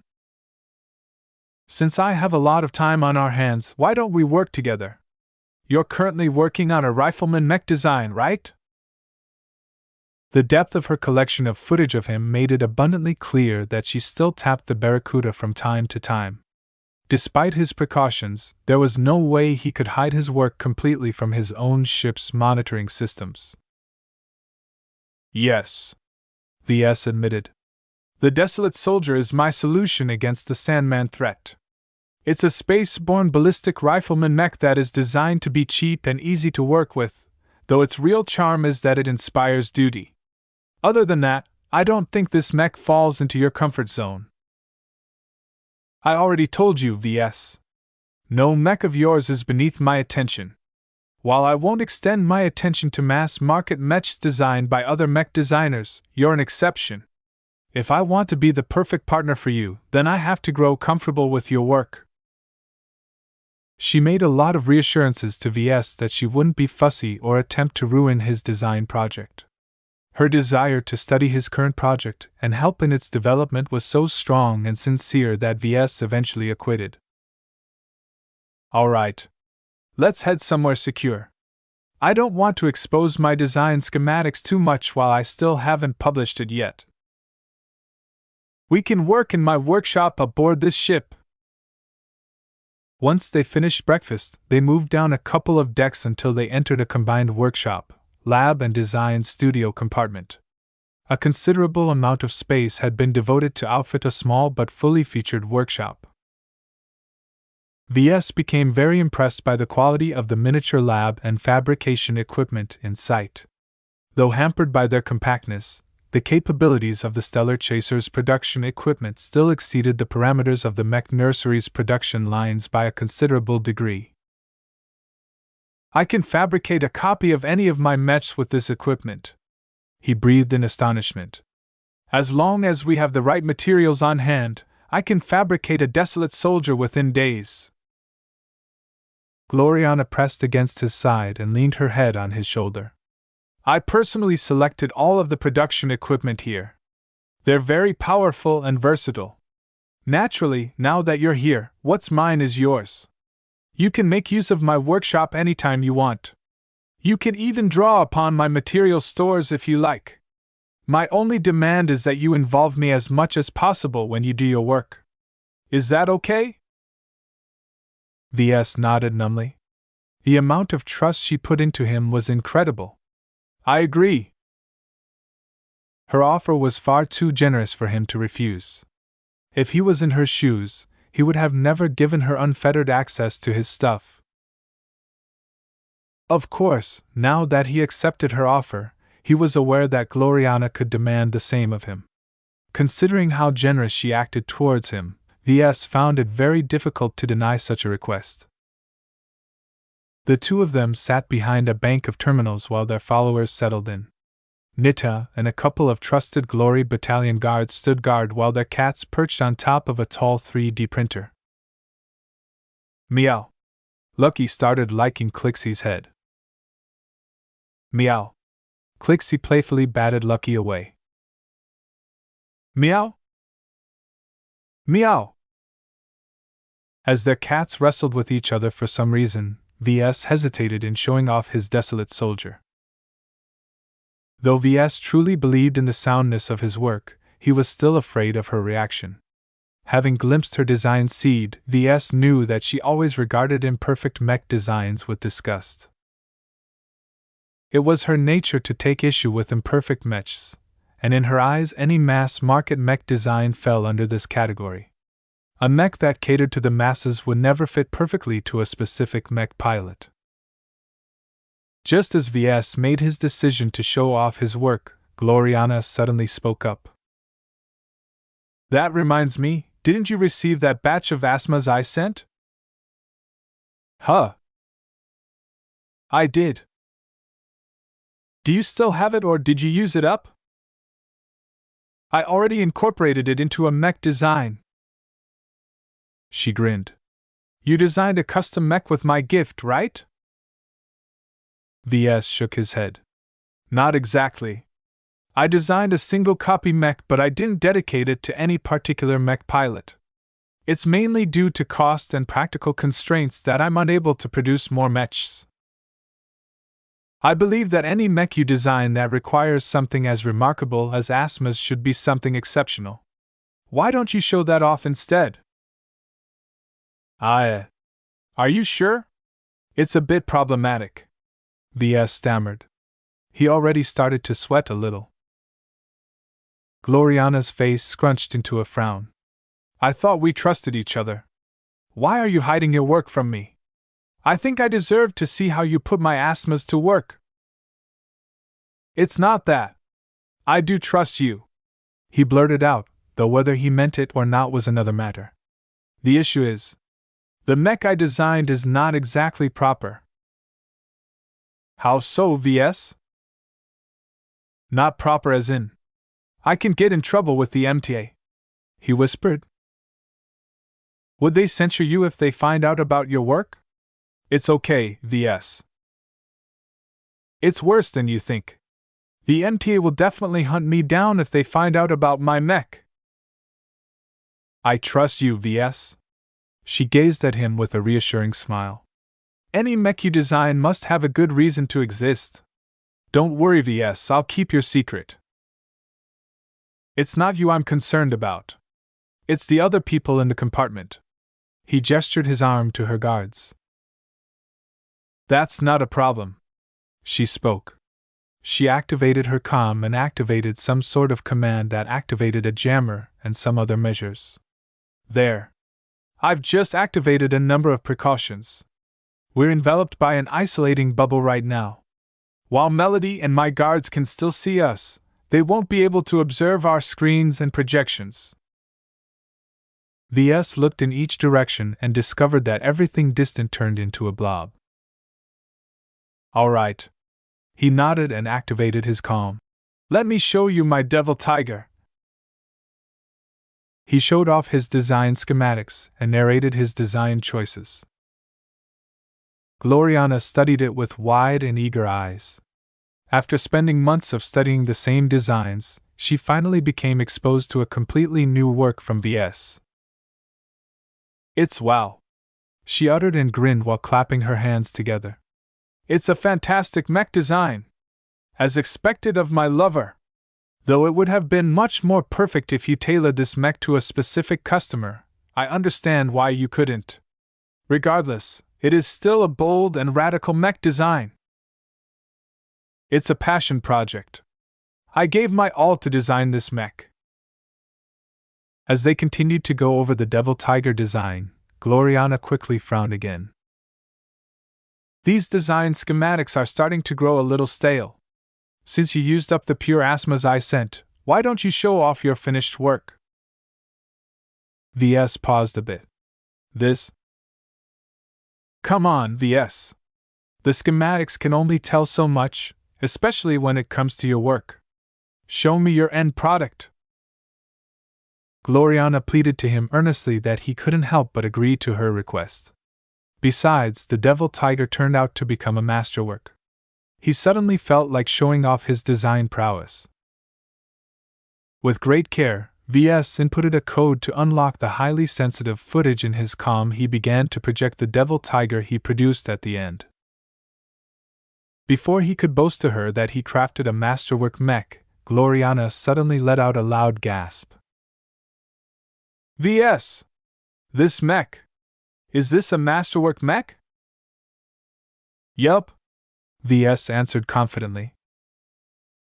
Did you let some masterwork fabricator produce this copy on your behalf? How could I? Masterwork fabricators are esteemed individuals. I could never get them to fabricate a controversial mech like the Devil Tiger. Then, you created the masterwork mech completely on your own? She stared hungrily at the projections of the finished Devil Tiger. Yes. It's all me. If not for the illicit nature of my mech, I would have submitted it to the emptyboutique to request my first masterwork certificate. It's a huge shame, but I'm confident I can reach this height again. Gloriana? His girlfriend fell silent as she continued to admire his work. Her breath grew more haggard until she outright started to pant. Her eyes grew so intense that they started to turn bloodshot. Her entire body started to vibrate, and Ves began to sense something very intense building up in her mind. Ves? Yes, Gloriana. Your masterwork mech is perfect. It's as perfect as your design allows. Oh. Ves began to inch back. I think you're mistaken. My mech is perfect. Gloriana outright tackled Ves, causing both of them to fall from their seats. Chapter 15-18 Human Investment. Melody, who had been watching over Gloriana from a distance, quickly raced forward and dragged her rabid charge from glomping all over Ves. For his part, he felt extraordinarily deprived. He really enjoyed their second long kiss. The pure emotion she put into showing her appreciation became so intense that Ves even sensed their spiritualities started to touch and resonate with each other. Both of them felt bummed out when Melody forced them apart. As Melody berated Gloriana over and over again for failing to adhere to her limits, Ves began to take a dim view of Constance Woden. While he understood why Gloriana's mother wanted to impose some limitations on their relationship, they were both more than 30 years old. What right did she have to treat them both like underage teenagers who barely knew their way around with love? 10 tiresome minutes later, Melody marched back over to the observation station in the workshop compartment and resumed whatever work she was doing. Sorry about that, Ves. Her big eyes looked up at him in this incredibly adorable manner. It's okay, he responded and modestly patted her back. He resisted pulling her into an embrace. We have all the time in the galaxy. She smiled at him.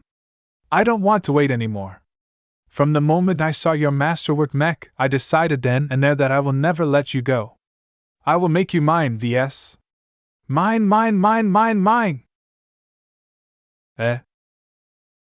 He never expected the impact of revealing his masterwork mech to be so great. He could tell that Gloriana was being serious with her words because he could sense the conviction in her spirituality. For me, a perfect vessel can only be formed if I meet two conditions. First, I have to design the perfect mech for a specific mech pilot. The design has to be the best possible result given the requirements I have to meet and the limitations I have to abide by. I'm very far away from reaching this height, but I've been pursuing this ambition from the start. This sounded a bit more flexible than Ves initially surmised. If she tried to design the perfect mech, then it was practically impossible to achieve this goal. She would have to surpass every star designer in the past, present and future in order to design a mech considered perfect in an absolute sense. In contrast, the way she phrased her ambition made it clear that success depended on the circumstances in play. If her definition of perfect meant designing a mech that fit her capabilities, the objectives she needed to meet, and the practical limitations preventing her from resorting to more expensive toys, then her chances of realizing her design philosophy became a lot better. Ves became impressed at her girlfriend. Crazy and eccentric she might be at times, she was still a clever and competent mech designer. She did not take her profession lightly. What's the second condition? I think you can guess. She gazed lovingly at Ves as if he was a treasure. Just because I designed the perfect vessel under the circumstances doesn't mean the physical reproduction is devoid of flaws. There is always a certain degree of variance in the fabrication and assembly of parts. A single mech can consist of more than 1,000,000 different parts. No matter how careful you are in fabricating them, many parts are too intricate to stay within tight tolerances. Materialization technology can ensure that every part is reproduced without a single atom out of place, Ves suggested. Her smile dropped a bit. What I'm trying to make is the perfect vessel for a mech pilot, not the perfect mech in a vacuum. For me, the perfect vessel transcends precision engineering. One of the biggest shortcomings of producing mechs through materialization is that no one has ever created a masterwork mech through this method. All of the mechs are completely identical and consistent in quality, I'll give them that, but they are also completely devoid of the necessary character that can elevate them to masterwork. This had to do with the definition of a masterwork. It was a rather vague and imprecise concept. It couldn't be quantified or codified in a way that allowed AIs and algorithms to identify them. Only experts and insiders of a profession could recognize a masterwork on the spot because only they possess the intuitive judgment that allows them to recognize if a work holistically surpassed the sum of its parts. For this reason, a product materialized into existence without the intervention of a craftsman could merely be described as a precise reproduction, rather than a masterful reproduction. Whether it came to the production of mechs, combat armor, or personal firearms, a true masterwork had always been created by hand by an eminent craftsman. Of course, materialization technology did not slow down just because of this flaw. As long as a manufacturer could afford to implement this tech, then the machine-like consistency and complete lack of variance allowed for incredibly efficient and reliable production of extremely complex goods. Most manufacturers were more than willing to give up the minuscule, almost non-existent chance of producing a masterwork to rid themselves of so many inefficiencies. Ves did not agree though, and neither did Gloriana. He felt a bit more closer after finding out they shared the same views on the matter.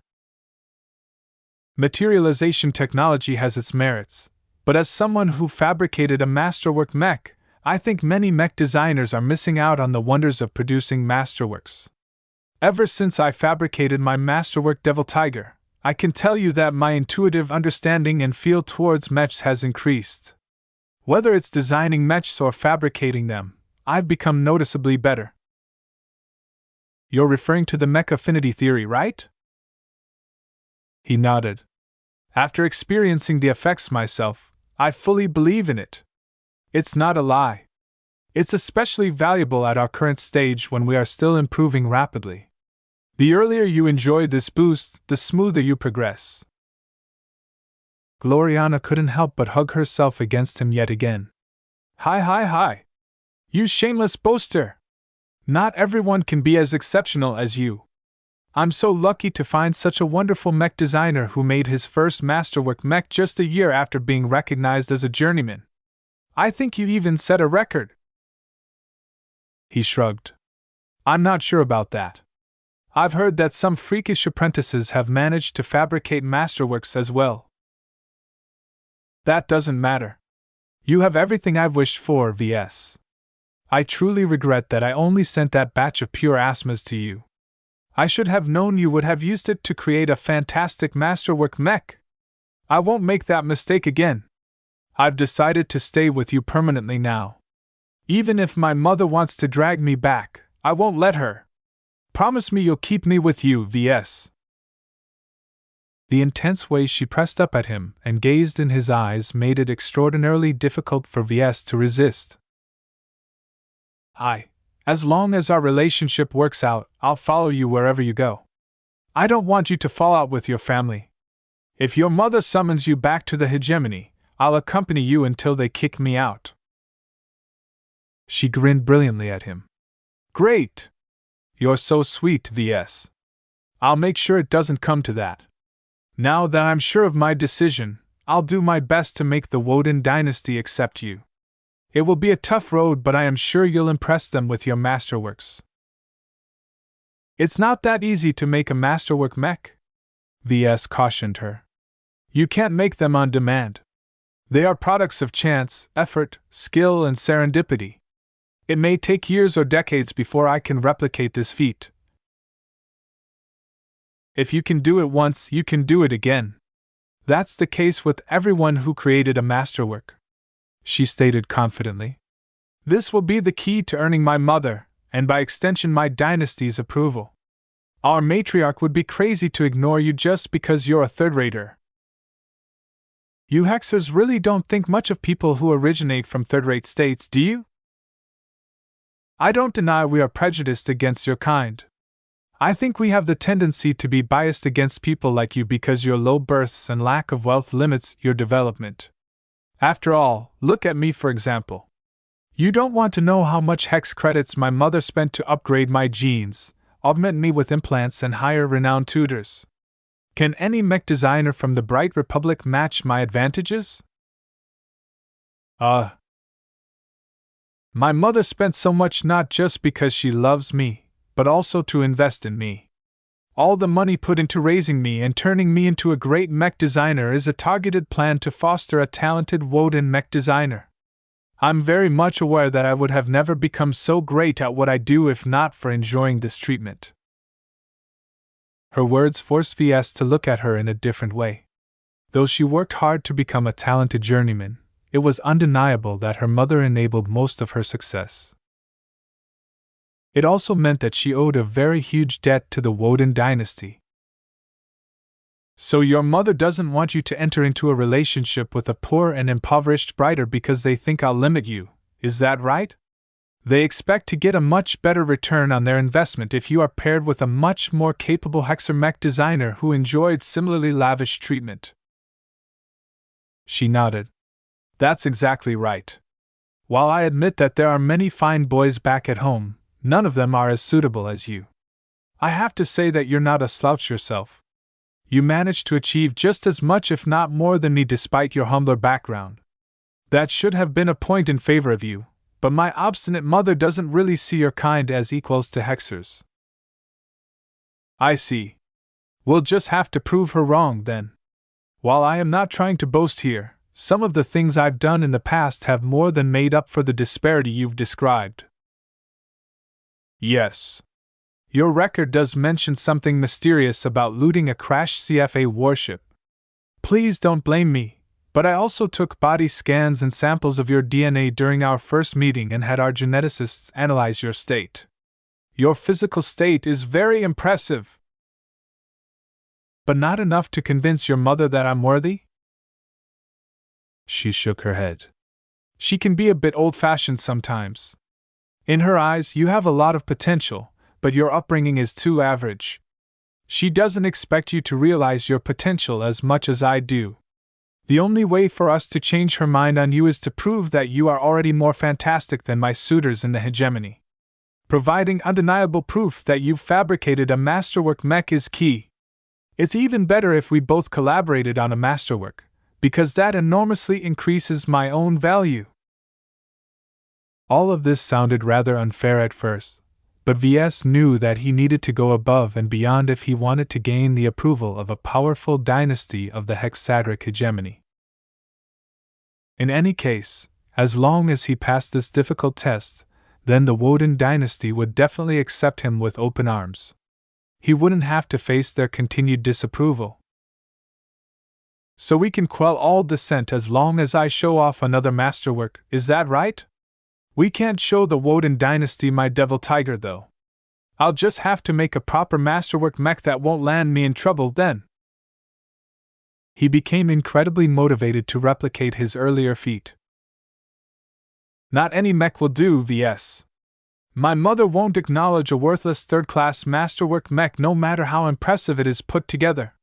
The only way to get my stupid family to acknowledge you properly is to present them with a second-class masterwork mech that one of our mech pilots can put to use immediately. A second-class masterwork mech. His heart sunk down as soon as he heard this demand. To fabricate a masterwork mech, it was essential that Ves possessed a high familiarity and feel for its design and overall mech class. His lack of experience with second-class mechs meant that it would be incredibly hard to achieve a state that could bring him close to producing a masterwork. This meant that if Ves truly wanted to spend the rest of his life together with Gloriana, then he needed to immerse himself in second-class mechs. Chapter 15-19 Shared Passion. Ever since Gloriana revealed the standard that Ves needed to meet to earn her mother's approval, Ves continually sank into thought. He already enjoyed Gloriana's company. He found her to be delightful and supportive of him, so much so that Ves did not mind the idea of becoming a permanent item. Not only did he stand to gain a lot of practical benefits from their union, he believed he could trust her with all of his secrets. However, the Woden dynasty sure expected much from any man who wished to capture her heart. With all of the bias and lack of faith directed towards him, the only way for him to break their poor impression of him was to prove he had the capability to fabricate a second-class mech. Yet how much effort did he have to make to reach this point? He couldn't just pick a random mech design and fabricate it 1,000 times. Ves believed he needed to design his own second-class mech to open up the option of making a suitable masterwork, but that entailed becoming intimately familiar with these kinds of machines. Ves already envisioned a very busy schedule ahead of him due to his desire to fill up the LMC's catalog of third-class mechs. He had way too many things to do to squeeze an additional study of second-class mechs. Unless he made use of a time-saving tool like the system. His eyes grew a bit brighter. He knew that ordinary third-rate mech designers had an immensely tough time trying to adapt to the standard of mechs in second-rate states. The fact that no promising mech designer from the Bright Republic who emigrated to the Friday Coalition or the hexadric hegemony managed to advance to master was proof.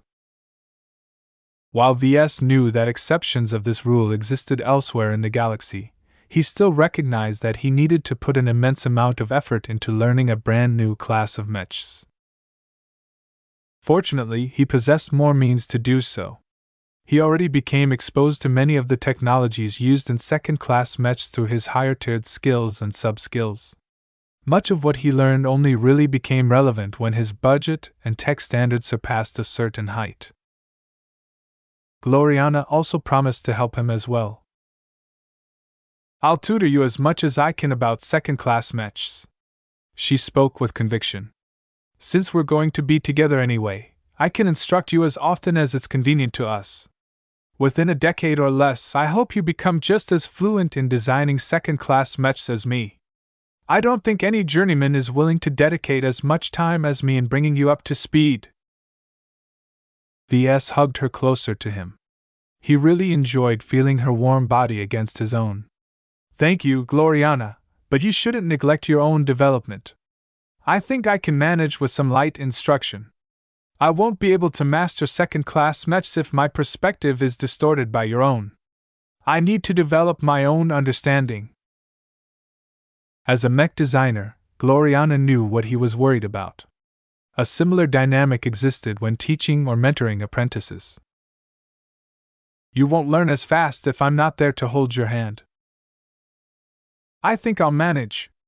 Let me try first, and if my progress isn't good enough a few years from now, we can try something else. For now, it's important for my principal development to design a lot of mechs for the Bright Republic and other comparable mech markets." If he switched over to designing second-class mechs right away, then he would have to waste valuable years while he tried to reinvent the wheel. Not only that, he needed some way of breaking into the mech market of a much more advanced and foreign state. The progression of a mech designer did not really depend on the class of mechs. He still believed it would be useful for him to expand his range into both third and second-class mechs. Ves and Gloriana discussed their upcoming plans. For now, Ves wanted to focus on his existing plans and study up on second-class mechs in his spare time. While Gloriana did not have any obligations per se, Ves did not wish for her to waste all of her time in assisting him in his own projects. "I think it's best if you revive your flawless mech workshop and fulfill some commissions on your own," he said. "Even if you're away from the hegemony, you can still do your work by remote." She firmly shook her head. "I don't want to. You don't have to be worried about my progression. I think it will be a true pleasure to help you design your mechs. Just like how it's best for you if you start to learn how to design a second-class mech, I think it will benefit me as well if I expand my range to third-class mechs. I can make just as much progress in the Bright Republic by adapting and modifying your mech designs into perfect vessels to some of your customers." "Really?" he questioned. "Mem." Gloriana cutely leaned her head on his shoulder. "I don't think working in the Bright Republic is a waste of my time. Not only will I be able to step out of the box and learn an entirely new framework of mech design, I'll also get to work by your side. The more we collaborate, the more we become proficient in combining our specialties. If we want to bring out the most in each other, then we need to work together as much as possible." This was the logic between mech designer pairings. Two creators who shared the same profession but approached their work from different directions could combine each other's efforts in fantastic ways. However, such a desirable outcome did not come about instantly. A long-term partnership was essential, and no partnership was as stable and enduring as a marriage. Ves decided to test how well they could work together. "Let me show you my desolate soldier design like I originally planned. While my current design project has reached an advanced stage, I hope you can provide me with some valuable input." He turned back to the terminal and tried his best to load in his design schematics. Gloriana kept leaning her body against his own as she studied the schematics and other data on the ballistic rifleman mech. This time, Ves did not narrate his design choices or overall logic behind his design. He wanted Gloriana to make her own judgment on his work. He watched her reaction carefully over the next hour, as she immersed herself into the desolate soldier design. From time to time, Gloriana winced or frowned as she studied something she found troubling. Ves noted that she reacted most strongly when she encountered the outcomes of his decision to opt for something cheap rather than powerful. Since his goal was to design an affordable mech, he made a lot of compromises and settled for inferior performance in exchange for minimizing cost and complexity. To a mech designer who was used to designing mechs worth tens or hundreds of billions of bright credits apiece, the abject performance metrics of his affordable mech must be a huge shock to her. At least with his premium mechs, Ves could boast about some of their strengths, but the main merit of his latest work was that it didn't cost a lot of money. Gloriana breathed deeply and closed her eyes. Her mild reaction belied the storm that raged in her head. Through his spiritual fragment stuck in her mind, Ves witnessed glimpses of intense responses against his work. Though a part of her probably found her design repulsive, she exerted a very strong desire to tolerate his work. Her surprisingly strong will exerted too much pressure onto her old beliefs that her design seed bowed down its head in the face of her determination. In her desire to make it possible for her to collaborate with Ves as much as possible, she was willing to adjust the direction of her design philosophy. Ves truly became speechless as he realized the immensity of her inner struggle.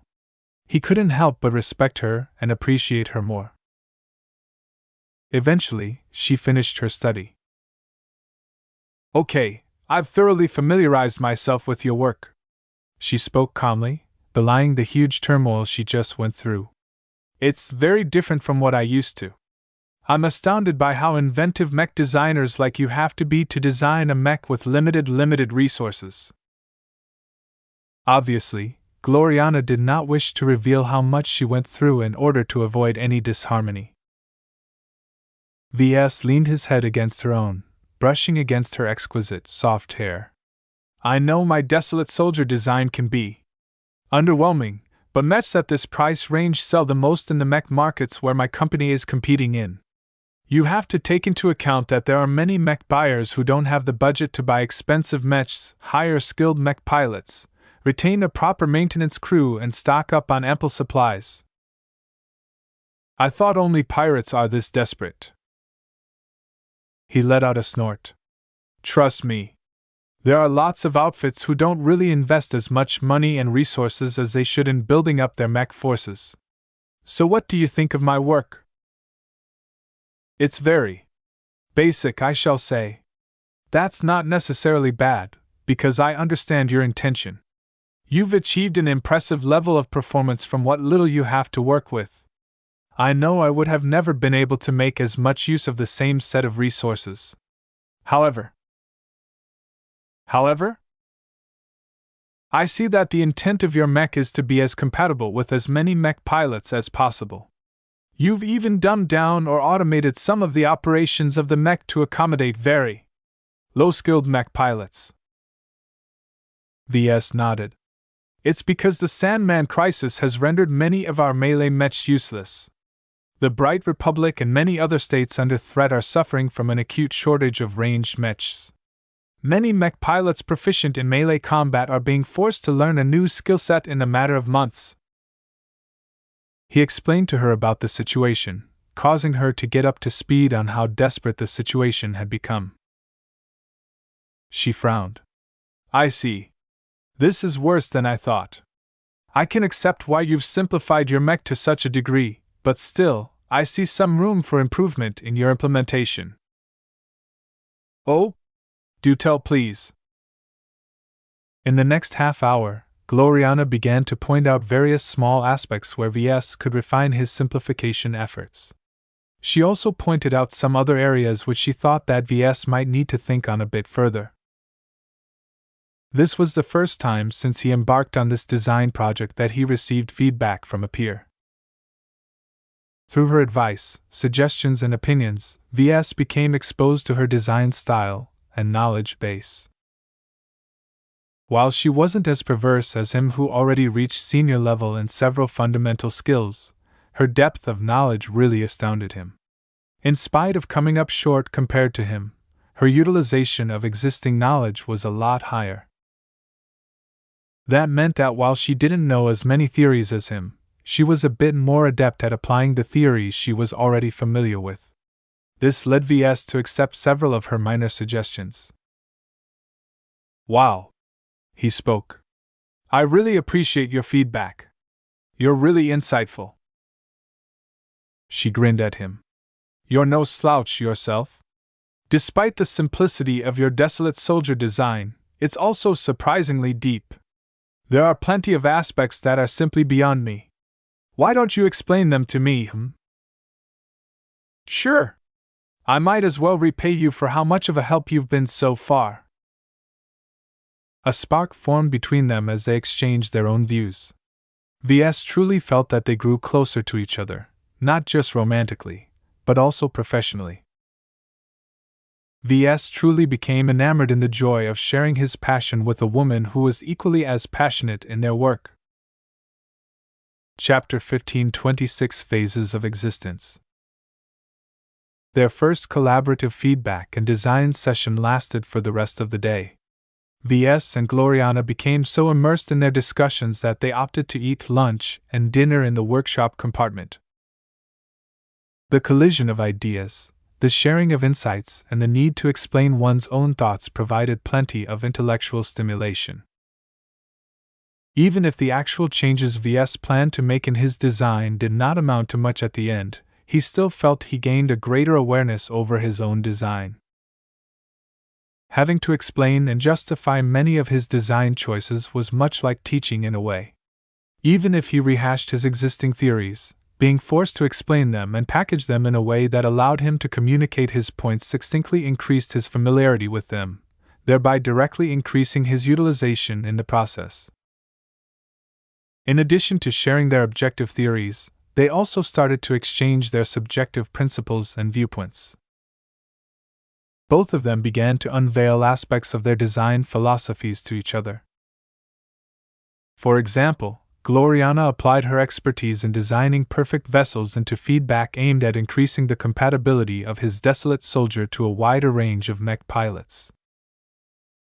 Ves became astounded by how some of her advice hit home.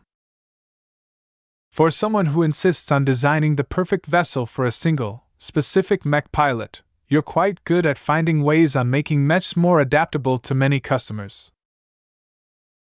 Gloriana continued to lean against him with her soft body.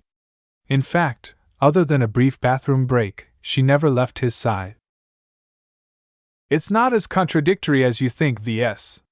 If you think about it, I specialize in adapting mechs to mech pilots. While I mainly focus on complete and total adaptation to a single subject, I meet all kinds of customers. Of course, I haven't dealt with mech pilots as bad as the ones in your states, but I've already dealt with a wide range of personalities, inclinations, and skill sets. This means that I can rapidly estimate how well a given mech design can accommodate a whole gamut of people." "That's quite impressive." She grinned happily at him. "So are you. The ideas you've introduced to me today are so radical that I don't even know where to begin." Neither of them went too deep into revealing their design philosophies to each other. Ves knew that she still withheld most of her specialty because it simply didn't apply to this case. As for Ves, while he pretty much accepted her as his girlfriend, he still wanted to take his time. He stuck to a shallow introduction of his specialty. He first wanted her to accept some of his guiding principles and concepts before he revealed more. "Mechs are alive," he repeated. "There is a living, beating heart inside them, and we have a responsibility to make their bodies as coherent as possible. Some of the design choices I've made don't make that much sense when you regard a mech as a mechanical machine. Yet when you understand that my design soldier has to conform to the concept of duty, my choices aren't baffling anymore. The gods you create must be carried by worthy vessels." Gloriana nodded seriously. His smile twitched a bit when he heard her repeat her nonsense about creating gods. To be frank, Ves felt increasingly more guilty about deceiving her. That nonsense story about divinity he told the MTA should have been buried in the MTA's massive archives. At this point, he decided to come clean. Gloriana, I think you are misunderstanding something. The recording you've obtained from the MTA, it's not entirely accurate. I didn't really believe that I was creating gods. Back then, I deliberately exaggerated my design philosophy to the point of absurdity because I don't want the MTA to learn what I really do. The truth is much less radical. His serious tone caused Gloriana to stop hugging him for a moment. She took one of her hands in her own and turned towards him with a grave expression. You don't have to be so afraid. She squeezed his hand. I support you no matter how far you go in your design philosophy. The proto-gods I've sensed in your mechs aren't lies. How can you deny the extraordinary miracles you are capable of performing? You can be honest with me. I will be at your side every step of the way. Just don't leave me out when you create your gods. Gloriana! Didn't you listen to me? My design philosophy doesn't revolve around divinity at all. Her smile never subsided. She continued to gaze at him with a loving gaze. I can scarcely imagine the gods we can create together. Just like with your transcendent messengers, I want to be a part of the creation of gods that can act as guardians of their states. What you did for the Elvain Protectorate is a model of the future of our collaborative efforts. Times like these reminded Ves that Gloriana hadn't changed that much at all. She just made an effort into hiding some of her hexerness when she was in his presence. Only when certain topics rose up did she reveal her conviction in her kooky beliefs. She was so fanatical about them that she outright rejected any answers that clashed with her own fervently held beliefs. No matter what kind of logic or facts he brought up, anything that matched her hexism beliefs was inviolable. He sighed. I told you over and over again that I'm not a follower of hexism. I don't ascribe to any of its tenets. As I said, that's okay. Hexism isn't as strict as you think. It's a philosophy and an acknowledgement of the truth more than a cult. Life, death, gods, man, and so on are all intertwined. What is dead can come to life. What is human can ascend to God. Your design philosophy already encapsulates these concepts. You create new life from something that is not supposed to be alive. Ves began to grow more and more uncomfortable. The most vexing aspect about Gloriana's misunderstandings was that some of her beliefs actually held some kernels of truth. This made it much more difficult for him to refute her assumptions. What does hexism's obsession with the number 6 have to do with all of this? He waved his hand. He already became exposed to the blatant influence of hexism aboard the Stellar Chaser. They always ate 6-course meals. Gloriana always wore clothes with 6 buttons or something. Their data pads came with 6 sides. His guest room featured 6 potted plants. There was no rhyme or reason why certain stuff had to come in 6. It was driving him nuts. She giggled at him. Oh, Ves, you're so adorable when you look so lost. Hexism isn't easy to get into, but I'll explain this the best I can. We don't worship the number 6 because it's some magical number. We pay tribute to the 6 phases of existence: life, death, godhood, damnation, dust, woman. What? Ves became so perplexed when he heard about this so-called 6 phases of existence that he felt like scratching his head until he became bald. Why was woman a distinct phase of existence? He could definitely tell that women had a definite hand in the spread of hexism. I'll be honest, Gloriana. I don't understand a thing about what you just said. You don't have to. Hexism is a universal truth. We are describing the actual state of existences irrespective of the lenses we adopt to explain our origin and our future. We apply the number 6 in our daily lives as a way to acknowledge this truth and to make an appeal to specific phases of existence. For example, A man like you should kiss me 6 times in the morning every day in order to appease the phase of woman. He looked at her weirdly. If you want me to kiss you 6 times in the morning, you don't have to make up an excuse. That's good. She grinned and shook with excitement. We can enjoy ourselves while at the same time pay tribute to the most supreme phase of existence. Truly, discussing anything about hexism was just asking for trouble. Ves really did not wish to go down the rabbit hole any further. I think I've heard enough. Please don't expect me to be as immersed in hexism as you. I respect your beliefs, but don't expect me to pray in front of 6 candles or anything. You don't need to do anything like that, Ves. You're already doing great things for hexism by creating gods.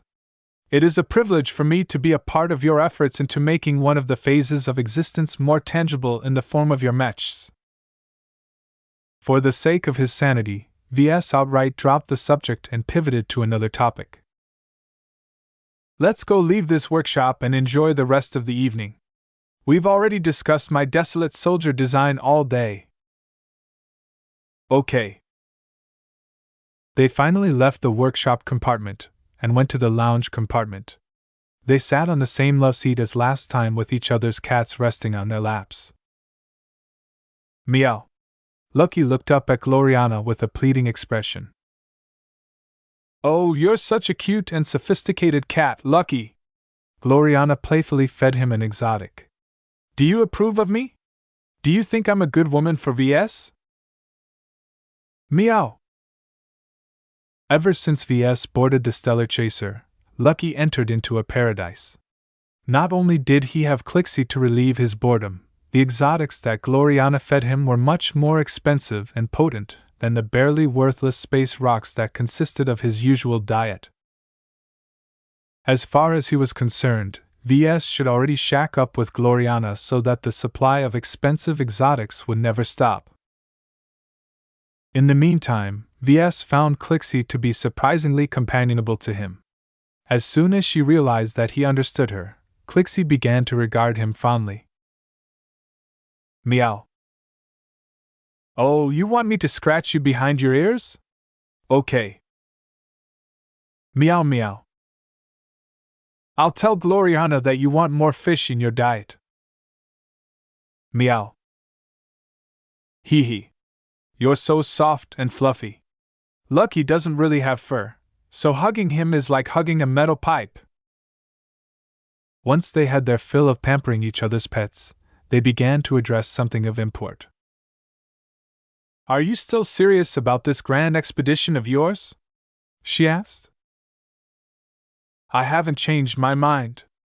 I still intend to visit the wider galaxy. Don't you want to go any more? I still want to, she quickly replied. It's just that if we take such a lengthy multi-decade trip, I want our starting conditions to be as perfect as possible. A ship like the Stellar Chaser won't cut it for the expedition we have in mind. Only a fully fledged factory ship will enable us to keep up our mech production no matter where we go. We also need plenty of strong escorts to protect such a valuable ship, as well as ourselves. The expense is enormous, he said. There's no way you can pay for it, right? She shook her head. No. I've approached my mother and some of the Wodens, and they've all told me that they aren't willing to bankroll such an expensive expedition. They think I can make just as much progress at home where they don't need to waste so many hex credits. They don't understand. Then, maybe we should settle for something cheaper and less modest. No! Absolutely not. That's unacceptable, Ves. We are not going to enjoy our sweet time together on a tiny rust bucket that won't offer enough room to raise our 6 children. Ves decided to ignore her comment about having 6 children. Then what options do we have? I've figured out 2 different solutions. The one I came up with earlier is to solicit external investors. We are basically pledging investors a share of our future earnings in exchange for a hefty investment up front.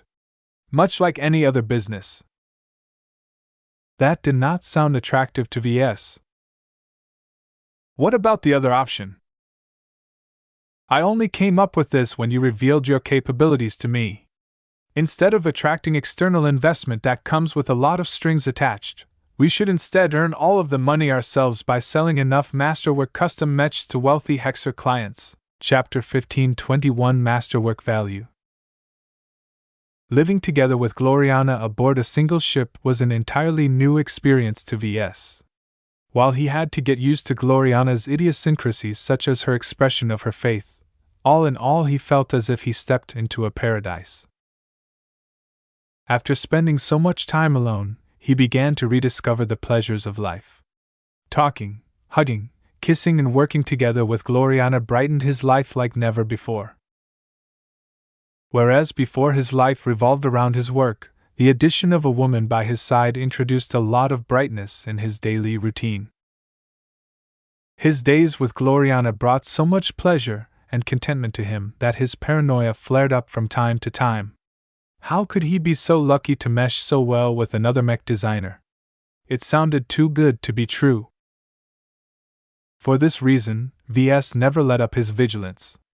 He continually sent out Lucky to harvest more data from the Stellar Chaser's databanks.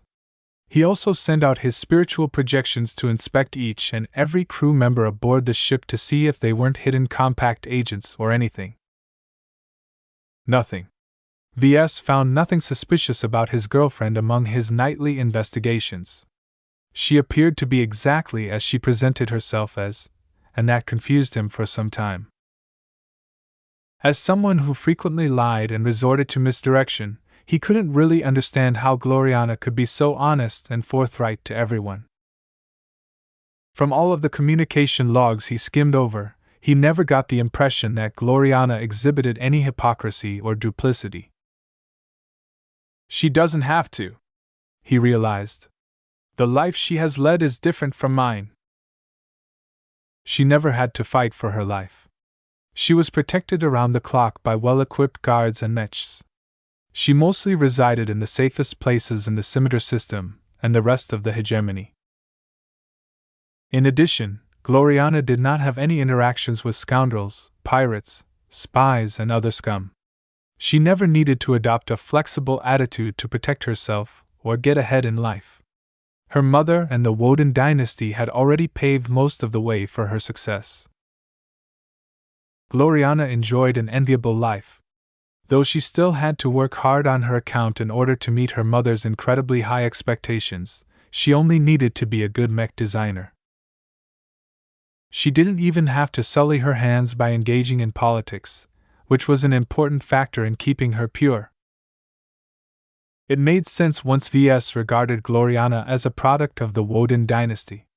With thousands of descendants, each Woden born into their name was expected to fulfill a specific purpose. Just like many other noble houses or dynasties, those who disgraced their families or ended up as good-for-nothings would be stripped of their esteemed names. As a prominent and future high-ranking mech designer, the Wodens obviously treated Gloriana as a treasure to their entire dynasty. They did not raise her to become the next matriarch. They raised her to become their principal mech designer. Though Ves wasn't completely comfortable with this arrangement, he knew it was a fair one. He wasn't really sure what that meant in terms of their relationship. Would he become a potency of the Wodens once he married her?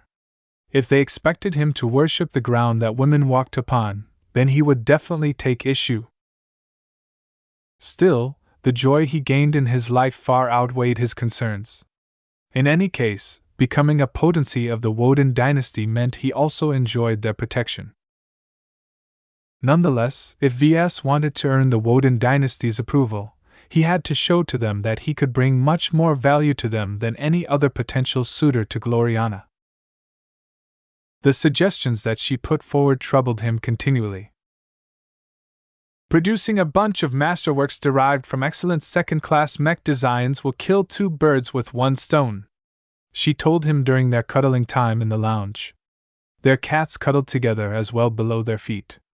Not only will you be able to prove you're better than the journeyman from the hegemony, but we can also earn an incredible amount of hex credits in the process to fund our upcoming expedition. It's a perfect solution. Ves smiled awkwardly at her. I admire your enthusiasm, but you asked too much of me. Crafting my first masterwork mech a few months ago was just a fluke. I keep telling you over and over again that masterworks can never be produced on demand. We don't have to make too many masterworks. Just a handful is enough for us to afford a factory ship. How can that be? He frowned. As far as I know, the factory ships up to hegemony standard are ludicrously expensive. She smiled and patted her forearm. Oh, you silly boy, you underestimate the value of high-quality custom mechs. There are many wealthy scions in the hegemony who would gladly pay a lot of hex credits to pilot a mech that can bring out the most of their strengths. If their mech is a masterwork on top of that, they can not only be assured that they are piloting the best that their money could buy, but they can also earn a lot of prestige from owning such a prized and rare machine. He understood both of those arguments. He knew that wealthy and powerful mech pilots like Lord Javier of House Anekin or Lady Miralix of House Laterna were willing to pay enormous sums to maximize their chances of success. In their perspective, spending 5 to 10 times the price of a standard mech was more than worth the expenditure if they achieved a lot of success in battle. In their societies, success in battle directly translated into greater reputation, which would pay them a lot of dividends in the future, such as being appointed to senior leadership positions. As for masterwork mechs, they were so rare that each of them were pretty much regarded as trophies. Their excellent craftsmanship and exquisitely optimized performance would definitely earn the admiration of peers. While their actual performance did not differ too much from non-masterwork mechs, the symbolic value they held simply couldn't be bought on demand, which justified their insane price premiums. In other words, wealthy people are willing to spend insane amounts to satisfy their vanity. He summed up. Vanity is not inherently bad when it gets you ahead, she added. When I tell you that hexers are willing to fund our factory's ship to obtain an excellent masterwork mech, I really mean it. One thing you have to know about the second-class mech market is that it features a considerably higher price ceiling than what you are used to. The scions of the matriarchal dynasties are even willing to pay 1,000 times the price of a standard mech to pilot an excellent, custom masterwork mech. Translated to the Bright Republic, that meant that a mech pilot from one of the founding families was willing to pay 60 billion credits, or more, for a custom masterwork mech. Such an immense price tag was more expensive than many expert mechs, and it was mostly due to the fact that it was a masterwork. Ves shook his head. Even if I can accept that there are moneybags in the hegemony who are willing to invest so much in a masterwork mech, that still leaves the fundamental problem of making them. Why are you so sure that we can produce not one, but several within a decade? Her grin widened. Have you forgotten about my specialty? He had grown more and more familiar with what she was capable of. Her design philosophy and her high standards pushed her to excel in almost every matter concerning mechs. Whether it was offense, defense, or mobility, she sought to develop a thorough understanding of all of them in order to ensure that every aspect of her work was as flawless as possible. If not for the incredible capabilities and processing power of her Arestal 015 implant, she would have never been capable of keeping up with all of her studies. In any case, her targeted focus on designing and building the perfect vessel meant that her design philosophy applied to her mech designs in a very odd manner. The best way to describe it was that her design philosophy imposed an effect that was opposite to Murphy's Law. What could go wrong might not go wrong. Any weak points and flaws in her designs became a little less serious in practice. The reason why her design philosophy fell under Class 9 rather than Class 1 was that this effect did not necessarily interfere with other effects applied to mechs. Instead, her design philosophy helped them perform better by mitigating some of the flawed and suboptimal implementations. It was no wonder the MTA regarded her so highly. Her specialty effectively amplified the specialties of other mech designers and collaborative design projects. The extreme and diverse range of possibilities of Class 9 design philosophies mostly produced garbage, but occasionally a gem like Gloriana came around to redeem her class. Of course, at this stage the effect was barely noticeable. It also remained to be seen whether Gloriana could progress to the point where it was worthwhile to involve her in a project. However, Ves remembered that her specialty also played a role in fabricating mechs aside from designing them. She already told him that she always fabricated her custom mechs in person to achieve the most ideal result. Having studied some of her project logs, Ves recalled that the quality of her end products always turned out to be high. When Ves connected these outcomes to her specialty, he began to make a very bold realization. He looked shocked at her. "Don't tell me. Your specialty is geared towards producing masterworks." Hi. You guessed it. She raised her hands towards her mouth. How can I design the perfect vessel but fail in the execution? Such outcomes spoil much of what I am working towards. For this reason, achieving the highest quality possible in producing a mech has always been my second ambition. Nothing brings more fulfillment to me than succeeding in creating a masterwork mech. The ambition she set forward frankly scared Ves. Almost no one could reliably produce masterwork mechs.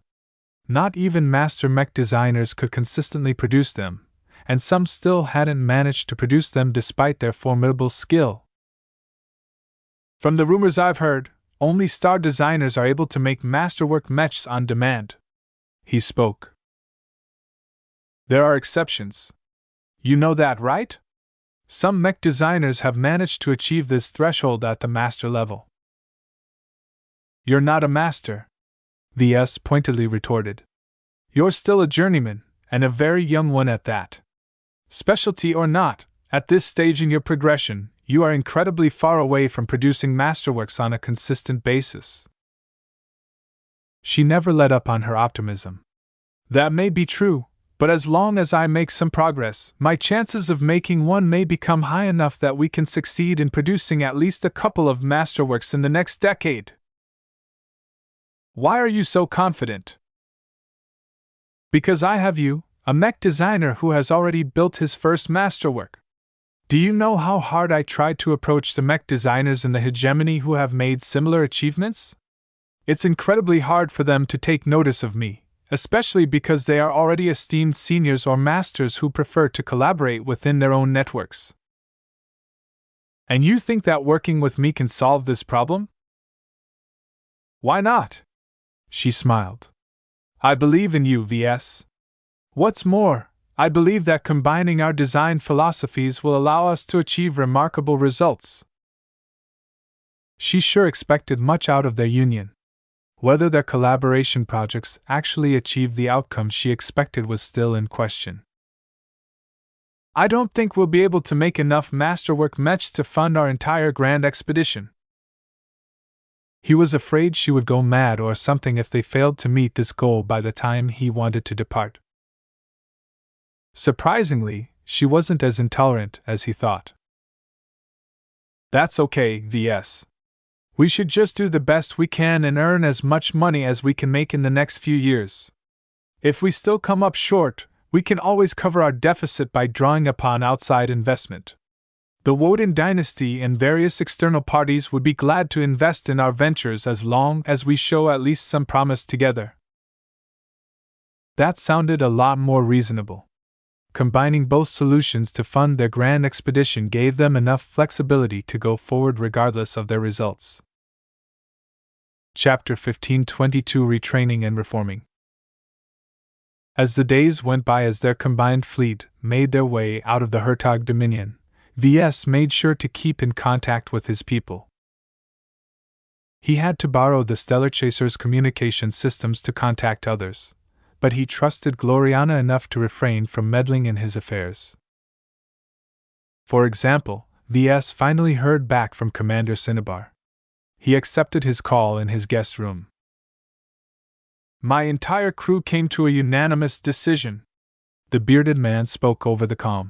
We think that working for you is our best ticket to success.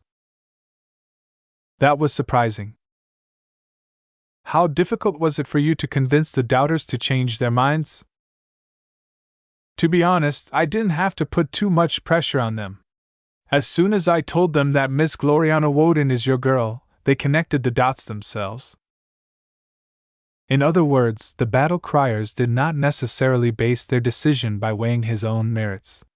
Instead, they made a bet that working for VS was their best option because of the benefits his girlfriend might provide to their organization.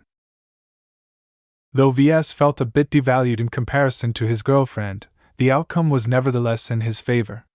He shouldn't complain too much, especially since he predicted that he would encounter this kind of situation lots of times in the future. Hooking up with a powerful Hexer mech designer was actually pretty nice. VS understood Patricia Schneider's situation a lot better now that he tasted the benefits himself. Okay. He nodded to the commander. I will make sure your battle criers won't regret your decisions. While it will take some time for me to live up to your expectations, I hope you can work for me without reserve. Will we be piloting second-class mechs in the future? It's a possibility in the far future, VS replied, revealing some of his future plans. A lot of focused training is required to bring your mech pilots up to second-class standards. It will be harder to accomplish this for already mature mech pilots. The only reason I'm considering this option at all is because I value the ironclad loyalty of Kinner bondsmen. If you want me to invest in your training, then prove me right. We won't disappoint your expectations, sir. While it was possible to retrain a third-class mech pilot into a second-class mech pilot, VS believed he could lean on Gloriana for help. He only needed her to order the Glory Battalion to take charge in retraining the battle criers and anyone else he found worthy. What about the Ingvar siblings? Commander Cinnabar grinned. They turned around the fastest when they realized that your relationship with Miss Woden isn't as exaggerated as they thought. None of us really thought you actually captured the heart of a powerful and wealthy Hexer. It suddenly dawned on VS that he could have hired more valuable mech pilots. Not only did he increase his own reputation and standing during his year-long trip, he also gained Gloriana's halo now that they showed to everyone that they were committed in a relationship. Nonetheless, VS prized loyalty above all. He would rather work with the people who had been with him for some time. Besides, he still saw a lot of value in the adaptability and scoundrel-like nature of the battle criers. Once he finished discussing matters with Commander Cinnabar, he contacted Melker and asked about the status of the avatars of myth. I'm certain that you will be pleasantly surprised at what we've managed to achieve when you return home. Commander Melker spoke confidently. We have passed our growth period and worked out all of the kinks. The loyalty, cohesion, and skill of all of our avatar mech pilots are completely up to standard. VS nodded in satisfaction. I look forward to inspecting my avatars in person. How much progress have you made in selecting avatars who are willing to leave the Bright Republic and participate in my upcoming grand expedition? Not much, to be honest. Even if we offer them better pay and perks, many of our men and women are attached to their families and social circles at home. Since I can't find too many takers from our ranks, I've already begun to search out suitable candidates in the job market, though that is slow going due to the current crisis. Well, I can't say I expected it to be easy. VS sighed. I have a proposal to remedy the lack of willingness. I've made a decision with regards to the Grand Expedition's troop composition. I want to split the current avatars of myth into two. That's a big decision.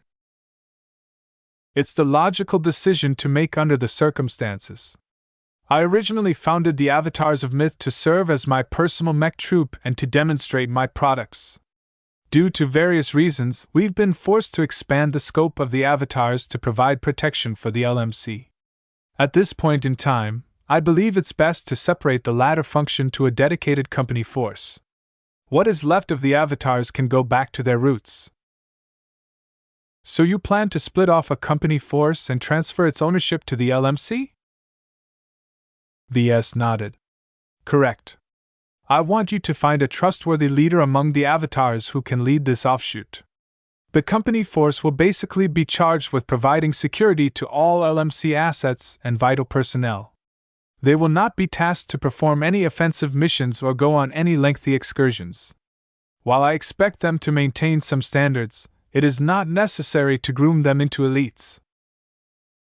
It took some time for Melker to process the changes. The implications of this decision were vast. I think this is the best course of action, he eventually stated.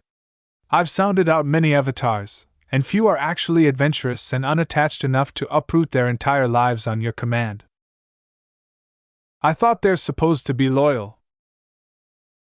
They are loyal, yes, but loyalty is conditional and can come in many forms. I think it's best to say that they are more loyal to the institution than you in person. That's why I think it's for the best if command of this new company force is transferred to the LMC. If their loyalty only extends this far, then I don't mind leaving them behind in the Bright Republic when it is time to set off. Ves scowled a bit. I'm hoping to reform the avatars of myth into a force that truly answers to me. Not only do I want my avatars to accompany me on the expedition, I also want you to retrain them so that they are capable of piloting second-class mechs. Melker looked shocked. You are asking for much. Even if our avatars are better than average, it isn't so easy for them to acquire the qualifications to pilot second-class mechs. That's not a problem. We have a decade to accomplish this goal. It will be easier if I ask my girlfriend's Glory Battalion to guide the retraining effort. His cousin still frowned. Why don't you just hire second-class pilots from the start? With your current wealth and status, it shouldn't be impossible for you to form a completely new force made up of native hexers. Ha! Are you kidding? Ves sardonically laughed. I'm not going to entrust my life to hexers. While I'm sure that Gloriana will be responsible for most of the security forces that make up the Grand Expedition, I want to bring at least one mech force that is in my pocket and won't be a complete laughingstock. Do you understand my concerns? I do. As I've said, we have a decade to reform the avatars of myth. If we can't find enough willing mech pilots from our existing ranks, then try and recruit talented and capable mech pilots from the job market. Will you be able to manage that, Melker? Surprisingly, Melker looked confident. With the conditions you set forward, I think we'll be able to find a lot more takers. As long as people hear that you are willing to retrain them into second-class mech pilots, I can guarantee you that we will be flooded with thousands of applicants. Ves blinked. He could actually envision such an outcome. Many third-class mech designers dreamed of becoming second-class mech designers in order to earn more money. Was it any surprise for him to learn that many third-class mech pilots wanted to upgrade themselves into second-class mech pilots? Not only would they be able to pilot much more powerful mechs, but they also expected to earn a higher salary. If that's the case, then make sure to maintain a high selection standard. For now, limit your selection to talented and promising Brighter and Ilvanan mech pilots. The younger, the better. It takes a lot of effort and money to retrain a mech pilot, so I want to get a lot of use out of them before they retire. Younger mech pilots are also easier to retrain. Melker agreed. They're not yet set in their ways. It would be as if they are still a mech academy. Why open the avatars to the Ilvanans, by the way? I think we can satisfy all our needs with Brighters alone. I don't want my avatars of myth to reflect a single origin. They need to be loyal to me rather than our state. Introducing Ilvanans will break up the insularity of your ranks and open up the possibility of recruiting more foreigners. If you put it that way, then I agree. It's just, the Ilvanans are pretty strange.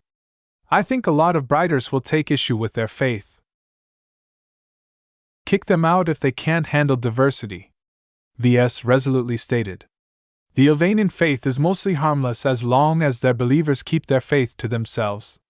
Considering my reputation, the Protectorate, I think it will be very easy for you to recruit enough Ilvanans. Okay, Ves. I'll try my best and see if I can integrate the two cultures. Speaking of which, what is your stance on opening up our recruitment to Lark and Sons? The mech pilots that come from our family are much better trained, and I think they'll be very loyal to your cause if you give them the chance to retrain them into second-class mech pilots. I certainly look forward to this opportunity. Ves paused a bit as he considered bringing in his family. It's acceptable as long as the Lark and Sons are loyal to me rather than the Lark and Son family or the Bright Republic. Do you understand? Melker grinned. Oh, I think many Lark and Sons will jump at this opportunity. They will form the core of our reformed outfit. That is not what I expected to hear, Ves admitted. Your impression of us is outdated. All of the changes that you've sparked has thoroughly changed our family in the past few years. The younger generation especially look up to you. I think there will be plenty of young and ambitious Lark and Son mech pilots who are willing to defy the expectation of our elders and skip enlisting in the mech corps in favor of joining the avatars. What about the family? It's fine. As long as we target younger mech pilots, they'll be more eager to take the opportunities you present to them. They'll also be single and unmarried, so you don't have to worry too much about those kinds of attachments. I see. I'll take your word for it. In any case, my goal for the next decade is to transition the avatars of Myth into a smaller but more capable second-class mech force. I don't expect the avatars to match the prowess of the Glory Battalion in such a short amount of time, but the foundation should be there. As for those who are unwilling or unsuitable to become a part of this initiative, they can enjoy a stable life by transferring to our new company force. They'll need a name. Have you thought of any? Let's go with Living Sentinels. Their name reflects their allegiance and their purpose. Sounds good. The two spent the rest of the call on hashing out the details. At the end of their discussion, Melker conveyed a final suggestion to Ves. By the way, you should call Kedis. Something important has come up that has kept her occupied in the past few months. That sounded serious. Ves had been wondering what took her so long to show off her own design work to him. He thought that she was busy refining her mech designs further on account of his previous feedback. Chapter 1523c. Hi, Ves. I'm sorry I've been out of touch lately. Kedis wearily spoke. Her projection showed a lot of stress and worry on her face. Ves doubted that she enjoyed a good night's sleep lately. He immediately grew more concerned. What is the matter? The Sandman invasion! She burst out. Before they crossed over into human space, they swept through the frontier. The Ferris Star region is riddled with Sandmen right now, and nowhere is safe anymore. The Sword Maidens under Commander Dice have taken a battering in an attempt to avoid the aliens. Ves knew this, but in his preoccupation of his own affairs he overlooked the implications the invasion might have on Kedis. That was a mistake. While Ves thought highly of the Sword Maidens, they mainly fielded swordsman mechs. It just so happened that Sandmen ate melee mechs for breakfast. This turned the Sandmen into the worst possible enemies that the Sword Maidens could face on the battlefield. Why didn't you tell me, Kedis? I don't want to bother you while you were on your trip. I know it's important to you and that dragging you into this mess will distract you. That's why I also told Kalsi and Melker to refrain from mentioning anything. Well, Melker just told me that I should speak to you. He's right. She grimaced a bit. Traitor. Why do you want to keep me out? I knew you couldn't do much for the Sword Maidens. Not only are you far away from home, but even if you were here, you can't possibly do anything to save them. Besides, I already asked someone else for help. Someone who is better positioned to save them and shelter them from the Sandmen. Ves frowned. Who? She glanced at him with a deliberate expression. Your friend whose name starts with the letter C. Calabast. It made sense. Of all the contacts they knew, only Calabast possessed the resources and reach to rescue the Sword Maidens. Yet why did she agree to do so? Ves struggled to find the meaning of Calabast's decision. What did C want in return? C agreed to rescue my sisters as long as they are willing to work for her. Since she was very sincere in her offer, Commander Dice jumped at the opportunity. Ves hadn't been the only person to go on a recruiting spree, it seemed. While Ves still doubted how useful it was for her to turn the Sword Maidens into her subordinates, she actually picked up quite a bargain. This was because Commander Dice was actually a secret expert candidate. Their adventures on Aeon Corona 7 inadvertently tied her to Kalanxo and Captain Orphan. Ever since they escaped the heavy gravity planet, the Sword Maidens would never be the same under her leadership. In fact, Ves harbored some ambition to take them over himself, but it turned out that Calabast had already been several steps ahead of him. She hadn't been sitting still all this time. He didn't blame Calabast for making good use of this opportunity. He had been splitting his time on way too many affairs that it might be better if his supposed partner took some responsibilities off his shoulders. Does this mean you work for C now? You know where my heart lies. I have always been a Sword Maiden. That has never changed. Ves accepted this answer. He did not begrudge her for staying true to her heart. Besides, working for Calabast did not mean that she left his orbit. So, how are the Sword Maidens doing? C managed to rescue them, or at least their survivors. Due to the current Sandman crisis and the huge amount of refugees fleeing from their homes, it's not very difficult for C to arrange new identities for them and mix them among the former citizens of the fallen states. No one really cares anyway, and the veracity of their identities can't be confirmed considering that the Sandmen have eaten most of the databases situated in the fallen states. This was the perfect time for pirates and other scum to gain new identities.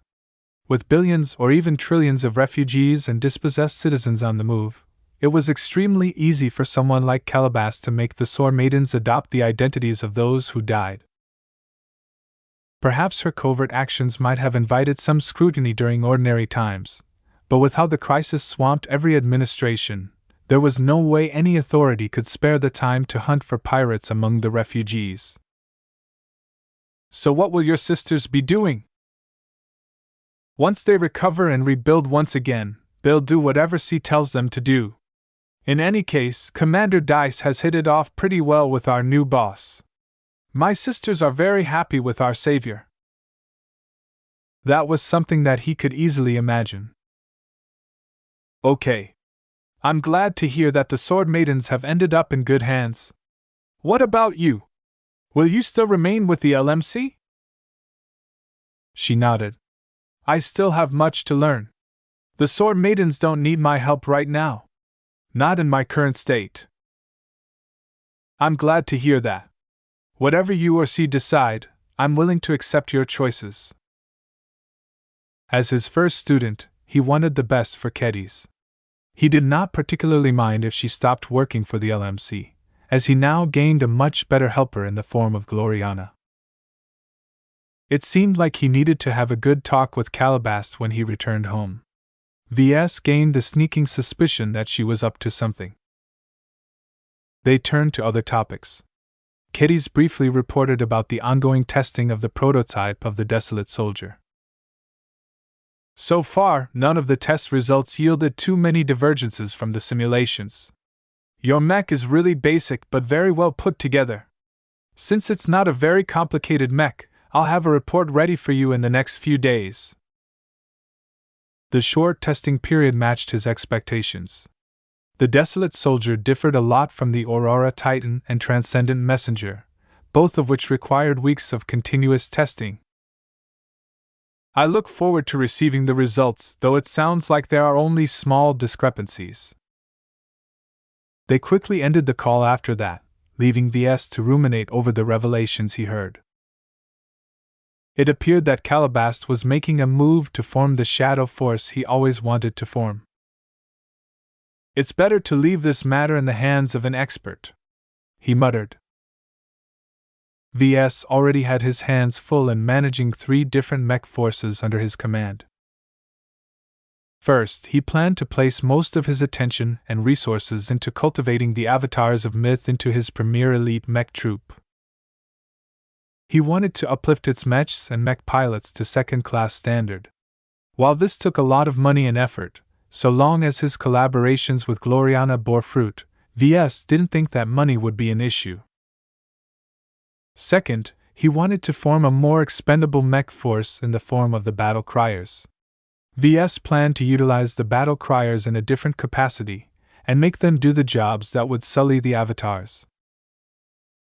While some parts of their job description overlapped with Calabast's shadow force, the most important merit of the battle criers was that they only answered to him. Ves was not foolish enough to depend completely on Calabast for certain matters in the dark. Besides, as long as they can be retrained into second-class mech pilots, they can accompany me on my grand expedition. The final and largest mech force consisted of his newly established living sentinels. Melker and Kalsi were still in the process of setting them up under the umbrella of the LMC. Nonetheless, by the time Ves returned to the Bright Republic, Ves expected them to complete the transition of the more casual and less committed avatars to the new company force.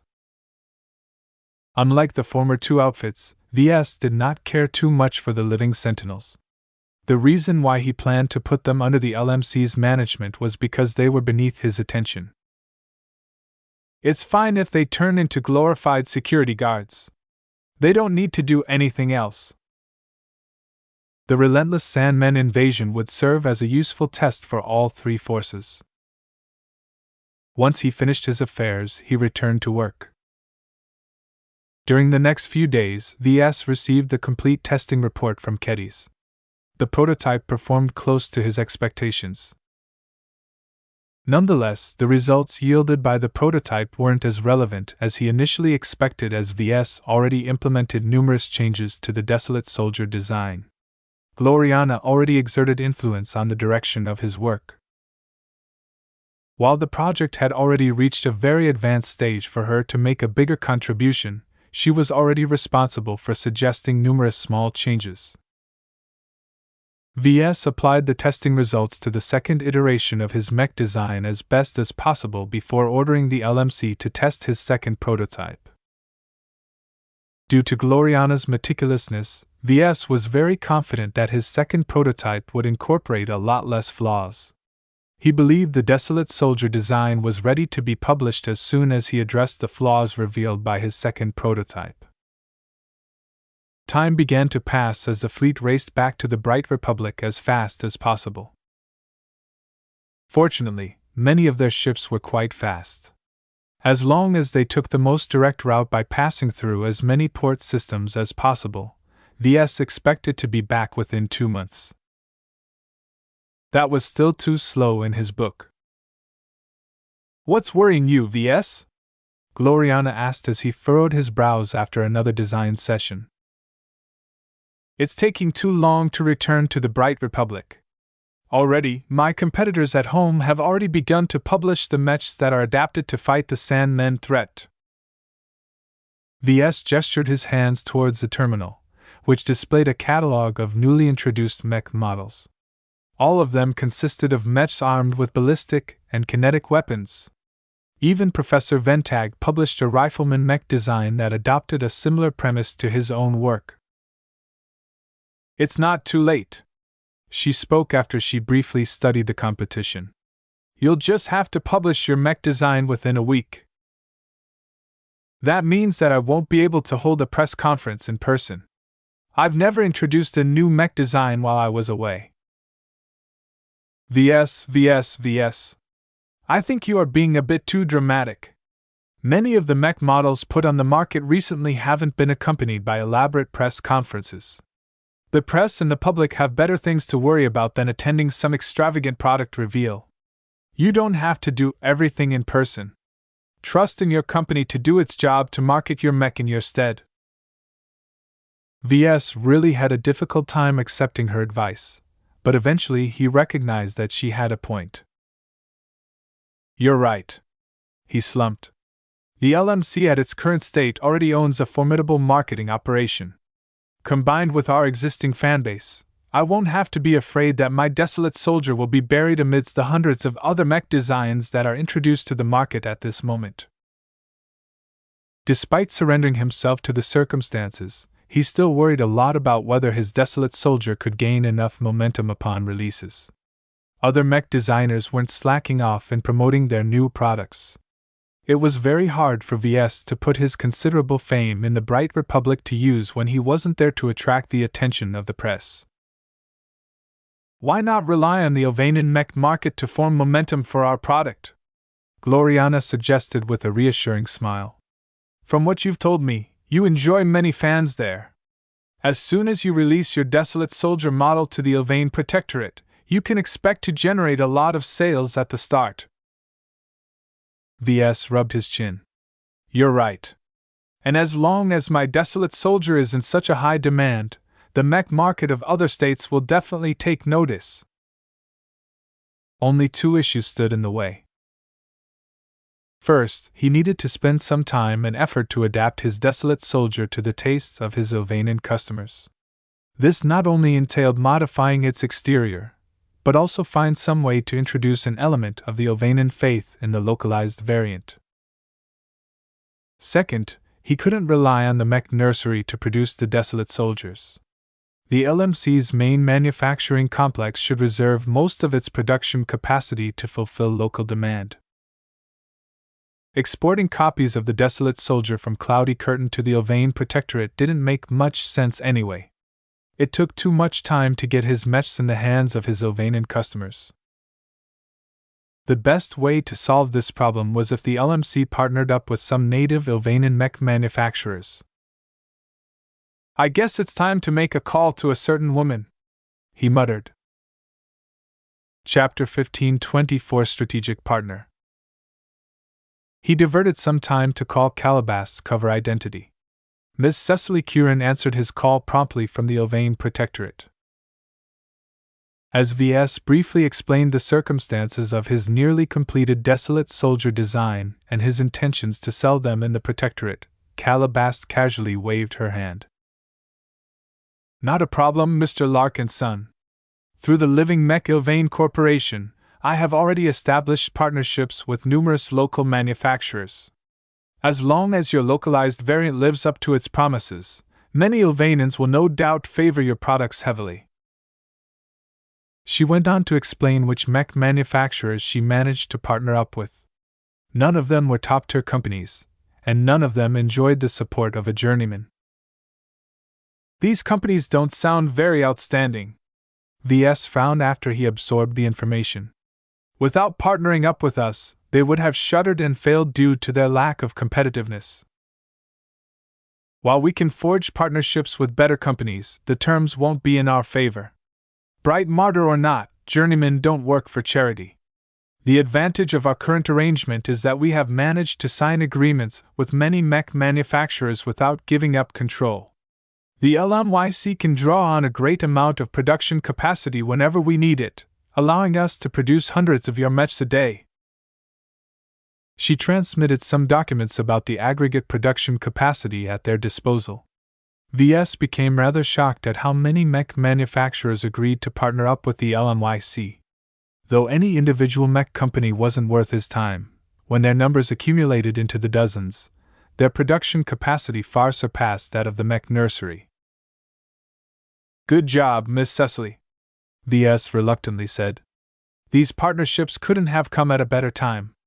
If everything goes according to plan, we can saturate the Ovanan mech market with desolate soldiers almost immediately after I publish the base version and the variant of my design. I can read the market circumstances as well as you do, Mr. Larkinson. As soon as I heard you were working on a new design, I contacted as many desperate mech manufacturers as I could. The Sandman crisis severely affected all of their livelihoods as the sales for their staple mech models have collapsed. It turns out when your mech catalog only features melee or laser mech models, you are no longer relevant during this crisis. The foresight displayed by Calabast always earned his admiration. Though she remained low-key so far, she had never stopped her machinations. How is the Ylvain Protectorate faring during these times? Not good. Our state has to guard both its front and its rear. The Sandmen invaders will batter our borders first, while the Starfaith Collective can sit back and threaten our rear border. Ves frowned when he heard that. Doesn't that go against the principle to unite against a common alien foe? What are principles when there is no one around to enforce them? Calabast shrugged in a fatalistic manner. The second-rate states are preoccupied right now, and the MTA is strangely absent. While the Starfaith Collective probably doesn't have the guts to cross the line, they don't have to. They only have to deploy a large portion of their mech military at the border and make threatening movements. Which means the protectors of the faith can't afford to redirect too many of their mech regiments from the border with the stars to address the alien threat. Ves grimaced. Right. Technically, the star worshippers aren't doing anything wrong. Every time we demand an explanation, they merely release a statement that claims that they are just setting up a defensive line against the Sandmen invaders.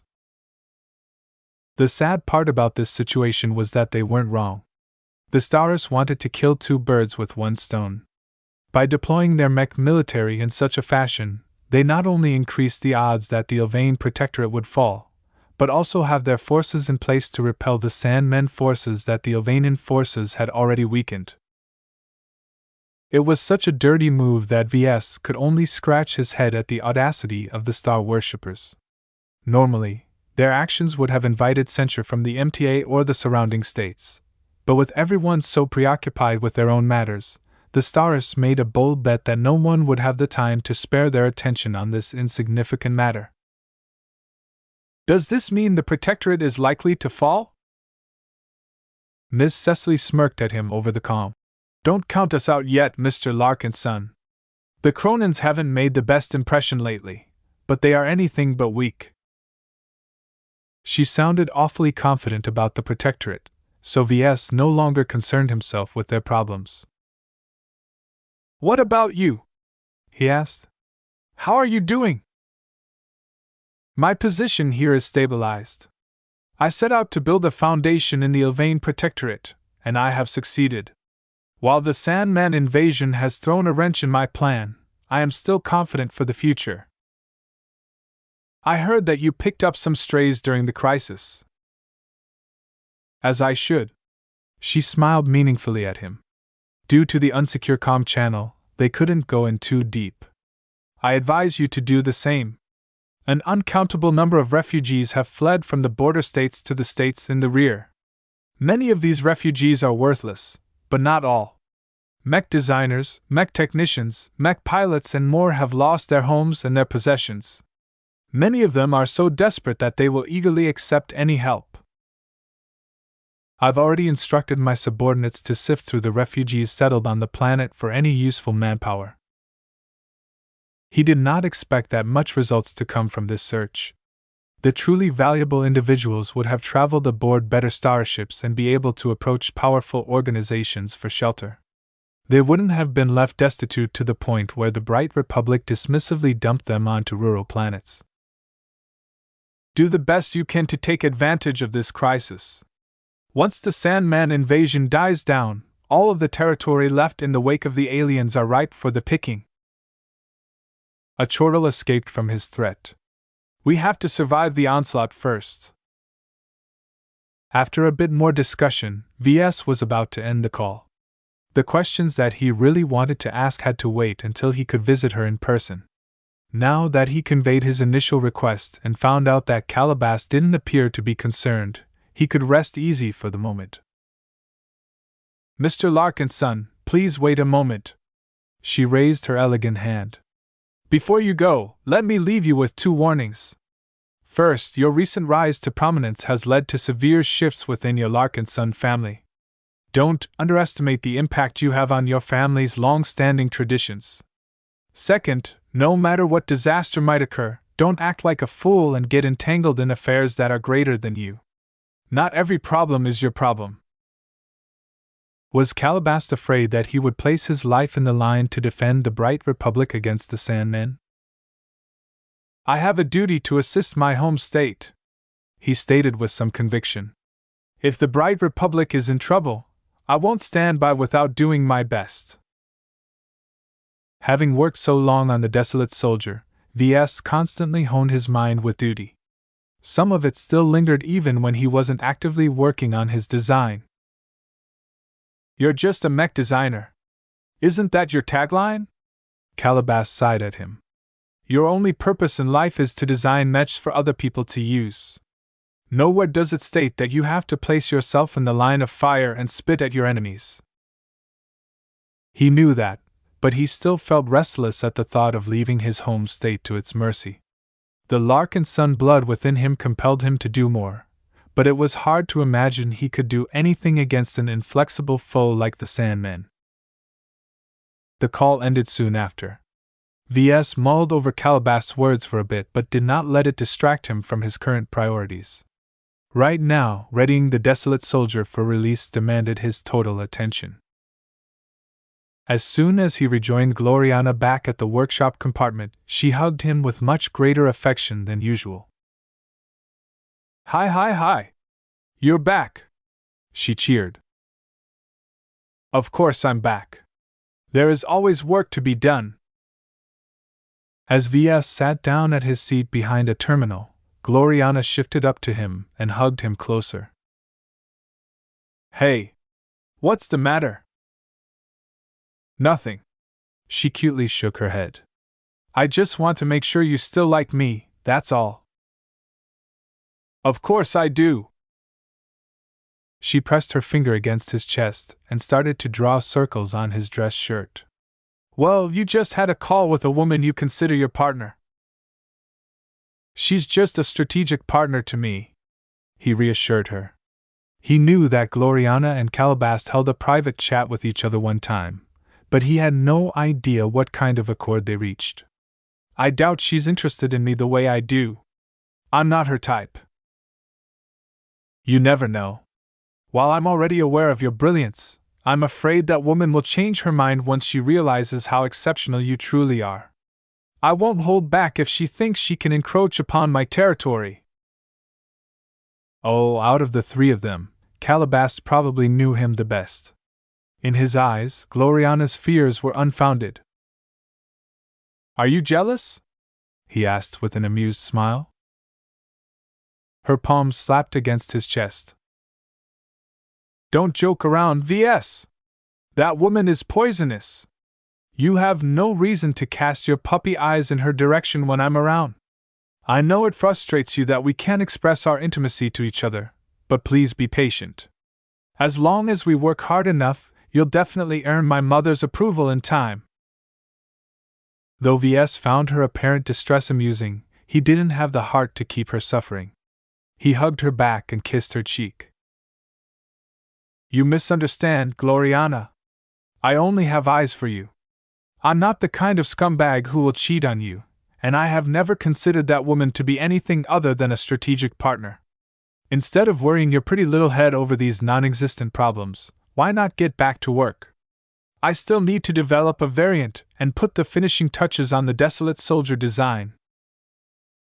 Upon his encouragement, they returned to work. As soon as they started working on their project, all signs of disharmony disappeared. Their shared occupation allowed them to share their feelings at a level that transcended ordinary conversations. Ves already enjoyed designing mechs by himself, but sharing his passion with a loving woman was one of the greatest pleasures imaginable.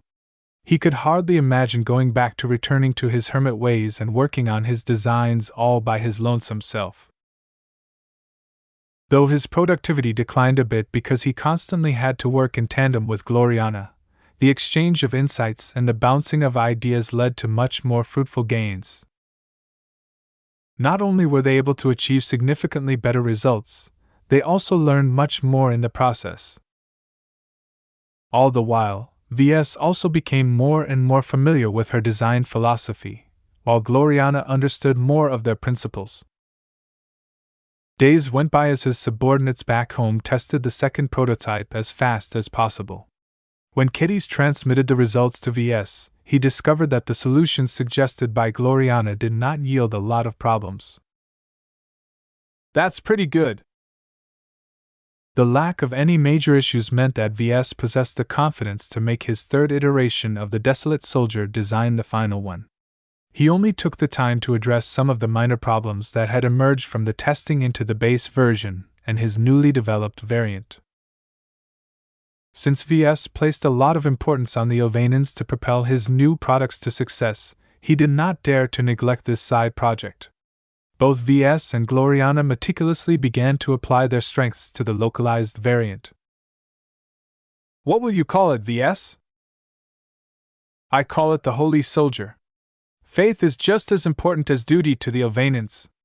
My variant must channel both in order to rally the faithful." Chapter 1525 Show and Tell.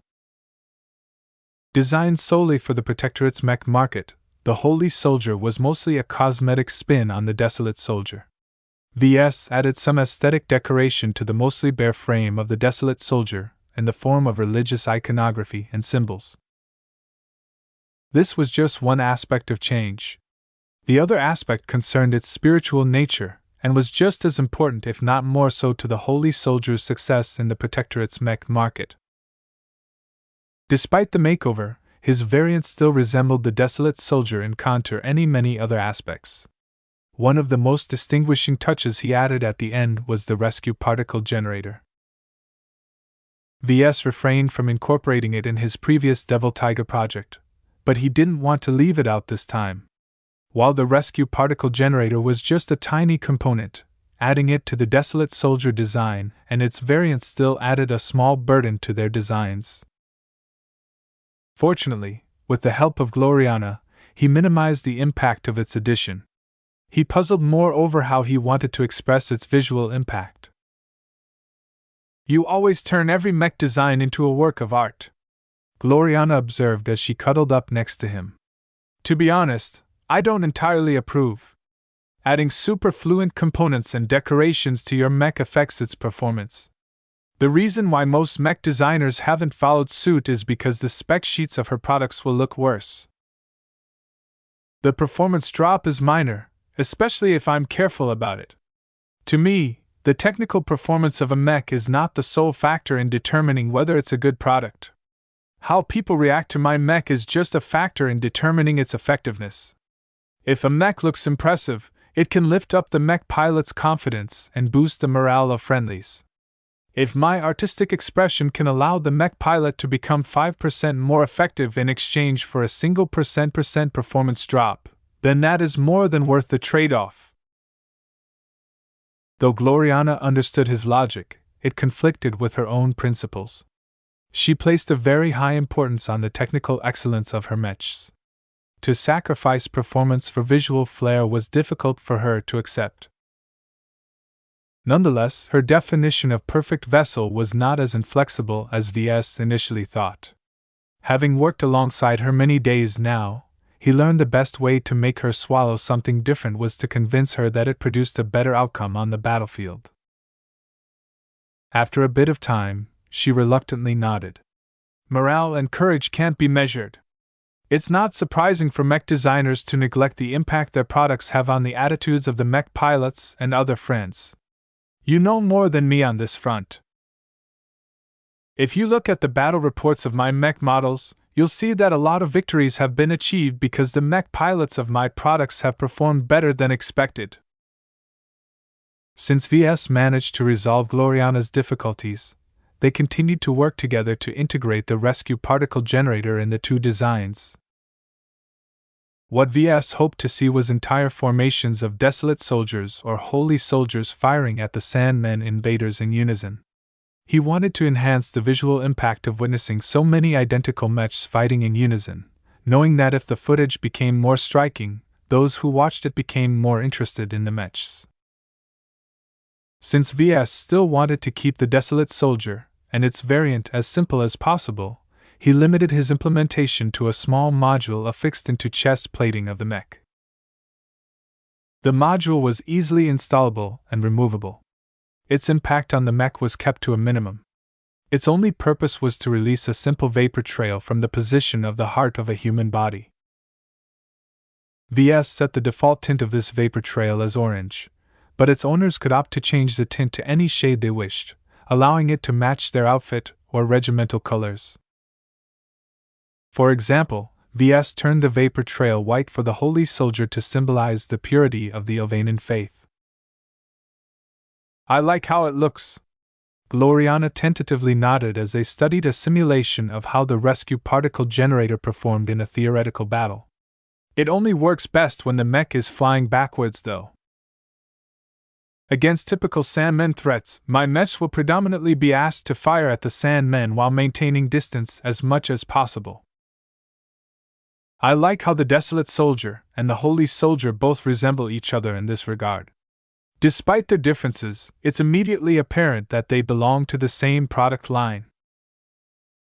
Ves placed a lot of importance on tying the two designs together. If the Holy Soldier ever grew in popularity, Ves hoped that the variant's success would also lift up the base model. Ves cared far more about the latter because of its universality. These changes only represent one side of the coin. Ves snuck back to his guest room and surreptitiously recalled his design for the transcendent messenger, and made contact with Prophet Ilvain's spiritual fragment.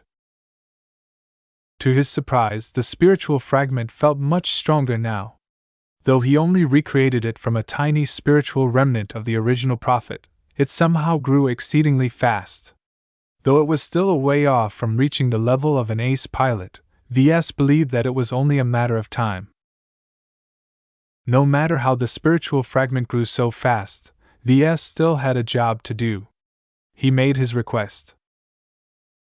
Yet before he communicated his request, the fragment silently split off a mote of its spiritual energy and deposited to his mind. It was as if it already anticipated his request and accepted ahead of time. "What?" The fragment didn't stick around to resolve his confusion, and quickly withdrew as if it had better things to do. Ves was left befuddled as his spiritual senses tried to wrap around the mote that Ilvain's spiritual fragment had gifted without a word. "Mysterious bastard! Keep pretending you can predict the future!" he cursed. Whatever. He got what he wanted without the fuss he expected. Though Ilvain's spiritual fragment only left him with a minute piece of itself, Ves could feel the same holy presence from this tiny mote. While it didn't appear to be very impressive, just a tiny hint of its awe-inspiring presence should be enough to invigorate the faiths of every Ilvanan within the range of its aura. While the solemn guardian played the leading role, the insertion of this tiny extension of Ilvain's spiritual fragment ought to be enough to add some flavor to a monotone-tasting drink. "Just like what I did with the transcendent messengers." He nodded confidently, certain that his idea would work. Back then, he varied the individual expression of each separate mech by messing with their spiritual components. This time, Ves would extend the same idea to an entire variant rather than a couple of physical copies. "I just have to make sure that the two components don't cancel each other out," he muttered. He needed the solemn guardian and the mote to share the same space in the holy soldier design. Ves had never done this before. The time had come to finalize his designs and infuse them with their design spirits. He faced an important decision. He turned to Nita, who was standing guard from the side of the guest room. "Do you think Gloriana can be trusted?" His bodyguard did not dismiss the question out of hand. "I'm not sure. My judgment is that she is very sincere towards you, but that might not necessarily be the case of the people around her. Her secretary Melody, the crew of Stellar Chaser, and the Glory Battalion responsible for guarding her life all answer to Madame Constance Woden or the Woden dynasty." Her words pointed out an uncomfortable truth. Unlike Ves, Gloriana had always been raised with the full support of her mother. The Woden dynasty poured a lot of resources into her upbringing and always took care of many matters in her stead. This led to a situation where Gloriana lacked the kind of confidence that Ves slowly surrounded himself with. He had no doubt that if her mother issued an order to recall Gloriana back to the scimitar system in hegemony space, the Glory Battalion would drag her back by force. Gloriana's over-reliance on forces that didn't necessarily answer to her was one of the reasons why Ves still persisted in cultivating his own forces. Okay, I think you have a point. I think I will let Gloriana have a glimpse of what I can do, but only her. No one else must pry. I'll be sure to keep an eye out on the guards. Ves turned to Lucky, who was lounging lazily on his bed. You have to help me too, buddy. Meow. Once he made his decision, he decided to call Gloriana to his guest room rather than head back to the workshop compartment. The latter still possessed an intact monitoring system. Some time passed until Gloriana and her assistant Melody entered the guest room. What is the meaning of this, Mr. Larkinson? Melody clutched her hexagonal data pad tightly. Ves innocently held out his hands. It's not what you think. I just want to show Gloriana something in private. You can stay in the guest room while we're busy. I swear we aren't up to anything funny. Though it took some convincing, Melody eventually acquiesced. She stood next to Nita and observed Ves and Gloriana sitting on the bed. Once they made themselves comfortable, Ves activated his jammer. It was enough to interfere with the surrounding air without blocking Melody's view, so the latter did not object. What did you want to show me that's so important that you had to call me here? I've been thinking about showing you some of what I can do. It will be difficult for you to perceive, but you deserve to witness this moment. What I'm about to do is putting the final touches to our designs. She looked curious at him. I thought we already completed the designs. Not quite. He smiled. While it's true that we have declared their physical designs complete, there is still one more component missing from both designs. I think it's best for me to demonstrate. For the first time in his life, Ves was about to reveal one of the methods that made his mech designs special to another mech designer.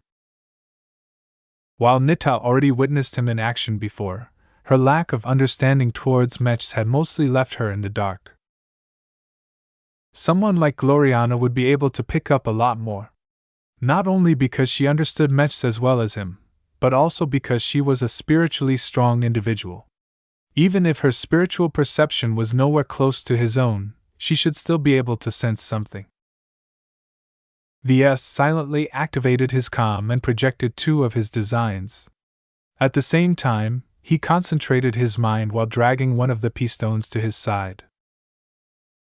What does this exotic have to do with your designs? She questioned. As the owner of the Stellar Chaser, she knew that Ves brought a bunch of containers when he moved onto the ship. She never understood what kind of role his exotics played. Observe. Ves smiled at her. Try and feel what I do instead of relying on your conventional senses. Ves started by placing his finger onto the surface of the occupied piston. He utilized his spirituality to lift the trapped spiritual product from its prison. The solemn guardian hadn't matured very much since he put it into the piston. This was exactly as Ves intended.